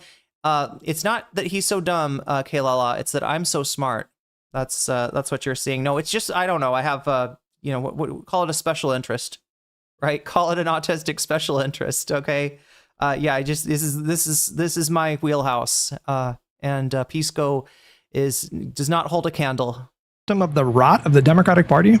No, the fact AOC also didn't run. I mean, she couldn't have run, but like the progressive lane also wasn't occupied by some like serious, progressive candidate in Congress. Well, actually, you could make an argument with AOC that she's kind of compromised at this point. That her and Bernie have thrown in their lot with Biden in an attempt to, kind of get, and they did, successfully push him to the left to some degree. You could say that she was smart enough to know that it wasn't her time, and that she would have been considered too young and inexperienced and had not, sort of solidified the kind of, following that she'd need to be able to make a run at Joe Biden. Yeah, there's probably a lot of reasons that AOC, we still have a question of like, when AOC finally does run, like, where does she start off in the pack? Does she get, you know what I mean? That kind of excitement, or does she end up lost in the mix? Has she like maybe compromised too much where the left flank, that would have supported her before these compromises is somewhat, looks at her as like damaged goods, right? There's a real question about whether AOC, will be able to run. But yeah, of the people that they're talking about right now, she is the furthest to the left that we could reasonably hope for, right? I gotta ask you, chat, when you hear me talk, are you hearing another noise too? It's the sound, specifically the sound when I talk, because we got some construction going on. It's got to be done. I thought they were painting today, but it sounds more like they're drilling a hole in the wall that I'm right next. Nobody hears anything? Okay, Lycha, I hear nothing. Anybody hear? Anybody hear stuff? Can you hear it when I talk? Hearing you from my laptop speakers, so I just hear you. Okay, well, as long as it's not bothering anybody, we'll proceed. Failure of moderates is a failure of progressives too. Yeah, I was going to say, it's a failure of the Democratic Party. Yeah, I mean the progressive. Shut up, Pisco. The progressives don't have any power, especially in 2024. Caucus, they were actually President Biden's, longest lasting holdouts. AOC, Bernie said stay in. This is what I was talking about, right? You could make the analysis that, AOC and Bernie were a little bit compromised by the Biden administration in their attempt to, push him further to the left. And AOC and Bernie. I mean, wait, can we pause there, Keith? Keith, you're not going to call them. Yeah, that's what I'm trying to say, Shin Maruku. I know this sounds like I'm flexing and bragging, or whatever, but I am trying to specifically make the point that this is not Pisco being deficient in something that you'd expect a political prognosticator, a political commentator to know. This is just something that very few people have analyzed in depth with the Democratic Party over the course of decades and decades to be able to understand. This is, not common knowledge, in other words. That Sanders and AOC wanted Trump to win, correct? Sanders and AOC wanted Trump to win. And if you want it to be common knowledge, you can support me at throne.com to help me get my hair looking decent, halfway decent, so we can put out videos and grow the channel and influence, yes, more thought on the left. If we can get these ideas out there, I think it'll be a benefit. But yeah, only do it if you want my hair to look better, all right? Yeah, because they called for Joe Biden not to Biden step down. Stay in the race. Right, after the bad debate. Well, no, I believe they were the first ones I believe. I don't know why they did that. I'm sorry. I don't know if that's true. I don't know if that's true. It may be, right? Like I said, there was, they had the ear of Biden, for better or for worse, during his administration.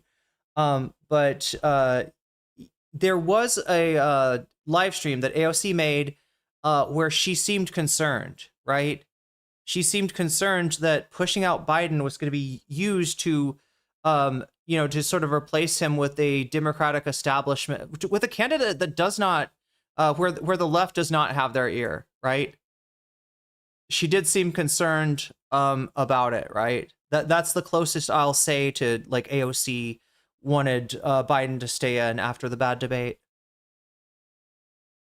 Steven Sayers, AOC just doesn't seem ready to be president. You may be right, and that's part of that is on her to decide, right? I don't think she definitely didn't look at herself as being ready in 2024. And yeah, you got to have the confidence, right? That's a prerequisite.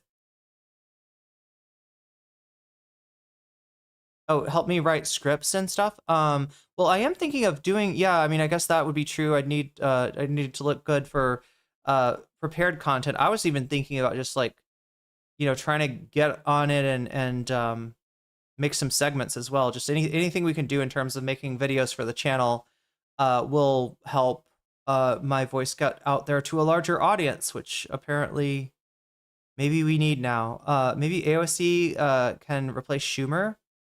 Oh yeah, I think she's thinking about if I don't know if he's gonna run again, but she's thinking. I think she is considering running for a seat. That is one possibility, right? Especially if she does not go the presidential route. Because they thought that they could, if he were to stay in and win, they could get a lot out of him politically. So yes, but no, because they had some notion about what was in the best interest of the country. Just like I assume the people who wanted to, replace Joe Biden later on. But you're assuming that they want Trump in office, and I think that's like, what's the evidence for that problem? I'm sorry, wanting Trump to win in 2024? Yeah, I don't think that's what he was saying. I think that they're talking about like. I think we're talking about well, let's see what let's give Keith Edwards a chance to answer himself. They might be willing to take. Are you going to let him have a chance, Pisco? Actions that are inure to the benefit of MAGA Republicans, and I'm the first to call them out on that. But I think it's a little bit much to say that like Joe Biden wanted to lose, or Kamala Harris wanted to lose, or they were okay with losing. I think it's being a little unfair maybe to Keith. Let me try to defend. I think Keith is saying... No, just let Keith answer for himself, guys. Come on. Democrats enjoy having MAGA and Trump as a foil, and maybe they're too reliant on it. Is that what... I don't understand why... Why don't you let him speak for himself? I would love to see what he thinks, what he says. Again, he said he was the... Did he say a digital communications consultant? Senior digital advisor. Senior digital advisor to Ossoff. And then worked with the Lincoln Project, and then like he's done all this stuff. Freed is the next person. Why do we have to, like translate for him? Like what? Hello? Yeah, he's retarded. What you're trying to say, Keith? Mootin, please don't bandy about accusations like that, right? It's like spitting out the window in a car, like towards the front, right? You know what you know where that spit's going to end up, right? Yes. No, but you said what's sure, the but evidence of that? That's fair because we do like pointing at MAGA and saying we need to stop this. This rallies people. I know all of our channels do better. So charitable. Why? Yeah, they brought him on to be a punching bag, and I would say whoever brought him on is probably not really his friend. Better when MAGA's in power. Like, what was it? Was it Hutch? I can't remember who they said. One of these guys knows him, right? I know. I don't even know if that's true. I think we do better around election time, but not a single person here would deny that. But that's not good. That doesn't mean I want MAGA to win, for USA to get dismantled, for our rights to be fucking shot, right? Like, this is ridiculous that we're like, oh yeah, like, oh, I really want to make money on my YouTube channel. But here's the deal. You're thinking like a human being. You're thinking like a voter. You're thinking like a constituents. We're talking about consultants. He's talking about consultants and politicians, right? And there is a very good, argument to be made that James Carville, it is certainly in terms of he wanted the Democrats to allow Trump to do things that harm the American people, that harm the voters, and then to be able to run on that, right? That is a brazen and callous disregard for the people that you claim to be representing. No, I don't think you want MAGA to win, but I'm just saying I don't think that it's keeping a lot of established Democrats or like high-paid consultants up at night that they get to run against Trump. Why are you being so defensive? Time. That's all I'm saying. Well, what would be the end goal of that? I'm sorry, I just don't quite understand this argument about what's going on here. Like, I don't understand it. I don't understand it. It would be like having a Nazi on a show, and he's like, I just think that Jews have kind of like are the architects of the destruction of the West. And then someone's like, well, hold on, wait. You mean like Family Guy or like Pineapple Express was like a really bad movie, and like you mean like Jewish people who were like doing comedy? It's like, no, I think there's like a cohesive Jewish like kind of cabal that runs things behind the scenes. And then somebody's like, wait. You really can't hear that, chat? You really can't hear this at all? Okay. Wait. Hold on. Wait. I don't. Wait. I don't understand. Hold on. Like, so you mean like when like AIPAC funds candidates that are like pro Citizens United? And the guy's like, I really do think that Jews prey on the downfall of the white race. And they're like, wait. Okay, hold on. Wait. Like you. Wait. You hear it, Ghastly? You can hear it. Synagogue or temple, and you saw like a Jew pray. Rave can hear it a little bit. Kaylala can hear it. Yeah. It's like I think we're just gonna have to grit and bear it. Brennan Barrett. And keep in mind too, and I can tell you from firsthand experience, okay? These are your terminally online people. It's even more hopeless in the real world. People have no concept of how fucking crazy fringe all these people are. They have no clue what they're dealing with. Even in the online world, these guys are like very slowly starting to discover. The thing is, you're crazy fringe, Destiny. You're literally on the fringe, right? Most people won't deal with you because they're not sure if you're a child molester or not. They're not sure if you are a enjoyer of CSAM or a somebody that shares revenge porn, right? You got a lot of fucking baggage. By this point, everybody knows it, and you are on your way out because nobody wants to deal with your bullshit. Like, wait, what? End goal of that? I'm sorry, I just don't quite understand this argument about what's going on here. Like, what's the end goal? I mean, you're trying to explain to somebody that's totally ignorant. You are in a room full of libs that have never like considered that like, I don't know, the liberal establishment has anything other than the concern for the American voters in mind. It's it's a difficult uphill boulder roll that Keith is faced with here. Like to make money as consultants, we're not talking about streamers, right? We're talking about politicians. We're talking about consultants. We're talking. Yes, and he believes that the Dems and the Republicans are maybe roughly the same thing. Like that's generally how these people function. That's not what Keith believes. Every single one of his videos is exposing Republicans. Are there any like anti-Fetterman videos? I haven't seen anything like that on Keith's channel. Maybe. I mean, his videos are a little bit... So a Keith video works like this, chat. It's got a sensationalistic thumbnail. This is some of the shit that he's gotten in trouble for. There's a wild thumbnail implying, something like Trump is going to die or step down, or there's some big scandal on the, horizon that's gonna cause massive upheaval, right? You watch the video, and then there's like 3 subjects that get talked about, right? Before you get to the whatever's on the thumbnail, he's gonna cover 2 other things. And I don't know, maybe it's one of those other things sometimes, like, hey, Fetterman really sucks, or Chuck Schumer is weak, maybe. But you're never seeing like a thumbnail of like Chuck Schumer, might be a secret Republican, right? It's never like that. He's pretty friendly. I mean, he's not for the establishment, but he's also like not. He's almost, you could see him as like a left-wing Josiah. The way that Josiah, has some trepidation about Hasan and about like left flank people in general, but it doesn't really show up in his content. Most of his content is just like, hey, look at what Trump did, right? Keith is kind of the same way, but the other side. Keith is a little bit predisposed towards the left flank, but generally is not attacking any Democrats in his content. The party. Why does the party want Donald Trump to win? Better question. Why are you on this panel? Right, I'm sorry, but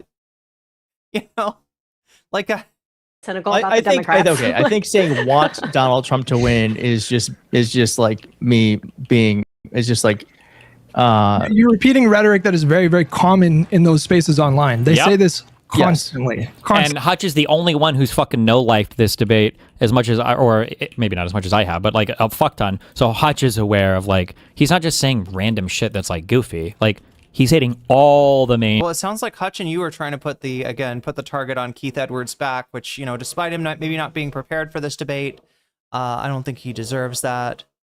This is the DGG shit. This is why nobody wants to deal with these people, right? You say something that just slightly, out of line with their narrative, and all of a sudden they're like all attacking you. Talking points. He's not like misspeaking. He doesn't need people to help him like he's retarded. He can't communicate well. He's hitting exactly the points that he means to hit. Instantly. But in a sleepy, possibly drunk, possibly stoned kind of way. Anyway, chat, I feel like we've had enough of this. I really want to show you some of what's gone on with Pisco tonight, because this is going to be, I think, the best shit. God, let me see. Is there any? I'm looking for more timestamps, possibly. Wait, is that it? Destiny crashes out watching Live and Learn. Wait, am I already past it?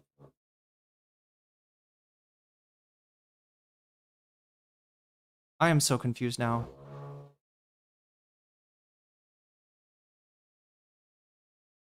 I'm outside of the timestamps. Maybe I did watch all of this.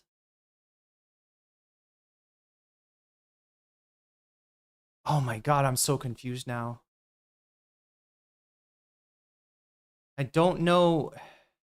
Let's just look at this really quick. 331. I'm a little bit wondering if we're not allowed to have that strategy, so it constantly favors them making more and more gains.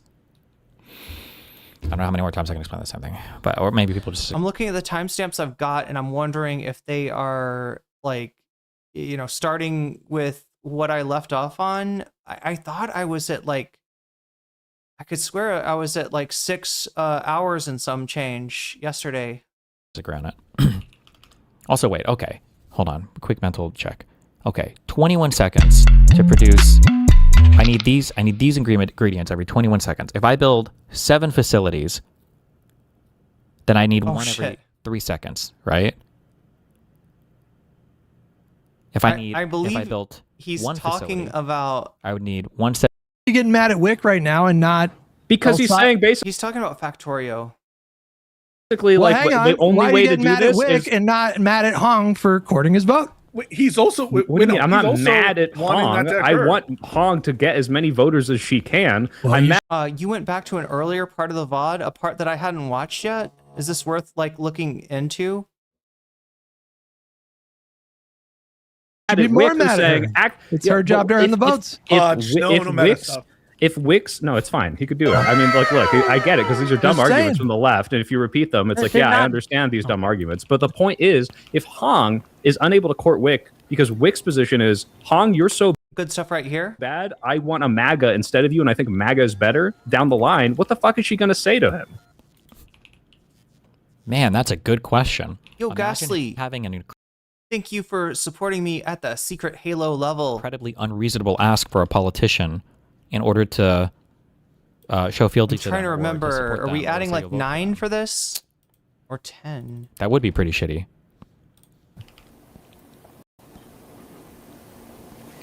I just want to say for the record, I was correct. They are seated on January 3rd, 3 days before January. Just rehashing the debate that we already watched. Yeah, there's probably some good stuff to get in here, but we got to get moving on to the Pisco right after I establish that we are, I'm going to say, I can't remember. I'm going to say we're at 130 here. Out of 200, that means we got 70 points more to go before unlocking another hour. We do have more stuff to talk about. A ton of bonus content to get through if we get another hour. Otherwise, I'll just do maybe 1 or 2 bonus contents. And yeah, right now it looks like Don Lemon is ahead. Yes, he's ahead by, I don't know, 13 points. So make sure to get your votes in if you haven't already. Wait, is that right? It says 74 votes. This cannot be right. There's no way that it's just stalled at 74 and people just stopped voting entirely. 110. Yes, I was right. So chat, you know what this means? If we got 110 votes, we can get 110 likes. Make that happen. Make that happen right now. His voice is like Lyme disease? Oh no. Hopefully it's not like alpha-gal, or else, you know, half of you in here are going to have to stop eating meat, and I'll have to give you recipes. We wouldn't want that. Anyway, we actually would. No, I would not wish alpha-gal on anyone. Yeah, Destiny watches or hate watches the Hasan campaign is in first place as far as votes, but when we take into consideration the donations, yes, we got Don Lemon on Adam Friedland. So that's what we're going to start off watching. Make sure to get your votes in. Make sure to like the stream.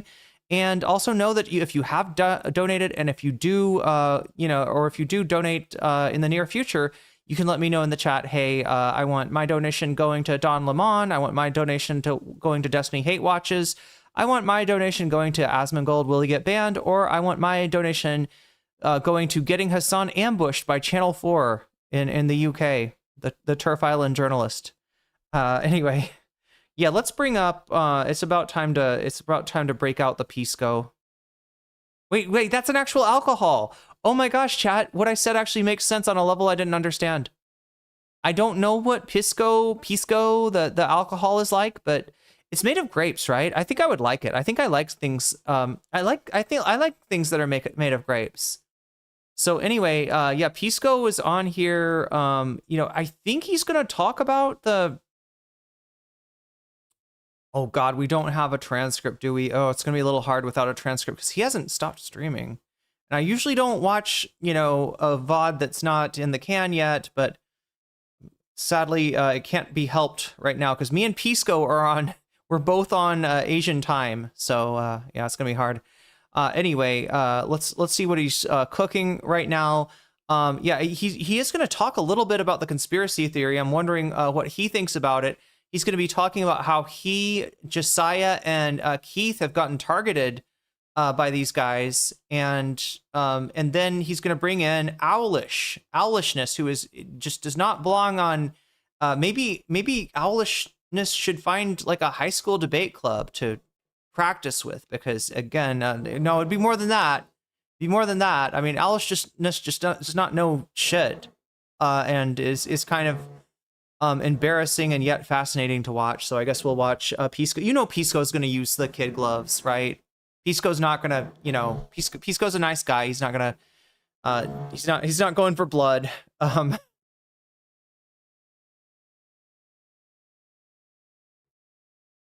proof of that should be Trump himself. Trump does not have the authority to do, like, I would argue, like 80% of the bad shit that he's doing, maybe more. Although some of the bad shit he's doing, he does have authority to do, allegedly. Again, I don't even think he's the lawful president. So assuming that he is the president, I should add, which I don't think he is currently. But that doesn't mean that it's not hugely significant, the illegality that he's manifesting, either because whatever is illegal is unreviewable legally, right? Or whatever he's doing, there's acquiescence by other checks on his authority. Okay, so I'm a little bit in no man's land here, just because there's no way to timestamp this stuff until the video is concluded.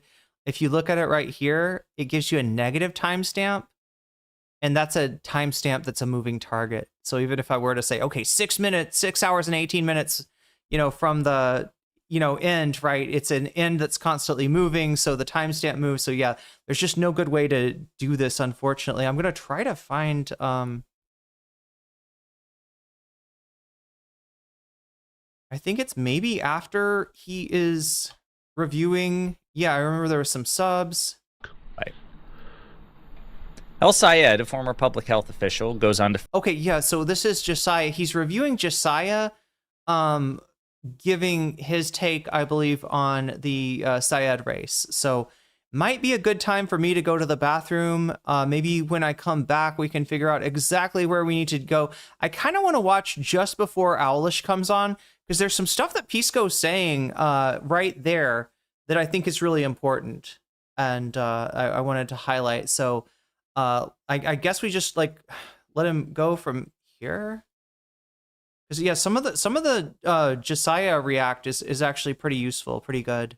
Hopefully, I don't know. I'll listen on. I'll put it on my phone, and so just so that I'm hearing it, and maybe if I realize we are way too early, I can rush back and push it forward a little bit. Oh no, Kaya, place, Kaya. Oh my God, why is Kaya there? I wasn't trying to hit Kaya. I was trying to hit something else with a K. Irene. There we go. Do we trust her? I hope so. I'll be back as quick as I can. Face former Representative Mike Rogers, who claimed the Republican nomination without opposition Tuesday. The race in November is expected to be one of the most competitive in the country, and it could determine which party controls the Senate. So a couple of other things I want to add right there. Mike Rogers is unfortunately a very good candidate, or at least has proven to be in previous elections. He ran for the U.S. Senate in 2024 and narrowly lost to Alyssa Slotkin. And whatever you want to say about Slotkin. I mean, this is just rage bait. You guys are crazy. It's an objective fact that the odds for the Democrats have been drastically lowered thanks to Pisco's guy. Oh, I thought you meant thanks to Pisco. The Senate isn't important for Pisco. You say it's an objective fact that the odds for the Democrats have been drastically lowered thanks to Al Sayed. I think that is equivocal. I'm not sure about that. I think that there's been a polling lead in the matchups of 1-2 for Haley Stevens, and I think given normal polling error, it's not clear to me that there's a significant electoral advantage to Haley Stevens. That's not my intuition, at least. I'm sure that's the intuition of Republicans. I know it's probably the intuition of Mike Rogers. I'm just saying it's not my intuition. We can have a private call, Alish. You can just call me. Yeah, I'll tell Whick to update. This woman wins. Oh, and let me just... should I address the... All right, why don't I address the bullshit that has been spewing my way and other people's way. By the way, attacks on IRI, attacks on Josiah, all that shit. Maybe it's worthwhile to stop and pause just for a second. First thing to notice, in terms of the Whick versus Keith treatment disparity, right? You see this, people are noticing the gap in treatment. They're saying, well, Whick TV was treated so much more harsh than the communist Keith Edwards, who, by the way, I didn't even know who that fucking person was before they came on, when Hutch invited them. And let me speak a little bit to that. First thing to notice is I know Whick. Whick and I go hard on each other, and we have for years now. In fact, during this entire arc, for I think weeks ago, I messaged Whick and said, hey, none of this is personal. I'm going to go hard on your opinions. And he was totally game. You know why? Because Whick, for all you want to say about him, I don't think he does, in the nature of these debates, take it that personally. That's to his credit. Not everyone is like that. And I'm going to just treat someone who I don't know like that. That's why, who are some people that you hear me go hardest against? It's people like Hutch. It's people I know can take it. That's number one. Not always, right? Sometimes I get triggered by it and I just get riled up. I'm not saying it's a universal thing that I always like perfectly predict my behavior. But that's number one thing to note in terms of the treatment gap, the disparity in how they're being treated. Number two, I got more triggered by Whick saying that he prefers the MAGA candidate in Wisconsin than any of the DSA slop bullshit that I was hearing from Keith Edwards. Sorry if that's not your reaction. It is my reaction. If you know anything about me, it's that I fucking despise this MAGA elite movement, this MAGA bullshit movement. And to hear someone like Whick, yes, that does trigger me more than DSA slop from someone who I don't know.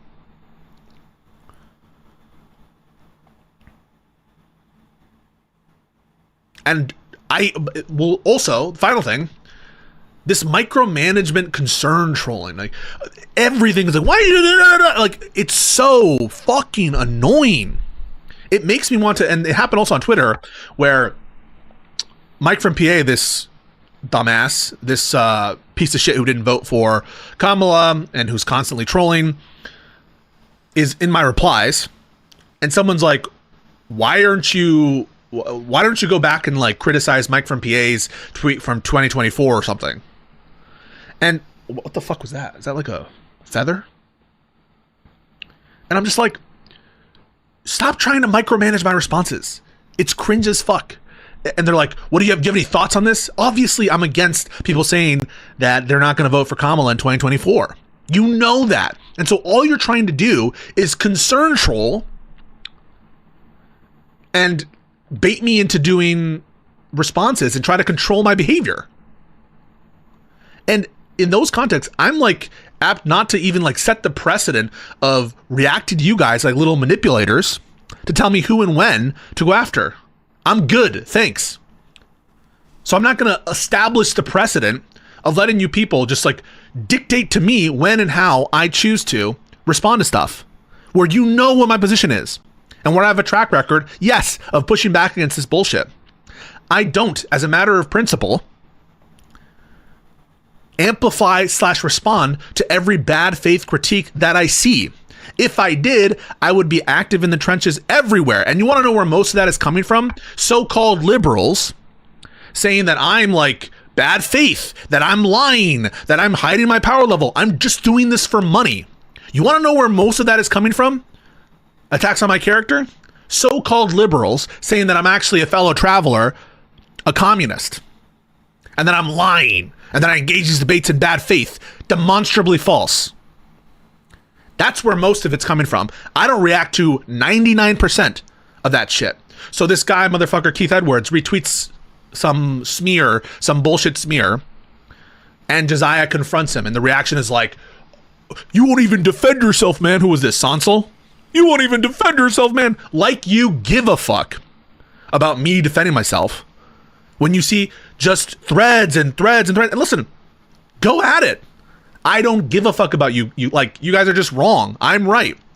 And the marketplace of ideas will sort that out. If you want to talk to me about my opinions, I do so unabashedly in front of everybody. But this, they're attacking you. How can you? Like, I don't react to, why would I amplify? Be like, guys, I'm actually, this is so bad. I'm actually not a sex pest. Why?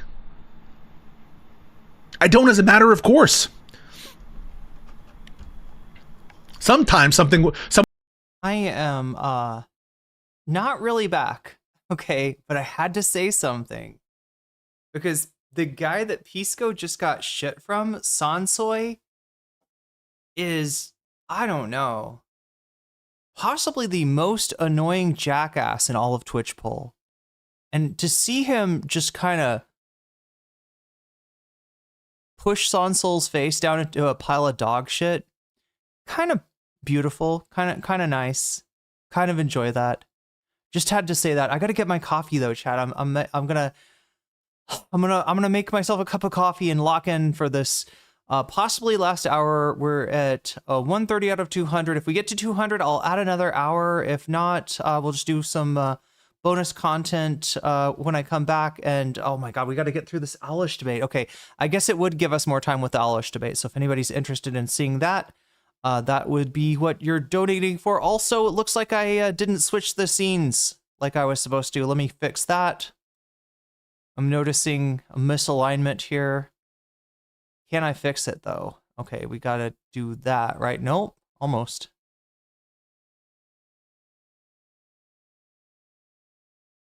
There we go. All right, I'll be back.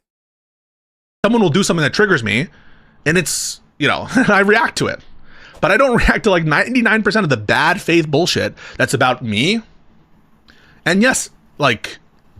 Ghastly says, I remember him. Do you remember when we tricked him into the date night? Like at the time I didn't have a panel show. What I had was NCC date night, and he wanted to debate me. And I was like, well, you could show up for the date night. And he's like, I have a girlfriend already. Like, no, Sansol, it's not an actual date night, dumbass. I'm not dating random people, you know, on Twitch. No, Sansol. It's obviously, you know, like, does he think that CuteBot is dating people on the date night, on CuteBot date night? Anyway, it was the meta for a while. Other people on the podcast. And what I take super exception to is this attempt at manipulation. I find overt attempt at manipulation, concern trolling, dictating. I think it's cringe. And also, I will say, I saw the attacks on IRI, and here's what's so funny. It's so obviously an attempt to try to like divide hosts when we're all united. Because on the one hand, you have some people saying, well, IRI and Hutch, they're different than Soy Pill. Like, we were all united on that panel on each of these issues. We were all united against Whick. And yes, we all pushed back against Keith Edwards. Yes, we did. They're like, why did you ask if it was regulation? He said regulation multiple times. I'm like, wait, are you just talking about regulation? What is the next follow-up to that if he says, yes, all I'm talking about is regulation? Well, we don't really think that that's like destroying capitalism. We think that that's compatible. That's the next and if he says, no, I'm not just talking about regulation, which is what he did, and he just says like oil belongs to the earth, then the follow-up is like, why? Wait, that doesn't make sense, which is exactly what the fuck I did. But you guys are like, no, assume bad faith for this person you don't know. I don't know this person. And don't ask this question, just assume, like, it's so cringe. And we're all united, right? Every single one. And yet there's this distinction made.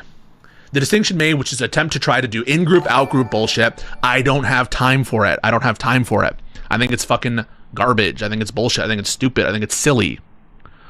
But they were going after, I saw them going after IRI. I saw them going after Hutch. IRI, you're sweeping for tankies. Josiah, you're sweeping for tankies. I think it's all cringe and bullshit. I don't give a fuck about you guys. I'm going to keep doing me. We're going to keep doing us. And we will, call out bullshit as appropriate and as needed. Anyway, that's my response to that. And yeah, the two-faced nature of it. I saw IRI talking about it. They will say he's stupid. They will say all this shit. And they do it of Hutch as well. 100%. And then try to cozy and be like best friends. Very, very two-faced. Anyway, that's hopefully that's all laid out and we can focus now on the actual issues. Right? I think she's pretty much won, if I'm not mistaken, every election she has been involved in, and she narrowly beat. Do I think the dog thing was? Yeah, I mean, I do. I guess this is like a test of good faith. I think based on what I've seen that Hasan shocked his dog. Maybe it's like smart to bring that up if you want to get in the weeds on that. I don't give a shit about it. And so sorry if that makes me like, does that make me not a true liberal? Yeah, Hasan shocked his dog. I don't also bring that up as a litmus test. Unless someone else brings it up and then I'm like, wait, you really think that? But you guys want to convert, this is what you want to do, right? You want to convert our show, this is kind of like an ownership claim. You want to convert our show to litigate your grievances. That's what you want. You want our show to be about what you care about. Well, it's not that way, right? It's the other way. It's our show to talk about what we care about. But Whick was allowed to do that. I mean, Whick came on and did his test, and like that's the thing. People are making this about factionalism. They're making it about personalities. It is so obvious. Mike Rogers. So this is indeed, based on the particulars right now, a very, very close election, or is likely to be in the general election coming up. Now, the good news is Laksha Jain, who's kind of seen as a moderate polling expert, he's one of the most respected in the business. He's been on this show multiple times. And he's been on our show multiple times, Laksha Jain. I asked him yesterday, because I was, of course, very nervous. I said, Laksha, what's your current forecast for Michigan Senate general and Wisconsin gubernatorial general? Not the primary, but the general. Of course, Abdul El-Sayed was favored to win the primary before it was called, and Francesca. And look at this vague language. It's because you're dispositionally aligned with the left, and you won't just admit it. That's all we want. In what respect? In what respect? If what you mean by aligned with the left is I share some views with left-wing people, the answer is yes. I don't hide that. For example, I'm in favor of, drumroll, expanding the court. I'm in favor of more universal health coverage. Maybe I'm not this like ride or die Medicare for all person. I've never been that person. I'm not a wonk. I want more public social insurance. That's the sense in which I agree. I think that they have some good ideas. They have a lot of bad ideas. If what you mean by align. Oh my God, it's so wild. Pisco and I are both using the same third-party plugin to bring up, chat here. And so it looks like there's a giant... or like, I don't know, Ghastly is responding. God damn it, my English skills just degraded after peeing. What am I looking for? Try to get out from under Irene here, if possible. Right, here. There we go. One of the stupidest stupids ever. Hutch is an all-timer. I can't Pisco. I can't be redeemed. He's in the gutter with the other dummies where he belongs. Look, they are sniffing something correctly on Pisco, that he's not exactly like, there is some liberal brain rot, like the immediate reaction to a claim that natural resources, that the people of the living there have some claim to the natural resources, which is kind of what Keith was getting at. I mean, he didn't, like, I don't know, somehow invoking the earth makes you a hippie and makes whatever you say unserious, right? But I would push Pisco on that. I'd be surprised if he really wants to bite that bullet and saying, yeah, any resource belongs to whoever can buy the land and procure the resource, right? Daniel Plainview view of capitalism. Is Pisco really a milkshake drinker? I kind of doubt it.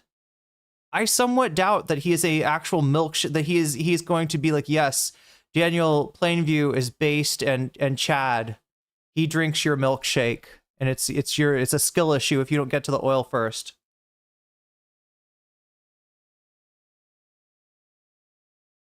I do think that he is a liberal, and I do think that he supports capitalism. I don't think he would object to being defined in this way. And I think that in that sense, there are certain things that he maybe has not considered.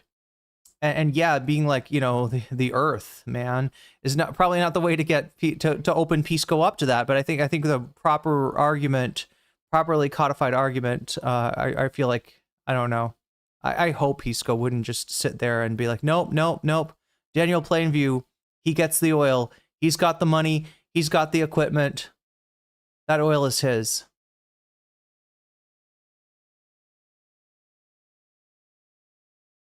When he was hanging out with Straighter Raid, what happened to that?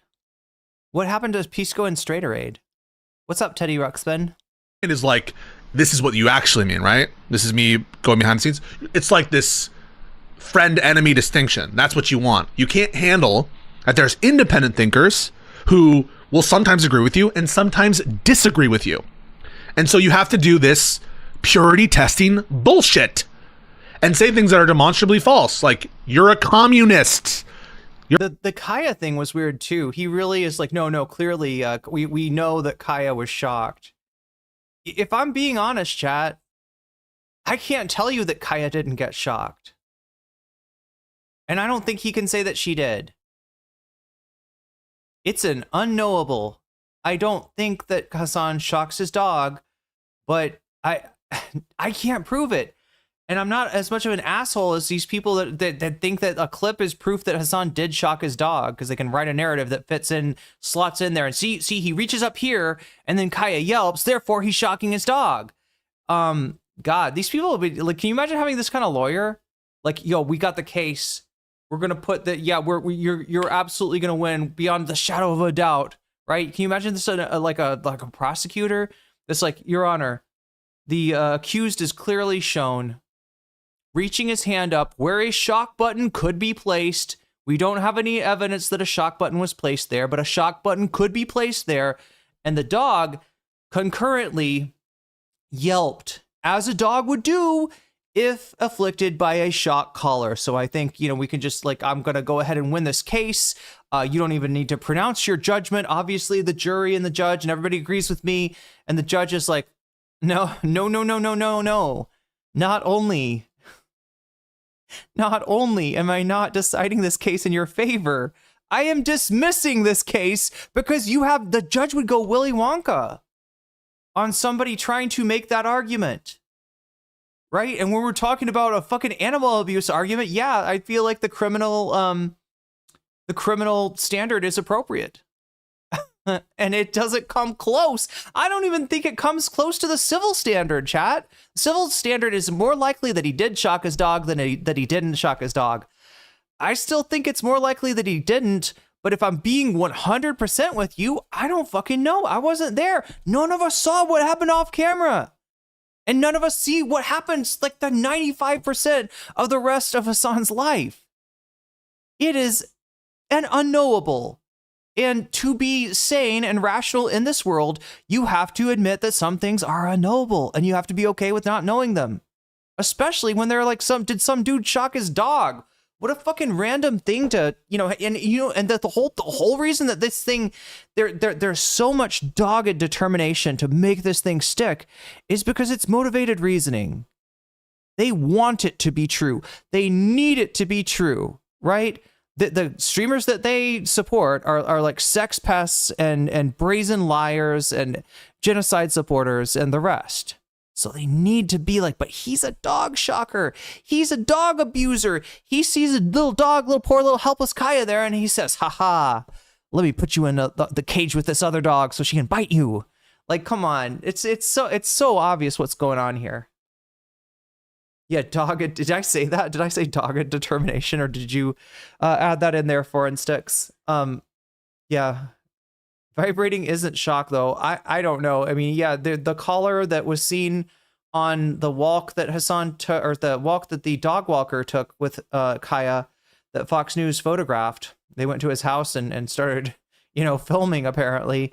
And they got pictures of the dog walker and Kaya, and that collar was definitely a vibrating collar. But, if I was to say at any time, for any reason, has Hasan ever, applied an electrical shock to his dog?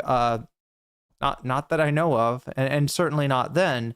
But I wouldn't be as silly as to say that, like, I know shit that I don't know. I could, like, assume, like, what's going off screen, even off there. I mean, I don't know, Chad. It's that narrative was offered because it's a possible explanation. It fits the actions that we see.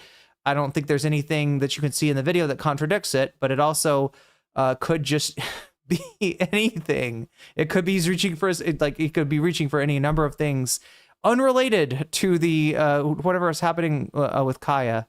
And it's weird to, think that somebody would shock his dog and then be able to manage like a shocked look, like, be like, what? Like he did it. It didn't look like he was like, that's what you get. That's what you get, Kaya. I told you place. You didn't listen. Enjoy the violence, I guess. You're a socialist. I'm a rights guy. But the other thing is that, like, I haven't also seen like any concurrent like attempt to, like, do you want to make this a thing? Do people feel like shock collars are immoral? Should they be banned? Because according to like the shit that Amazon is selling and the shit that I'm sure a lot of pet shops are selling, people are shocking their dogs apparently. And nobody fucking gives a fuck unless it's Hasan. That's a little strange. I think that private property is among the rights that I care about. Now, that sometimes rights deprivations can be justified for great public benefit. But in that sense, one of the rights that I care about are the rights understood by our framers: life, liberty, property. So to this argument really quickly, I would just say, if we're talking about rights, the general place in which rights end are when they start to interfere with the rights of other people, right? My foot's right to kick ends where it intersects with your with the side of your thigh, right? I can practice a low kick, but if I land one, I'm infringing on your right? I have a right to low kick. You have a right to not have a big welt on your thigh, right? So when my right to low kick, encounters that, like, right.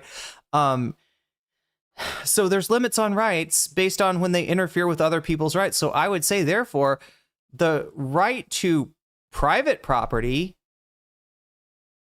the right to personal property, I think is what we're talking about, right? The perennial example is the toothbrush I use to brush my teeth, but also the food that I use to feed myself, the house that I use to give myself shelter, right? These are rights. This is personal property. What private property, as a communist or fellow traveler, as some people are implying that Pisco is, would say is that right to private property ends when it starts to be the way that people feed themselves, the way that people provide for themselves, right? When you monopolize and control that you are actually violating other people's rights in the process. If you want to codify it in that, like a rights-based paradigm, right? I think there's other ways to think of this too.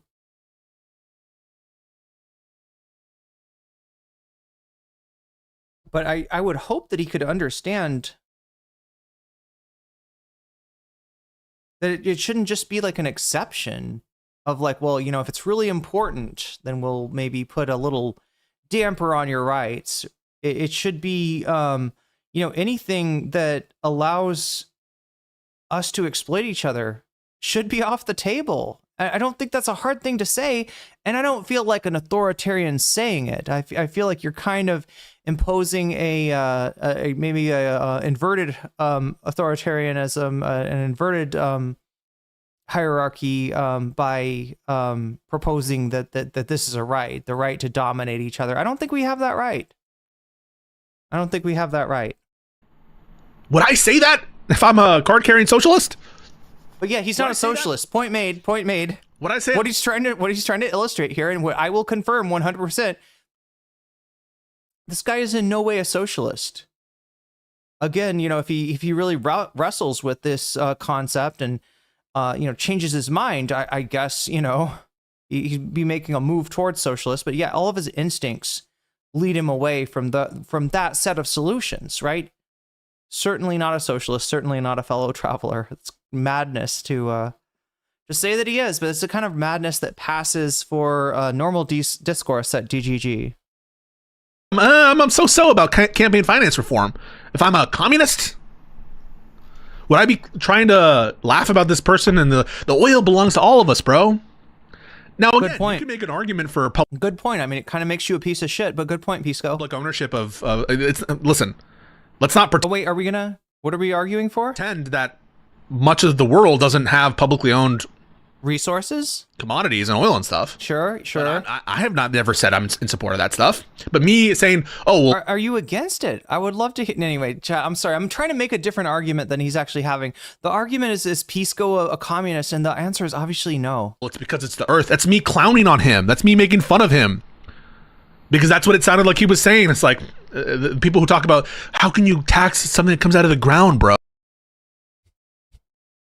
If it's we the people taxing it, then it's absolutely appropriate. right? That at the very least, and we do. I think there is a tax, right? There's a tax for oil that's procured. He's saying, you're not gonna. He's saying it's common property. He's saying it's part of the commons, and I don't see how the fuck he's wrong. And I think that society is has suffered in getting away from that concept. And when you've got a resource like oil, it really shows how. But again, it's a complicated issue too. Like I said, Keith, not actually, a lot of people on the left would disagree with Keith's position, just in that they are more, their priority is to keep the oil in the ground and to shift to renewables rather than, the whole oil paradigm. But beyond, it's kind of I'm taking it as a metaphor. I'm taking it as a token of a concept rather than the actual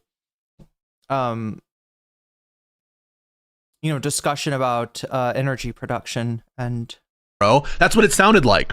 Why would I do that if I was a card carrying communist? True. Okay, so yeah, point made. I almost don't want to let him go on because he's kind of just making himself hated in this chat. It just doesn't make sense. But you guys don't care about that. What you care about is in-group, out-group. Best friends, not friends. That's what you care about.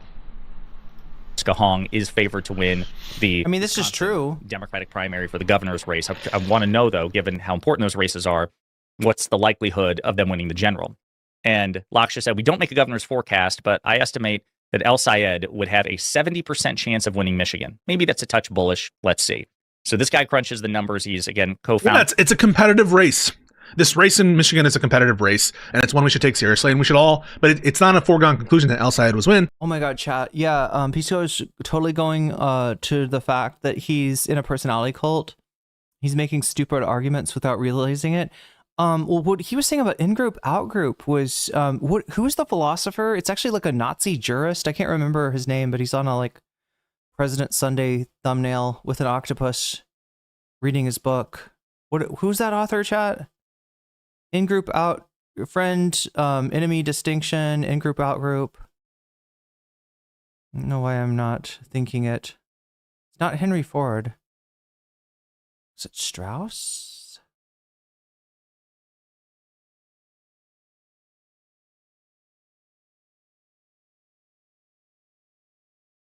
Schmidt. Yeah, it's Schmidt. That's who it is. It's Carl Schmidt. Would win. It's not a foregone conclusion that Stevens would win. The matchup polls are inherently, by the way, a lot of these matchup polls before the general election aren't as reliable. But if you go by those, Stevens was also down in many of them against Rogers. Under a split ticket. Where the average margin difference between Stevens and El Sayed was like 1 or 2 points. I think on Real Clear Politics, when I saw it. Get in the argument. And he right now has El Sayed favored to win the general against Mike Rogers by about 70%. So fingers crossed, because he's talking about general election. Yeah. We desperately. I was actually confused because I watched this earlier and I thought he was talking about the aggregate. And no, the aggregate is like, what, 10% or so on Real Clear Politics, right? The actual average of like all the polls out there had Sayed up by 10 points. So he was in the double digits, but just barely. In-group, out-group is how you... Yeah, I mean, this is... Desperately need that seat. Remember, it's not enough to flip the House of Representatives. That's good. We need to flip. I'm not, we're all libs. Live and learn. Name one thing that we've said that is incompatible with liberalism. This is so cringe. What's one thing that... Do I need to stop saying cringe? ...was said among us? I don't know. For some reason, when I hear other people say it, I'm just like, Right? And here, I saw something else, too, which was like, why are all these... I think the thing about cringe is it's subjective. And when you say, you make like a subjective claim like that, it's like you're sort of highlighting, the person listening to you immediately starts thinking of like, okay, well, who are you? What's cringe to you?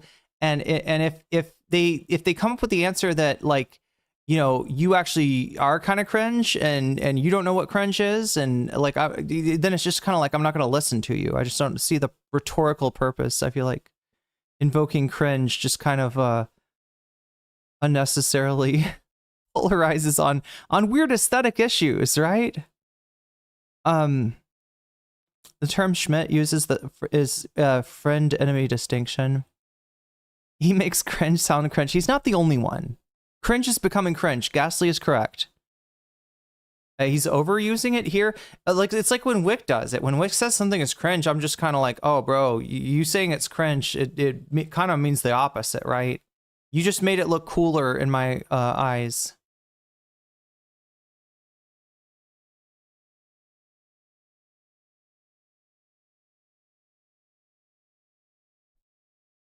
The one liberal space, even the one liberal. First of all, there's tons of liberal spaces on the internet. Okay. Do we really want to go through it? Do we want to talk about all the liberal podcasts that exists? Strict Scrutiny, Pod Save America, Dave Pacman, Brian Tyler Cohen. There's tons of liberal podcasts, liberal spaces. What do the people in chat mean, though? What are the people in chat meaning by there's no liberal spaces? Because maybe it's like it feels true. FTW all day. 3-stage training colors have 3 functions: audible, so it makes a noise; vibrate, so it vibrates; and electric prongs. You actually have to add a separate piece onto the collar. Responsible dog owners train their dogs. Good on Hasan. Well, wait, you're saying he does do the shot collar thing, or that he like would have the separate piece? Because I've seen pictures of his collar. It just doesn't have a It doesn't have like a the things are not screwed on to make it actually shock. If it's anything like I've seen an electric fence collar. I don't know if it's the same as these like remote control shot collars. That would require, okay. Yeah, but maybe the chatter means that like, because they're talking about like liberal spaces where like you're like maybe it has to be some kind of podcast where people can come on. So what, like leftist mafia, then we'd be talking about like, right, the sort of panel shows, more or less. So Lib and Learn would count as one, leftist mafia would count as one. Well, I guess Whick counts as one. Yeah, I don't know what they're complaining about. I feel like most of these kind of, if they're talking about panel stuff, most of these places are gonna be liberal and not leftist, if not like right wing, like the Crucible or Tim Pool. One liberal show, guys. The one liberal show. I don't think Patrick bet David. Yeah, I think the distinction. Maybe it's like, does the distinction like? I guess there's just no way of leftist mafia is not liberal. Oh no, I wasn't saying it was. I was just saying like that if you think of like the 3 that came off the top of my head were Lib and Learn, leftist mafia, and the other one Whick, and 2 of those are liberal. They say inviting these GSA members into their show. First of all, number 1, I love Hutch. Hutch invited him. Hutch invited them. It was Hutch, and that's cool. That's fine. I don't have a problem with that. I didn't know who the fuck this guy was. Was it in my chat? I didn't say, hey, let's bring in this DSA guy. I don't even know who the dude is. He's a DSA guy. He's a pretty big, he's a YouTuber that's bigger than any of you. That's the thing that you're not really getting here. He's not a rando. You guys are randos. But more importantly, on the one hand, they're like, you need to push back more. They will never even let you push back. And then when he's invited and there's pushback, he's like, why did you even invite this person? Why did you do this? Why did you do this? You can't win. Oh, is he streaming from a coffee shop? I would assume maybe he's streaming from like a hotel. No, it's got to be like an Airbnb. He's in Japan right now. I'm gonna guess maybe it's an Airbnb. I don't know though.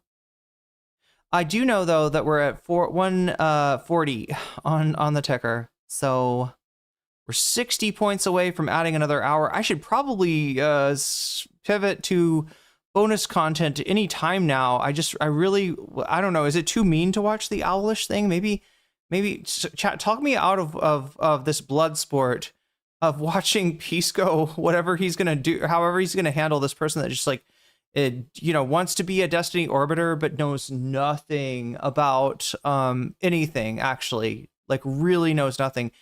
He's in Japan, probably his Airbnb or a longer stay hotel. Makes sense. He's streaming from a prison with bad empanada. No, they locked him up for being cringe. There we go. They locked him up for being a fellow traveler. He's suspected of communism. Hope he's not subjecting the public to this. Wait, what? Oh, he's not in public filming this? Yeah, that would suck. It's called. How is he in Japan? I think he took a vacation. It's called a shell game. What happens in the shell game? You don't win in the shell game.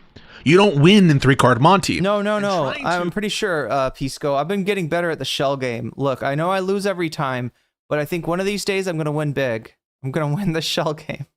I'm going to get it right. I just have to I just have to practice more. To adhere to or be in compliance with an unachievable standard other than complete and total fealty to this bullshit, I don't know, this bullshit full-throated, full-force, anti-Stalin, whatever, movement. Neo-McCarthyism. That's not something I'm going to do. Or liberal MAGA, if you prefer. I'm not going to desperately appeal to be in compliance with a bad faith standard. Yeah, the operator wins it, I guess. Flip the Senate too, and right now the polling indicates that we are favored to do that. Okay, chat does want to see Owlishness. And so they go back to what I already talked about, was like, but you treated Whick so badly. Whick was treated so Look, I know that I know there's people out there that feel bad if you mistreat Hutch. There's people, they probably hate my guts. They probably think I'm really mean, okay? But I can't. Whick? Unless you, I don't know, have put money into Whick and consider him like your asset, I don't see why anybody would be sentimental about Whick. How could you do this? Yeah. How could you do this to me? I would. Yeah, I agree, Miku's headphones. I would argue that Hutch is not mistreated enough. You haven't said a single thing that's incompatible with liberalism, or at least I haven't seen it, from the libs on Live and Learn. We need to do that. Whoever wins will succeed Senator Gary Peters. Yeah, and I already told you why I treated Whick worse than Keith. Reason number 1, I know he can take it. Reason number 2, I know Whick. I didn't know who this guy was. Reason number 3, Whick said things that triggered me more than what this guy said. And you want to know someone who also agrees with me? IRI. I watched IRI because IRI was getting dogged by the same people. IRI was getting dogged, and he was like, "Why were you sweeping for tankies, IRI?"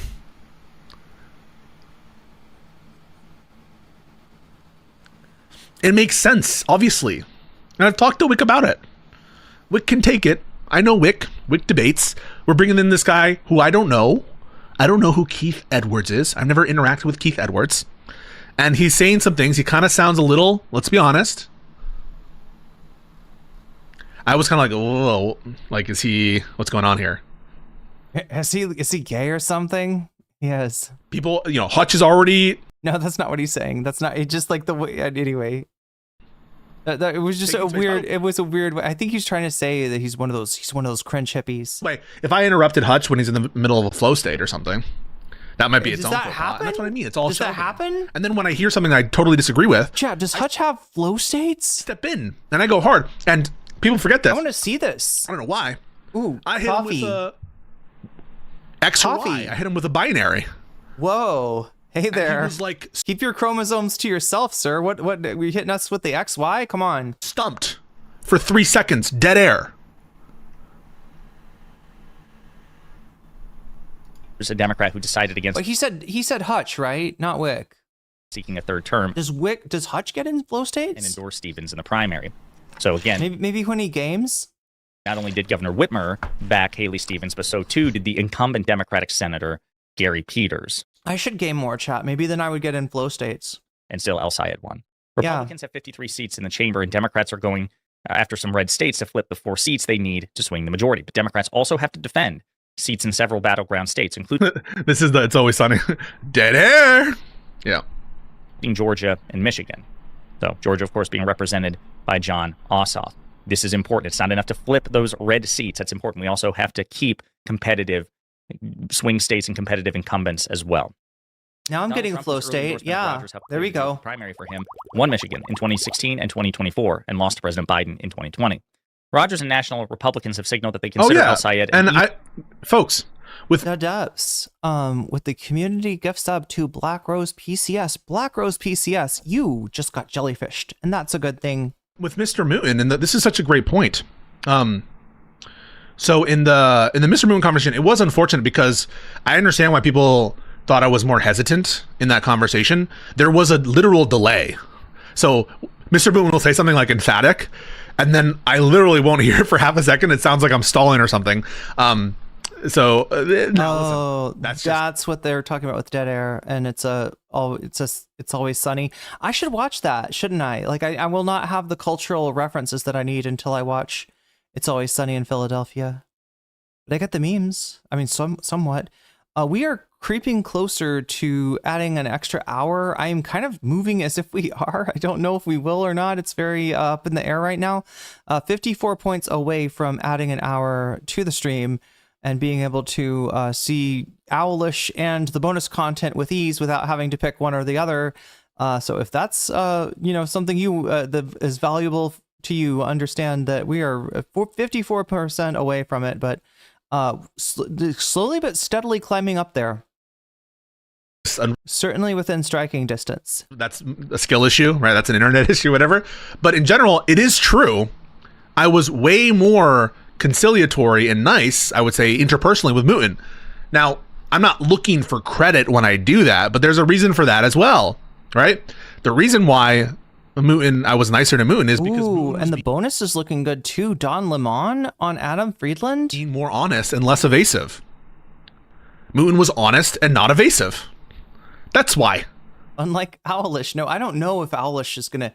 This is gonna be interesting, chat. Does a debate with Owlish even work? There are some debates that go on that I do not bring you. I do not bring you the food shops versus Westside Tyler, which I'm told, and in fact, I guessed what it would consist of.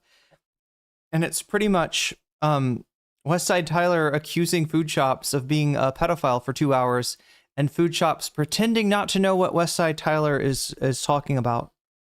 And so that's not an interesting debate. That's not productive. Usually tell like when I'm getting frustrated based on like how people will try to squirm away from positions. That wasn't Mooten, right?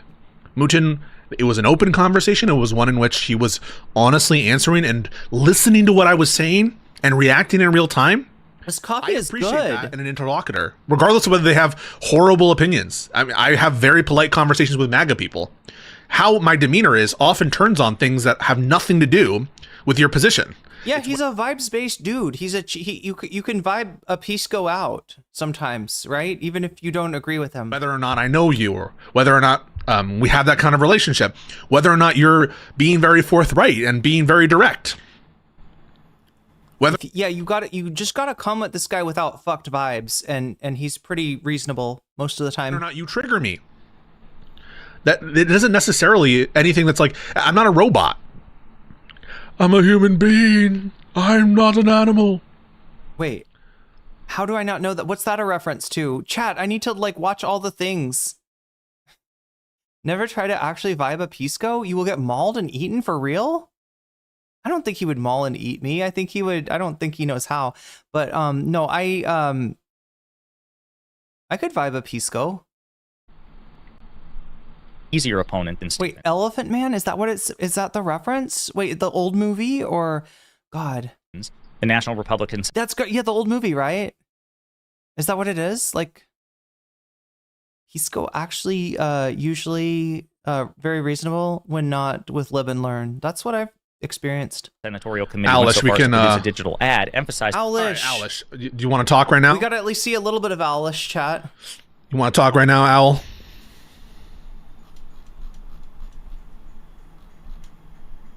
Wait, did it even read off your super chat? 3 stages of training colors have 3 functions: audible, vibrate. Yeah, I read it out.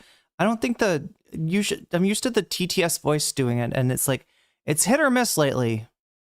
It's hit or miss. The year-old David Lynch film. Okay, that one. Okay, thank you. God. Is that like a remake?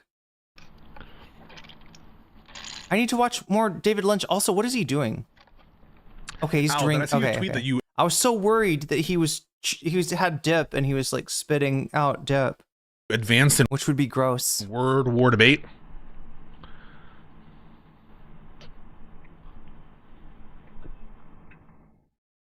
No, he's gulping. I'm drinking cafe latte from Family Mart in Tokyo. I wonder, is like Family Mart I'm trying to think of the Tops grocery of Japan. Is it a grocery store, or is it like it's like a 7-Eleven kind of thing, right? All right, let me call you. Madam Owl, how are you? Oh wait, it's from 1980? Oh, it's old. Oh yeah, old. Sorry, I thought you said year old. I thought you said a year-old David Lynch film. Hello, how are you? I'm doing great. It's a place with the chicken. It's the Combini. It's like a convenience. Yeah, like 7-Eleven. Yeah, everything's either a Family Mart or a 7-Eleven in Japan, or so I've heard. Great. We have a huge victory yesterday. Really? Yeah. Owlish, don't you know? What'd you say? No. Oh, okay. I'm like fucking around. It was a close victory for El Sayed. What are your thoughts? What's going on? So what is it about Al Sayed that you find appealing? Versus Stevens or overall? Just overall, like what about him do you find appealing? So here's the deal. I'll switch over when it hits 30 minutes, unless we hit 200. And if we hit 200, I'll keep going with this Owlish nonsense. I think. Yes, I did. I did progress in word war debate. Sorry, go ahead. Yeah, congratulations. And if there's a delay, apologies. So I appreciate his position that he's navigating a progressive. Wait, I didn't hear what Owlish said. I'm sorry. I'm feeling like I gotta know every word. I did progress in word war debate. Sorry, go ahead. I did progress in World of War debate. Yeah, congratulations. And if there's a delay, apologies.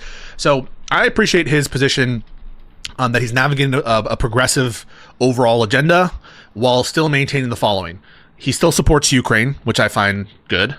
I think that he hasn't taken this ultimately dead-ender position on healthcare. I think that he's a more practical person than people give him credit for. And then in comparison to other individuals in the more, I think moderate lane, I like that he's willing to endorse court expansion. So those are the things that I like about him. That it's wrapped up in a package. Now there are aspects about him that I don't quite like, that I can talk about too. But were you gonna? There's a bit of a delay. I'm sorry. Did you say something? No, I was waiting for you to finish talking. Are you finished? Oh no, I'm done. Yeah, I'm done. Wait, is this some debate knockout tournament? This is like a lot of these I don't know. I mean, I guess because he's like tangential to the debate world, panel scene, all that stuff. There's like kind of like open there's like an open line a lot of times. They like a lot of these streamers, anytime somebody offers them free content, they will take it within reason. Like, depending on how big they are, they're, some people might not want to entertain Owlish. Some people, but Pisco is just willing to, I guess, chat with any sort of known quantity, of which I guess Owlish is one. In that part of the space, so to speak. That's what World War debate is? Wait, World War debate? He congratulated Owlish on World War debate? Oh, it's a debate knockout tournament. Owlish was in like a competitive debate? Okay, so the reason I have with all of these deals. Who's Owlish? That voice. It's actually Owlishness is the name of this. What is Owlishness? Is Owlishness a streamer, a YouTuber, a person that pops up in panel shows? All of the above? I'm not sure. DSA types is that they make a lot of it's kind of is it like a high school debate thing? Is it something like that? Statements and the things that they say. It just dawned on me. I don't know how old Owlish is. So they'll say like, oh, we want XYZ to happen, but they give no plan or prescriptive way that XYZ is going to happen. They'll just say, I think that that's his healthcare.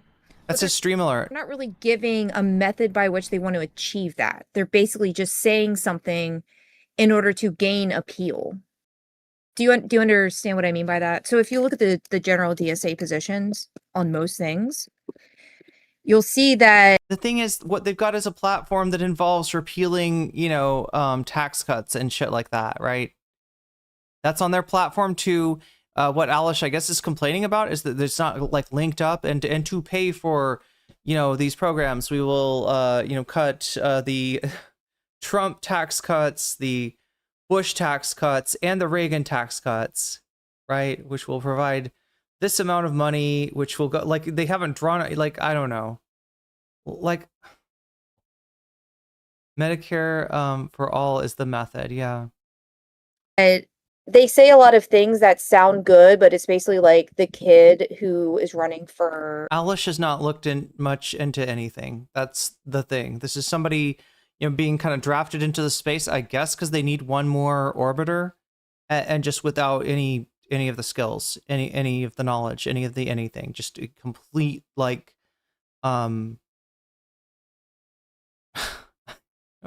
It's bad. It's bad. I mean, look, they all are. They're all ridiculous, and even people like Riley, Grace Rochong, who was, a Destiny orbiter back in the day, back in the good old days for Destiny, I guess. Not, has all these credentials, all this education, still not somebody that's making very many coherent points, let alone good content, right? And so that's kind of what DGG is dealing with these days. They have, like, just like the Democrats, they have a very small bench to draw from, right? They do not have people ready to go. Class president who says that they're going to put soda in all of the water fountains and make homework illegal, right? It's not something that can actually happen. I thought we were talking about El Sayed, not DSA. Yeah, exactly. David Luke saying, I thought we were talking about, El Sayed. She's complaining about El Sayed, who wrote a book on Medicare for all. No, I understand that. But again, he falls into the same sort of thing. Like, let me... He falls into the same sort of thing. It's like, let me make an argument about something I know nothing about. Let me look for something that he specifically said. But let me ask ChatGPT, how do I not look so ridiculous in this debate? By the way, this is the most milquetoast, I don't know what you would call this, page and take on things that I've ever seen in my life. I can't believe this guy actually won anything. Wait, what? What are you talking about? Was milquetoast? I didn't understand his, that. Abdul for Senate. Oh shit! God, we are 27 minutes, chat. What do we do? Okay, we're still at 146. We're 54 points away from adding an hour. Am I gonna piss people off if I go away from this debate? We're supposed to do bonus content. I feel like it's more of a pisser if I leave you without that. Let me. I'll keep it going. I'm gonna pull it up in like web page, another tab. I don't know, whatever. Yeah, it's for like normies. I mean, it's not a white paper on something. Right, but so let me just read a bit of this. I already have up. Like artificial intelligence, government decisions are around world-changing technology like AI. I'm sorry. Government's decision about world-changing technology that AI should not be left to unaccountable corporations. Rather than replace us, AI should be a tool to enhance our lives. Further, the speed and lack of transparency with which these technologies are being developed opens the door to serious risk that powerful AI may fall into the wrong hands or escape human control altogether. Okay, first of all, that's fucking ridiculous. Wait, there is something ridiculous about that. I wonder if Alish realizes what it is, right? Does anybody recognize what that is? That's a sales pitch. AI is dangerous. It could be misaligned. It could fall into the wrong hands. It could kill us all. That's a sales pitch. You've been hearing that. That is a sales pitch to be able to brainworm into your mind the idea that this AI is really intelligent. It's basically sentient. It's basically a living being at this point. There's like somebody there. There's a dude there. There's an intelligence there, right? That's the notion they're trying to sell you as the public. And, people with money, they're trying to encourage investment of like, hey, if this thing is going to be like Skynet, you might as well, get in on the ground floor here. You might as well invest in Skynet. Don't want to be on the wrong side of, right? It's a sales pitch. And if Syed, heard that and bought into that, it's too bad. I mean, it would be worse if he was like, AI is the way to a, prosperous future, and we must allow, data centers everywhere that companies want to put them. And we got to get, like, it would be worse if he was more like tech headed, right? But yeah, he's bought into, just a lie, a false concern about AI that is just meant to advertise it, unfortunately. And yeah, that's the thing is people get worried about this. They repeat it and it's free advertisement. It's free advertisement for, you think you're warning people about AI, and you're actually, building up this image that it's more than a fucking text, like a text completion app. It's just it's an LLM. It's not AI. It's not ever going to be AI. It's just something that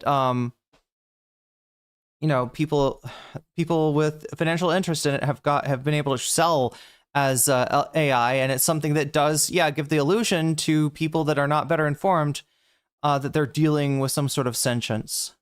But yeah, there is something wrong in what he said there.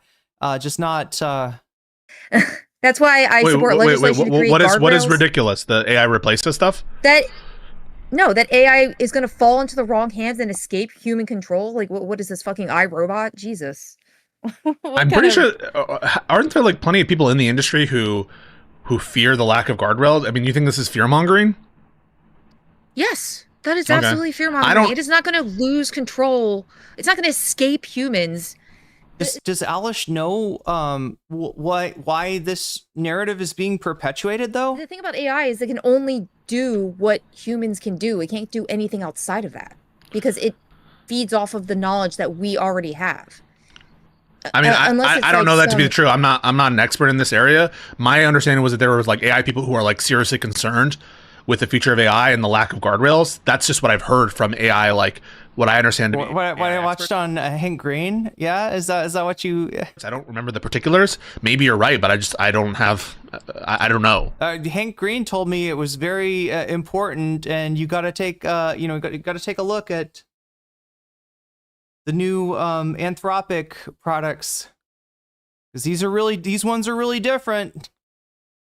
God damn. Anyway, Chad, I'm disappointed here in Pisco a little bit.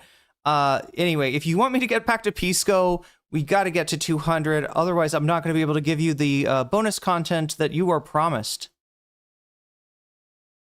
And that bonus content is none other than Don Lemon. Wait, did I bring... Oh, here. So I'm like a little bit worried about this, chat. You see that Spotify logo? Does that mean will I start to get copyright claimed for Adam Friedland shit now? Do you think we're safe? Like I don't know. I always worry when it's something's like in the iHeartRadio network, or I don't know about Spotify. I've never seen Spotify on Adam's show before. And I'm not sure. Oh, I guess we'll find out. Probably around last year. I don't know why this was never posted. Oh, I think he got arrested afterwards, and it was... I was suspecting. no longer relevant. I don't know. It was no longer relevant? Oh my God. Guys, we have 4. Okay, I think what he's trying to say is he got arrested. Wait, why would that make it? Was he going to wait until he got out? And then when he got out, maybe like, because it was around, what was going on in Minnesota. I'm trying to remember, I can't remember if like the guy, the pastor at the church that they went into, Don Lemon and the protesters, which was, Don Lemon, to be fair, was doing his job as a journalist covering a group of protesters. The protesters went into a church, I believe, because the pastor was either in ICE or supported ICE or something like that. And yeah, that's where the charges came from. I didn't actually know that Don Lemon actually went to jail, though. Big loss. Is this on his YouTube? Yeah, this is on his YouTube. I think we've been okay before, but episode's coming up the next. I just worry that like I don't think Adam Friedland himself would be like, yeah, fuck those streamers. Let's like, copyright claim them. I think it's more likely that somehow Shopify would do it in his name. He was a regional captain for ICE. Thank you. But yeah, interesting. This is why this never came out. When it was, more relevant. 4 weeks, followed by the season 3 premiere of the Adam Friedland Show. Real quick, I'll be on the road. Denver Comedy Works, October 22nd and 24th, and New York Comedy Festival, November 13th. A big ass motherfucking show, guys. Make sure you. Are we gonna get a Blue Chew ad read? Can we please get some Blue Chews? Awesome. Wow. Bro, man. Can we get some Blue Chews in here, Adam? Come on. Ladies and gentlemen, media icon Don Lemon, everybody. From Louisiana. Is he? That was fake Mr. trips. How are you? What's up? How are you? I'm Thanks great. for coming. Nice hat. Thank you. You gave me your hat. Where'd you get that? From you. That's a nice hat. I don't think. Look at that hat. Go out here and get the. Do you know what the website is? For what? Lemon Party. Have you? Oh no, it's donlemon.com. What do you know? Wait, is that not the same thing? Adam thought he would have gotten chucked into jail for platforming an Antifa journalist. Yeah. Maybe that was it. He got a little skittish there. The Lemon Party. Okay. Have you heard of the website? Have I heard of what? There's a website called. There's a website. Come on. Do you not look at old man porn? What are you saying, Don Lemon? Lemon Party. I've never. I don't know. I've never heard of Lemon Party. You've never shown him? No. I mean, it's a loose show. It's a loose show. It's about to be a really loose show. Okay. Like sexual stuff. This was like a legendary website that, like, in high school, you would like put into your friend's like family computer. I mean, it's a. How do you explain it? I was about to say it's kind of like Rickroll, and then I thought about it, and I was like, no, this shit was a little bit more like Rickroll, more than Rickroll.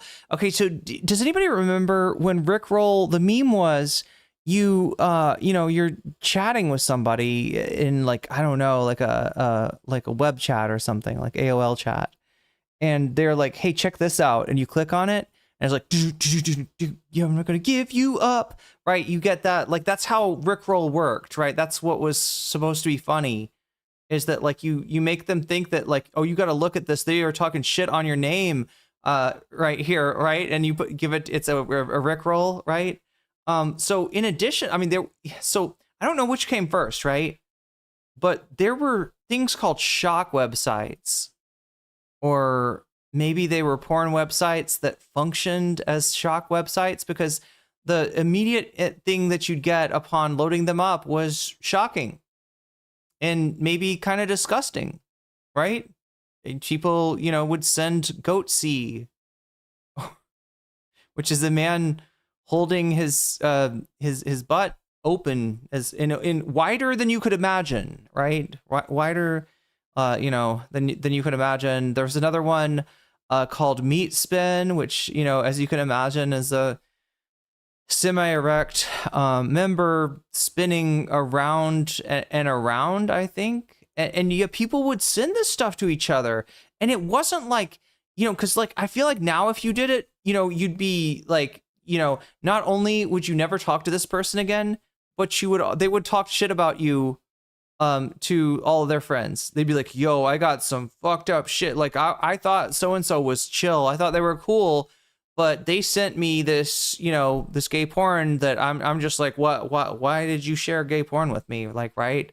But back in the day, somehow it was just a joke. It was funny. You're supposed to laugh. You can't get mad. You can't get mad, right? Somebody sent you a man with a giant asshole, and you cannot you are not allowed to get mad about it. You have to say good one. Good one. You got me. You got me. Yes, that is the goat sea man. That is the goat sea man. Yes. Yes, you got me. Oh my God. What was the one, Beast Paint? Anybody remember that one? You've never heard of? I assumed your family was Never heard of big it. lemon party. But yeah, Lemon Party was one of these sites, and I believe, in fact, it's like a whole website that features a group of old men, going to town on each other, having a lot of fun, having a lot more fun than one imagines people having at that age. A lot more sex than one imagines people having at that age. But there they are, the Lemon Party. Oh yeah, the 2 girls, 1 tub. Wait, what was it? No, Tub Girl. And then there was 2 girls, 1 cup. Lemon Party. These were the classic shock sites. Yes. Isn't the most? What is going? Guys, I'm very upset. Zachary, I need help with the iPad. I'm on it. Can you help? Should I buy that website now? Don, the fact that you don't know that. All right, I'm gonna look it up. See if Does it still exist? Is it still a thing? Does anybody know? Can someone back me up here? You guys. Well, people have a lot of sex. That's what I've heard. Miku's headphones, especially at the villages. Right. In fact, I've heard they have a lot of sex, and it's not always protected sex. So maybe they need to get on that, protect themselves, right? Had to check what was up with Adam Savage's butthole. Wait, Adam Savage?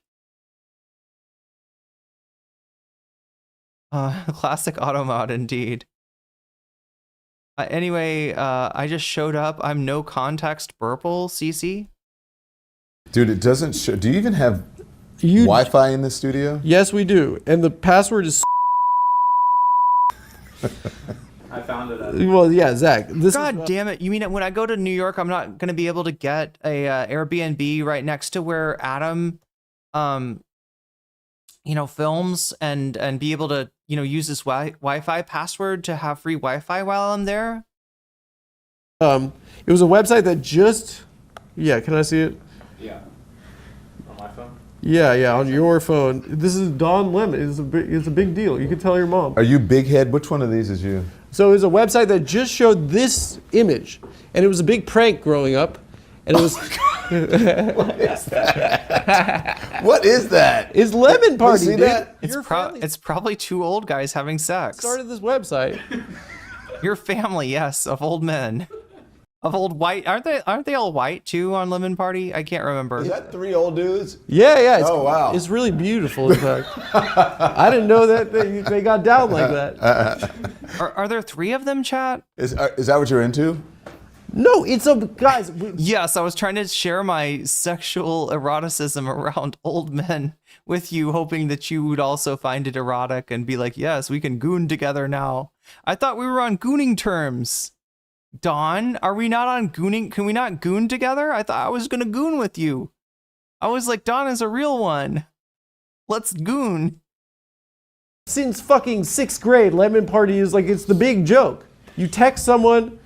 One time I had Chet Hanks on, and he was getting mad at me. That was my favorite interview with you. That was a good interview. I did a second one where he got actually mad at me. And wait, which is the one with where he has a rap battle? His like they do a rap battle. He's the best guy ever. But actually, you shouted it out. I saw. You showed love. That was my favorite interview with you. When I was starting my show, I looked at. You copied. Well, I looked to you for inspiration. Honestly, yeah, because I didn't know what to do. I didn't know what the fuck I was doing. I had no idea what I was doing.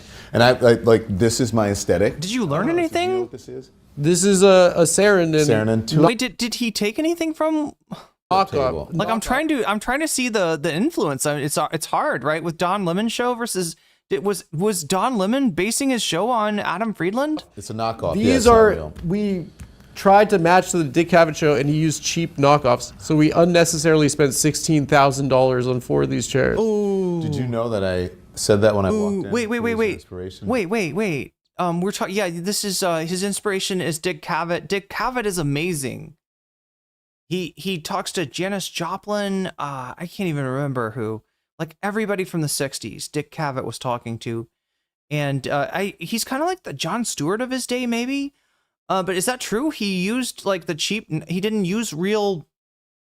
The chairs. So they're trying to match the Dick Cavett aesthetic, right, from the '70s.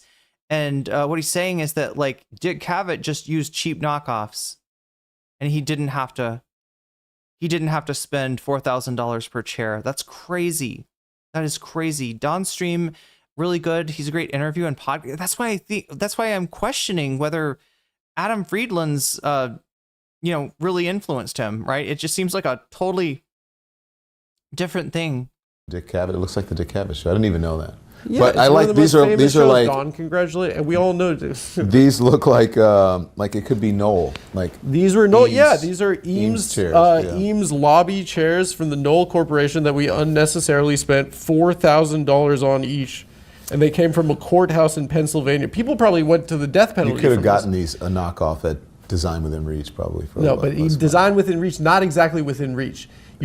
John Lennon, George Harrison, after the Beatles broke up. Also, Muhammad Ali was a good one. Didn't he talk to Frank Zappa once or twice? You've been 1% for too long, my friend. So tell us about St. Bart's. How's your Thanksgiving? I have no idea what you're talking about. You got, who do you have? You have Katzenberg. You have it's kind of a good interview. Geffen. You have Sydney Sweeney. Mm-hmm. You had the guy that made Spider-Man. Lorne Michaels. You had Lorne Michaels? Oh, I thought you meant the actor. I was like, which Spider-Man? Yeah, you got You got. You have an ambition to host Jared SNL? Kushner. What's he like as a guy? Jared Kushner. I feel like there's Jared Kushner. Really sense what a guy is like. He feels so just like what he's like from a video game. You walk past him, and he's just on the street, and he's like he's an NPC. He's like he's just they call it an NPC. Yeah, he's an NPC. He's kind of an NPC, isn't he? What do you like? I mean, he's obviously not a real, like he's an evil guy, right? He's not. He's more evil, but he does look like an NPC. He does look kind of innocuous in an NPC sense. You're like 65 years old, but you look 23. I'm 85. No, I'm 50. I'm in my 50s. You're in your 50s. Closing in. But you look incredible for 50s. Thank you. I looked a lot younger before Trump came to office. But goddamn Trump. My knowledge, I've never met Jared Kushner. I've met Ivanka and all the other kids. She must be lovely. Yeah, but Jared's brother Josh is amazing. He's a really big dude. Real estate guy. He's a good dude. Yeah. He's married to the Carly, what's her face? Klaus. Klaus. Kind of a little bit. Yeah, she's gorgeous. Yeah, but Klaus, it just sounds like someone that's sending you to the... Are we Destiny, Vosh, or TYT's fans? We're all three. Never mind. We don't have to I get into Holocaust too early. Post your shaky Gurgas, Twitch. Every episode. Anyway, show people what TYT fans we are. Get into you because I think I didn't know your backstory prior to like researching for this episode, but I think you have like a really interesting kind of backstory. Like you're from the South, and you kind of like you did kind of an anchorman bouncing around between the Deep South affiliate stations kind of situation, and then you found yourself at the top. Yeah. You know, the parallel that I thought of, like analyzing your career, was was Oprah Winfrey, because she was like from the South. She worked in affiliate news stations, and she kind of worked her way to the top of kind of media. I think it's one of the who was it? Was she an inspiration for you? Yeah, well, of course. I mean, she's unbelievable. She's the GOAT. She, then she went the talk show route, but sort of traditional news. Yes, I think I was one of the last. Do you know who Ben Smith is? Who's from BuzzFeed? From Semaphore. Yeah. He said it had one of the last traditional sort of news careers where people had to go to different markets and work their way up. Does the path not exist anymore? It does, but not to the same extent, because you could actually go learn the craft before the internet, make your mistakes, and then by the time you got to a big market or to network, then you were honed and you could write. You know how to do. Kids don't know how to write now. You can start with this. You don't have to go around and learn. And everyone thinks that they should be like a network correspondent or anchor immediately, like within a year or so. It's like, no, it doesn't. Owlish. It shouldn't work that way. How bad were your mistakes? You got some. Somehow, chat. Owlish is gonna get like this is not. I don't think this is the last. Time that Owlish is gonna be at a place media wise that they don't belong. The electric chair or something. No, I mean, you pronounce. We'll have to get back to that some other. I'll have to remember that Owlish debate is there. See what maybe put it. Should I put it on bonus content for tomorrow since we didn't get to see much of it? Shit wrong. You get stuff wrong. Oh, have you been on a news blooper before? I'm sure I have. Hutch is extremely radical. Yeah, I find it disturbing. It's one of the funniest. It's the best. I mean, what was their name? The officer that got killed. Shit. The famous one, the lady, the Mega Doodoo. Mega Doodoo? Who's Mega Doodoo? You know that one? No. No, who's Mega Doodoo? DD Mega Doodoo. DD Mega Doodoo? Dead in the line of duty. DD Oh no. Mega Doodoo. Is that real? Wait, what? Are the absolute funniest thing on Did they just say the name I wrong? haven't been a news blooper, but I have some pretty funny news moments. Well, yeah, once it wasn't me. I was doing an interview, and the person was satellite, and their chair, the air started going out of their chair. Oh no! So the chair just started going down while she was on. That's kind of awesome, though. I had funny moments because I didn't give a shit, so I had funny moments. There's a funny cheesecake moment. What is it called? What's the Cheesecake Factory moment? And then there's like and then there was a MAGA hat. Hey, Cheesecake Factoria, right? Or Factorio. Funny moment. What is that game called? I had a bunch of funny. What does that mean? Moments. A cheesecake MAGA hat? There was just a thing where we were talking about this, a MAGA hat, this guy wearing a MAGA hat in the Cheesecake Factory. Someone brought it up, and then everybody just sort of cracked up. It sounds like Curb Your Own Enthusiasm. Oh, sorry. Why did I say Curb Your Own Enthusiasm? Chat. What am I mixing it up with? Curb Your Own Enthusiasm? Hey, Curb Your Own Enthusiasm. What are you talking about? I was just wearing a hat in a restaurant. You want me to curb my enthusiasm? How about you curb your enthusiasm?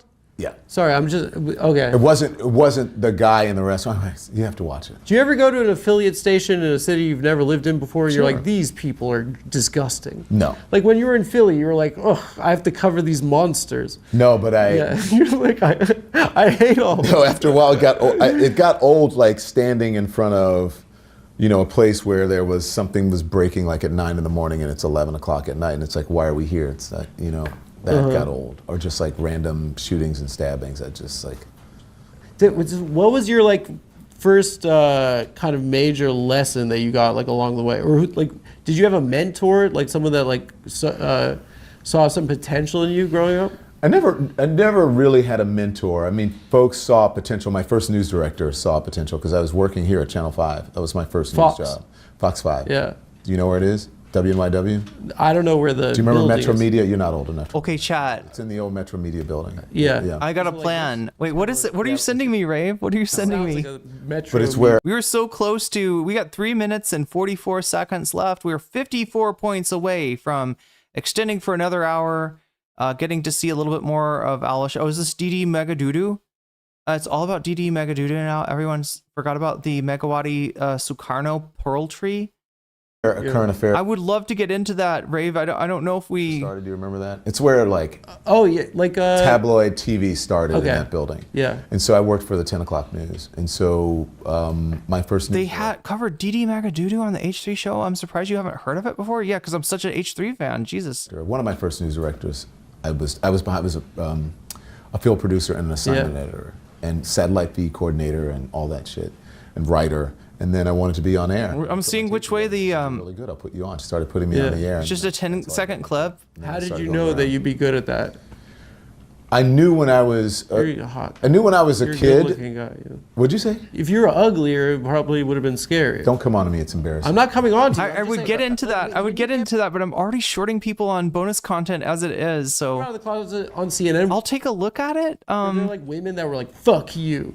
No. You had to have had like ladies that. The one time No, they were like, I don't care. He's still, or they were like disappointed. You just didn't notice them. Yeah. You definitely had gals that were like, "Oh my God, he's the perfect man," and then they're like, "Motherfucker." All right, if we get to 200, we do DD Magadoodoo. Otherwise, I watch it off stream and maybe bring it back for reference for myself. Yeah. Yeah. Sure. Maybe. Why are all the good ones They always say. Gay guys?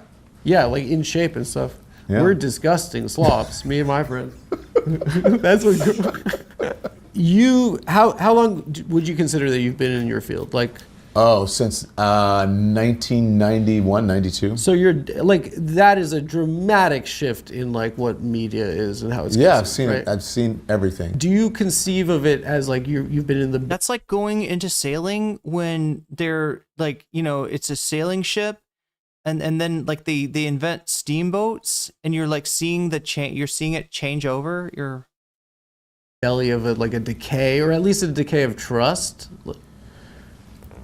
It is a meme, and I should know it, but yes, the a decay of trust, because it's become more corporatized over time, and that tends to erode all trust. Yes.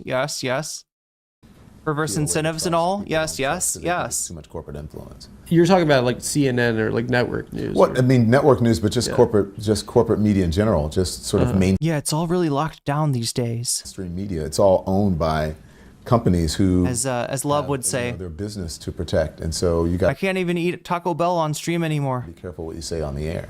Has that like ever like conflicted with like you've had to self-censor, or have you had to... self-censored all the time when I was. You've had to sell some bullshit or crap. NBC. What do you mean sell? Like the affiliate or the network wants. Had to say something you don't believe. Like, we don't give you cancer. So chat, I'm about to. No, I've never been told. I will say, when I was at CNN, I was never told what to say. I was never told that you must. I am about to do a pretty slick transfer here. Year I was there, which was not very pleasant, but. Your boss was Zucker when you were there? Right. If you're watching me on. Awesome. Does he regret not giving Trump a better contract offer for The Apprentice? No, I don't think so. Because he kind of ruined. You're watching me on Twitch. If Trump wasn't like, we're going to be rating into the new season. So yeah, we're watching Adam Friedland right now interview Don Lemon. I will try to get back to this chat because I really don't feel like I gave you a fair enough shake on the bonus content today. Maybe we'll just try to add that on maybe on the Saturday stream or something. Anyway, everybody get into the robot, okay? If you're Shinji or if you're Asuka or if you are Rey, get into the robot because we're about to Ava into somebody else's chat and defeat some angels. So pretty cool shit. Unelectable Airwaves happens to be watching Adam Friedland, but a different interview. I'm curious, what interview is that? So we're gonna find out, because that's a great thing to drop you from one Adam Friedland interview to another, so you'll be a little bit less disgruntled. I don't know. I don't want anybody to go away disgruntled, chat. I get pulled in different directions, and of course, like the most interesting content comes up last, and I'm like, okay, we got to watch a little bit of owlishness, but not enough owlishness. The owlishness people, they're mad at me for cutting off the owlishness, and then like I go into here, and it's only like 30 minutes, right? So the Adam Friedland people are like, I could have used a little bit more Adam Friedland. Here's your Adam Friedland. I'm rating you in to Unelectable Airways right now. As I do, chat, I am going to shout out my Patreon because that's something that I do every day at the beginning and end of each stream. So if it will load up for me, then I will read them out. So yeah, if you support me on Patreon at the $5 level or above, I give you a fancy shout out at the beginning and end of every stream. Here we go now, chat. Shouts out to reading the wrong one. Shouts out to Emily French. Shouts out to JMB. Shouts out to Big Al of the Cake Mix. Shouts out to Direful. Shouts out to Joel. Shouts out to Sarah. Shouts out to Izzy Mandia. Shouts out to Steven Sayers. Shouts out to Animus. Shouts out to Infallible Fowl. Shouts out to Oral Ellipsis. Shouts out to Nadia Yvette. Shouts out to Choki. Shouts out to Moe Noip. Shouts out to Temporal Insanity. Shouts out to Buffy Geek. And a fancy shout out to Rachel K, Omega Star, Crystal Saphira, and Zara Xerix.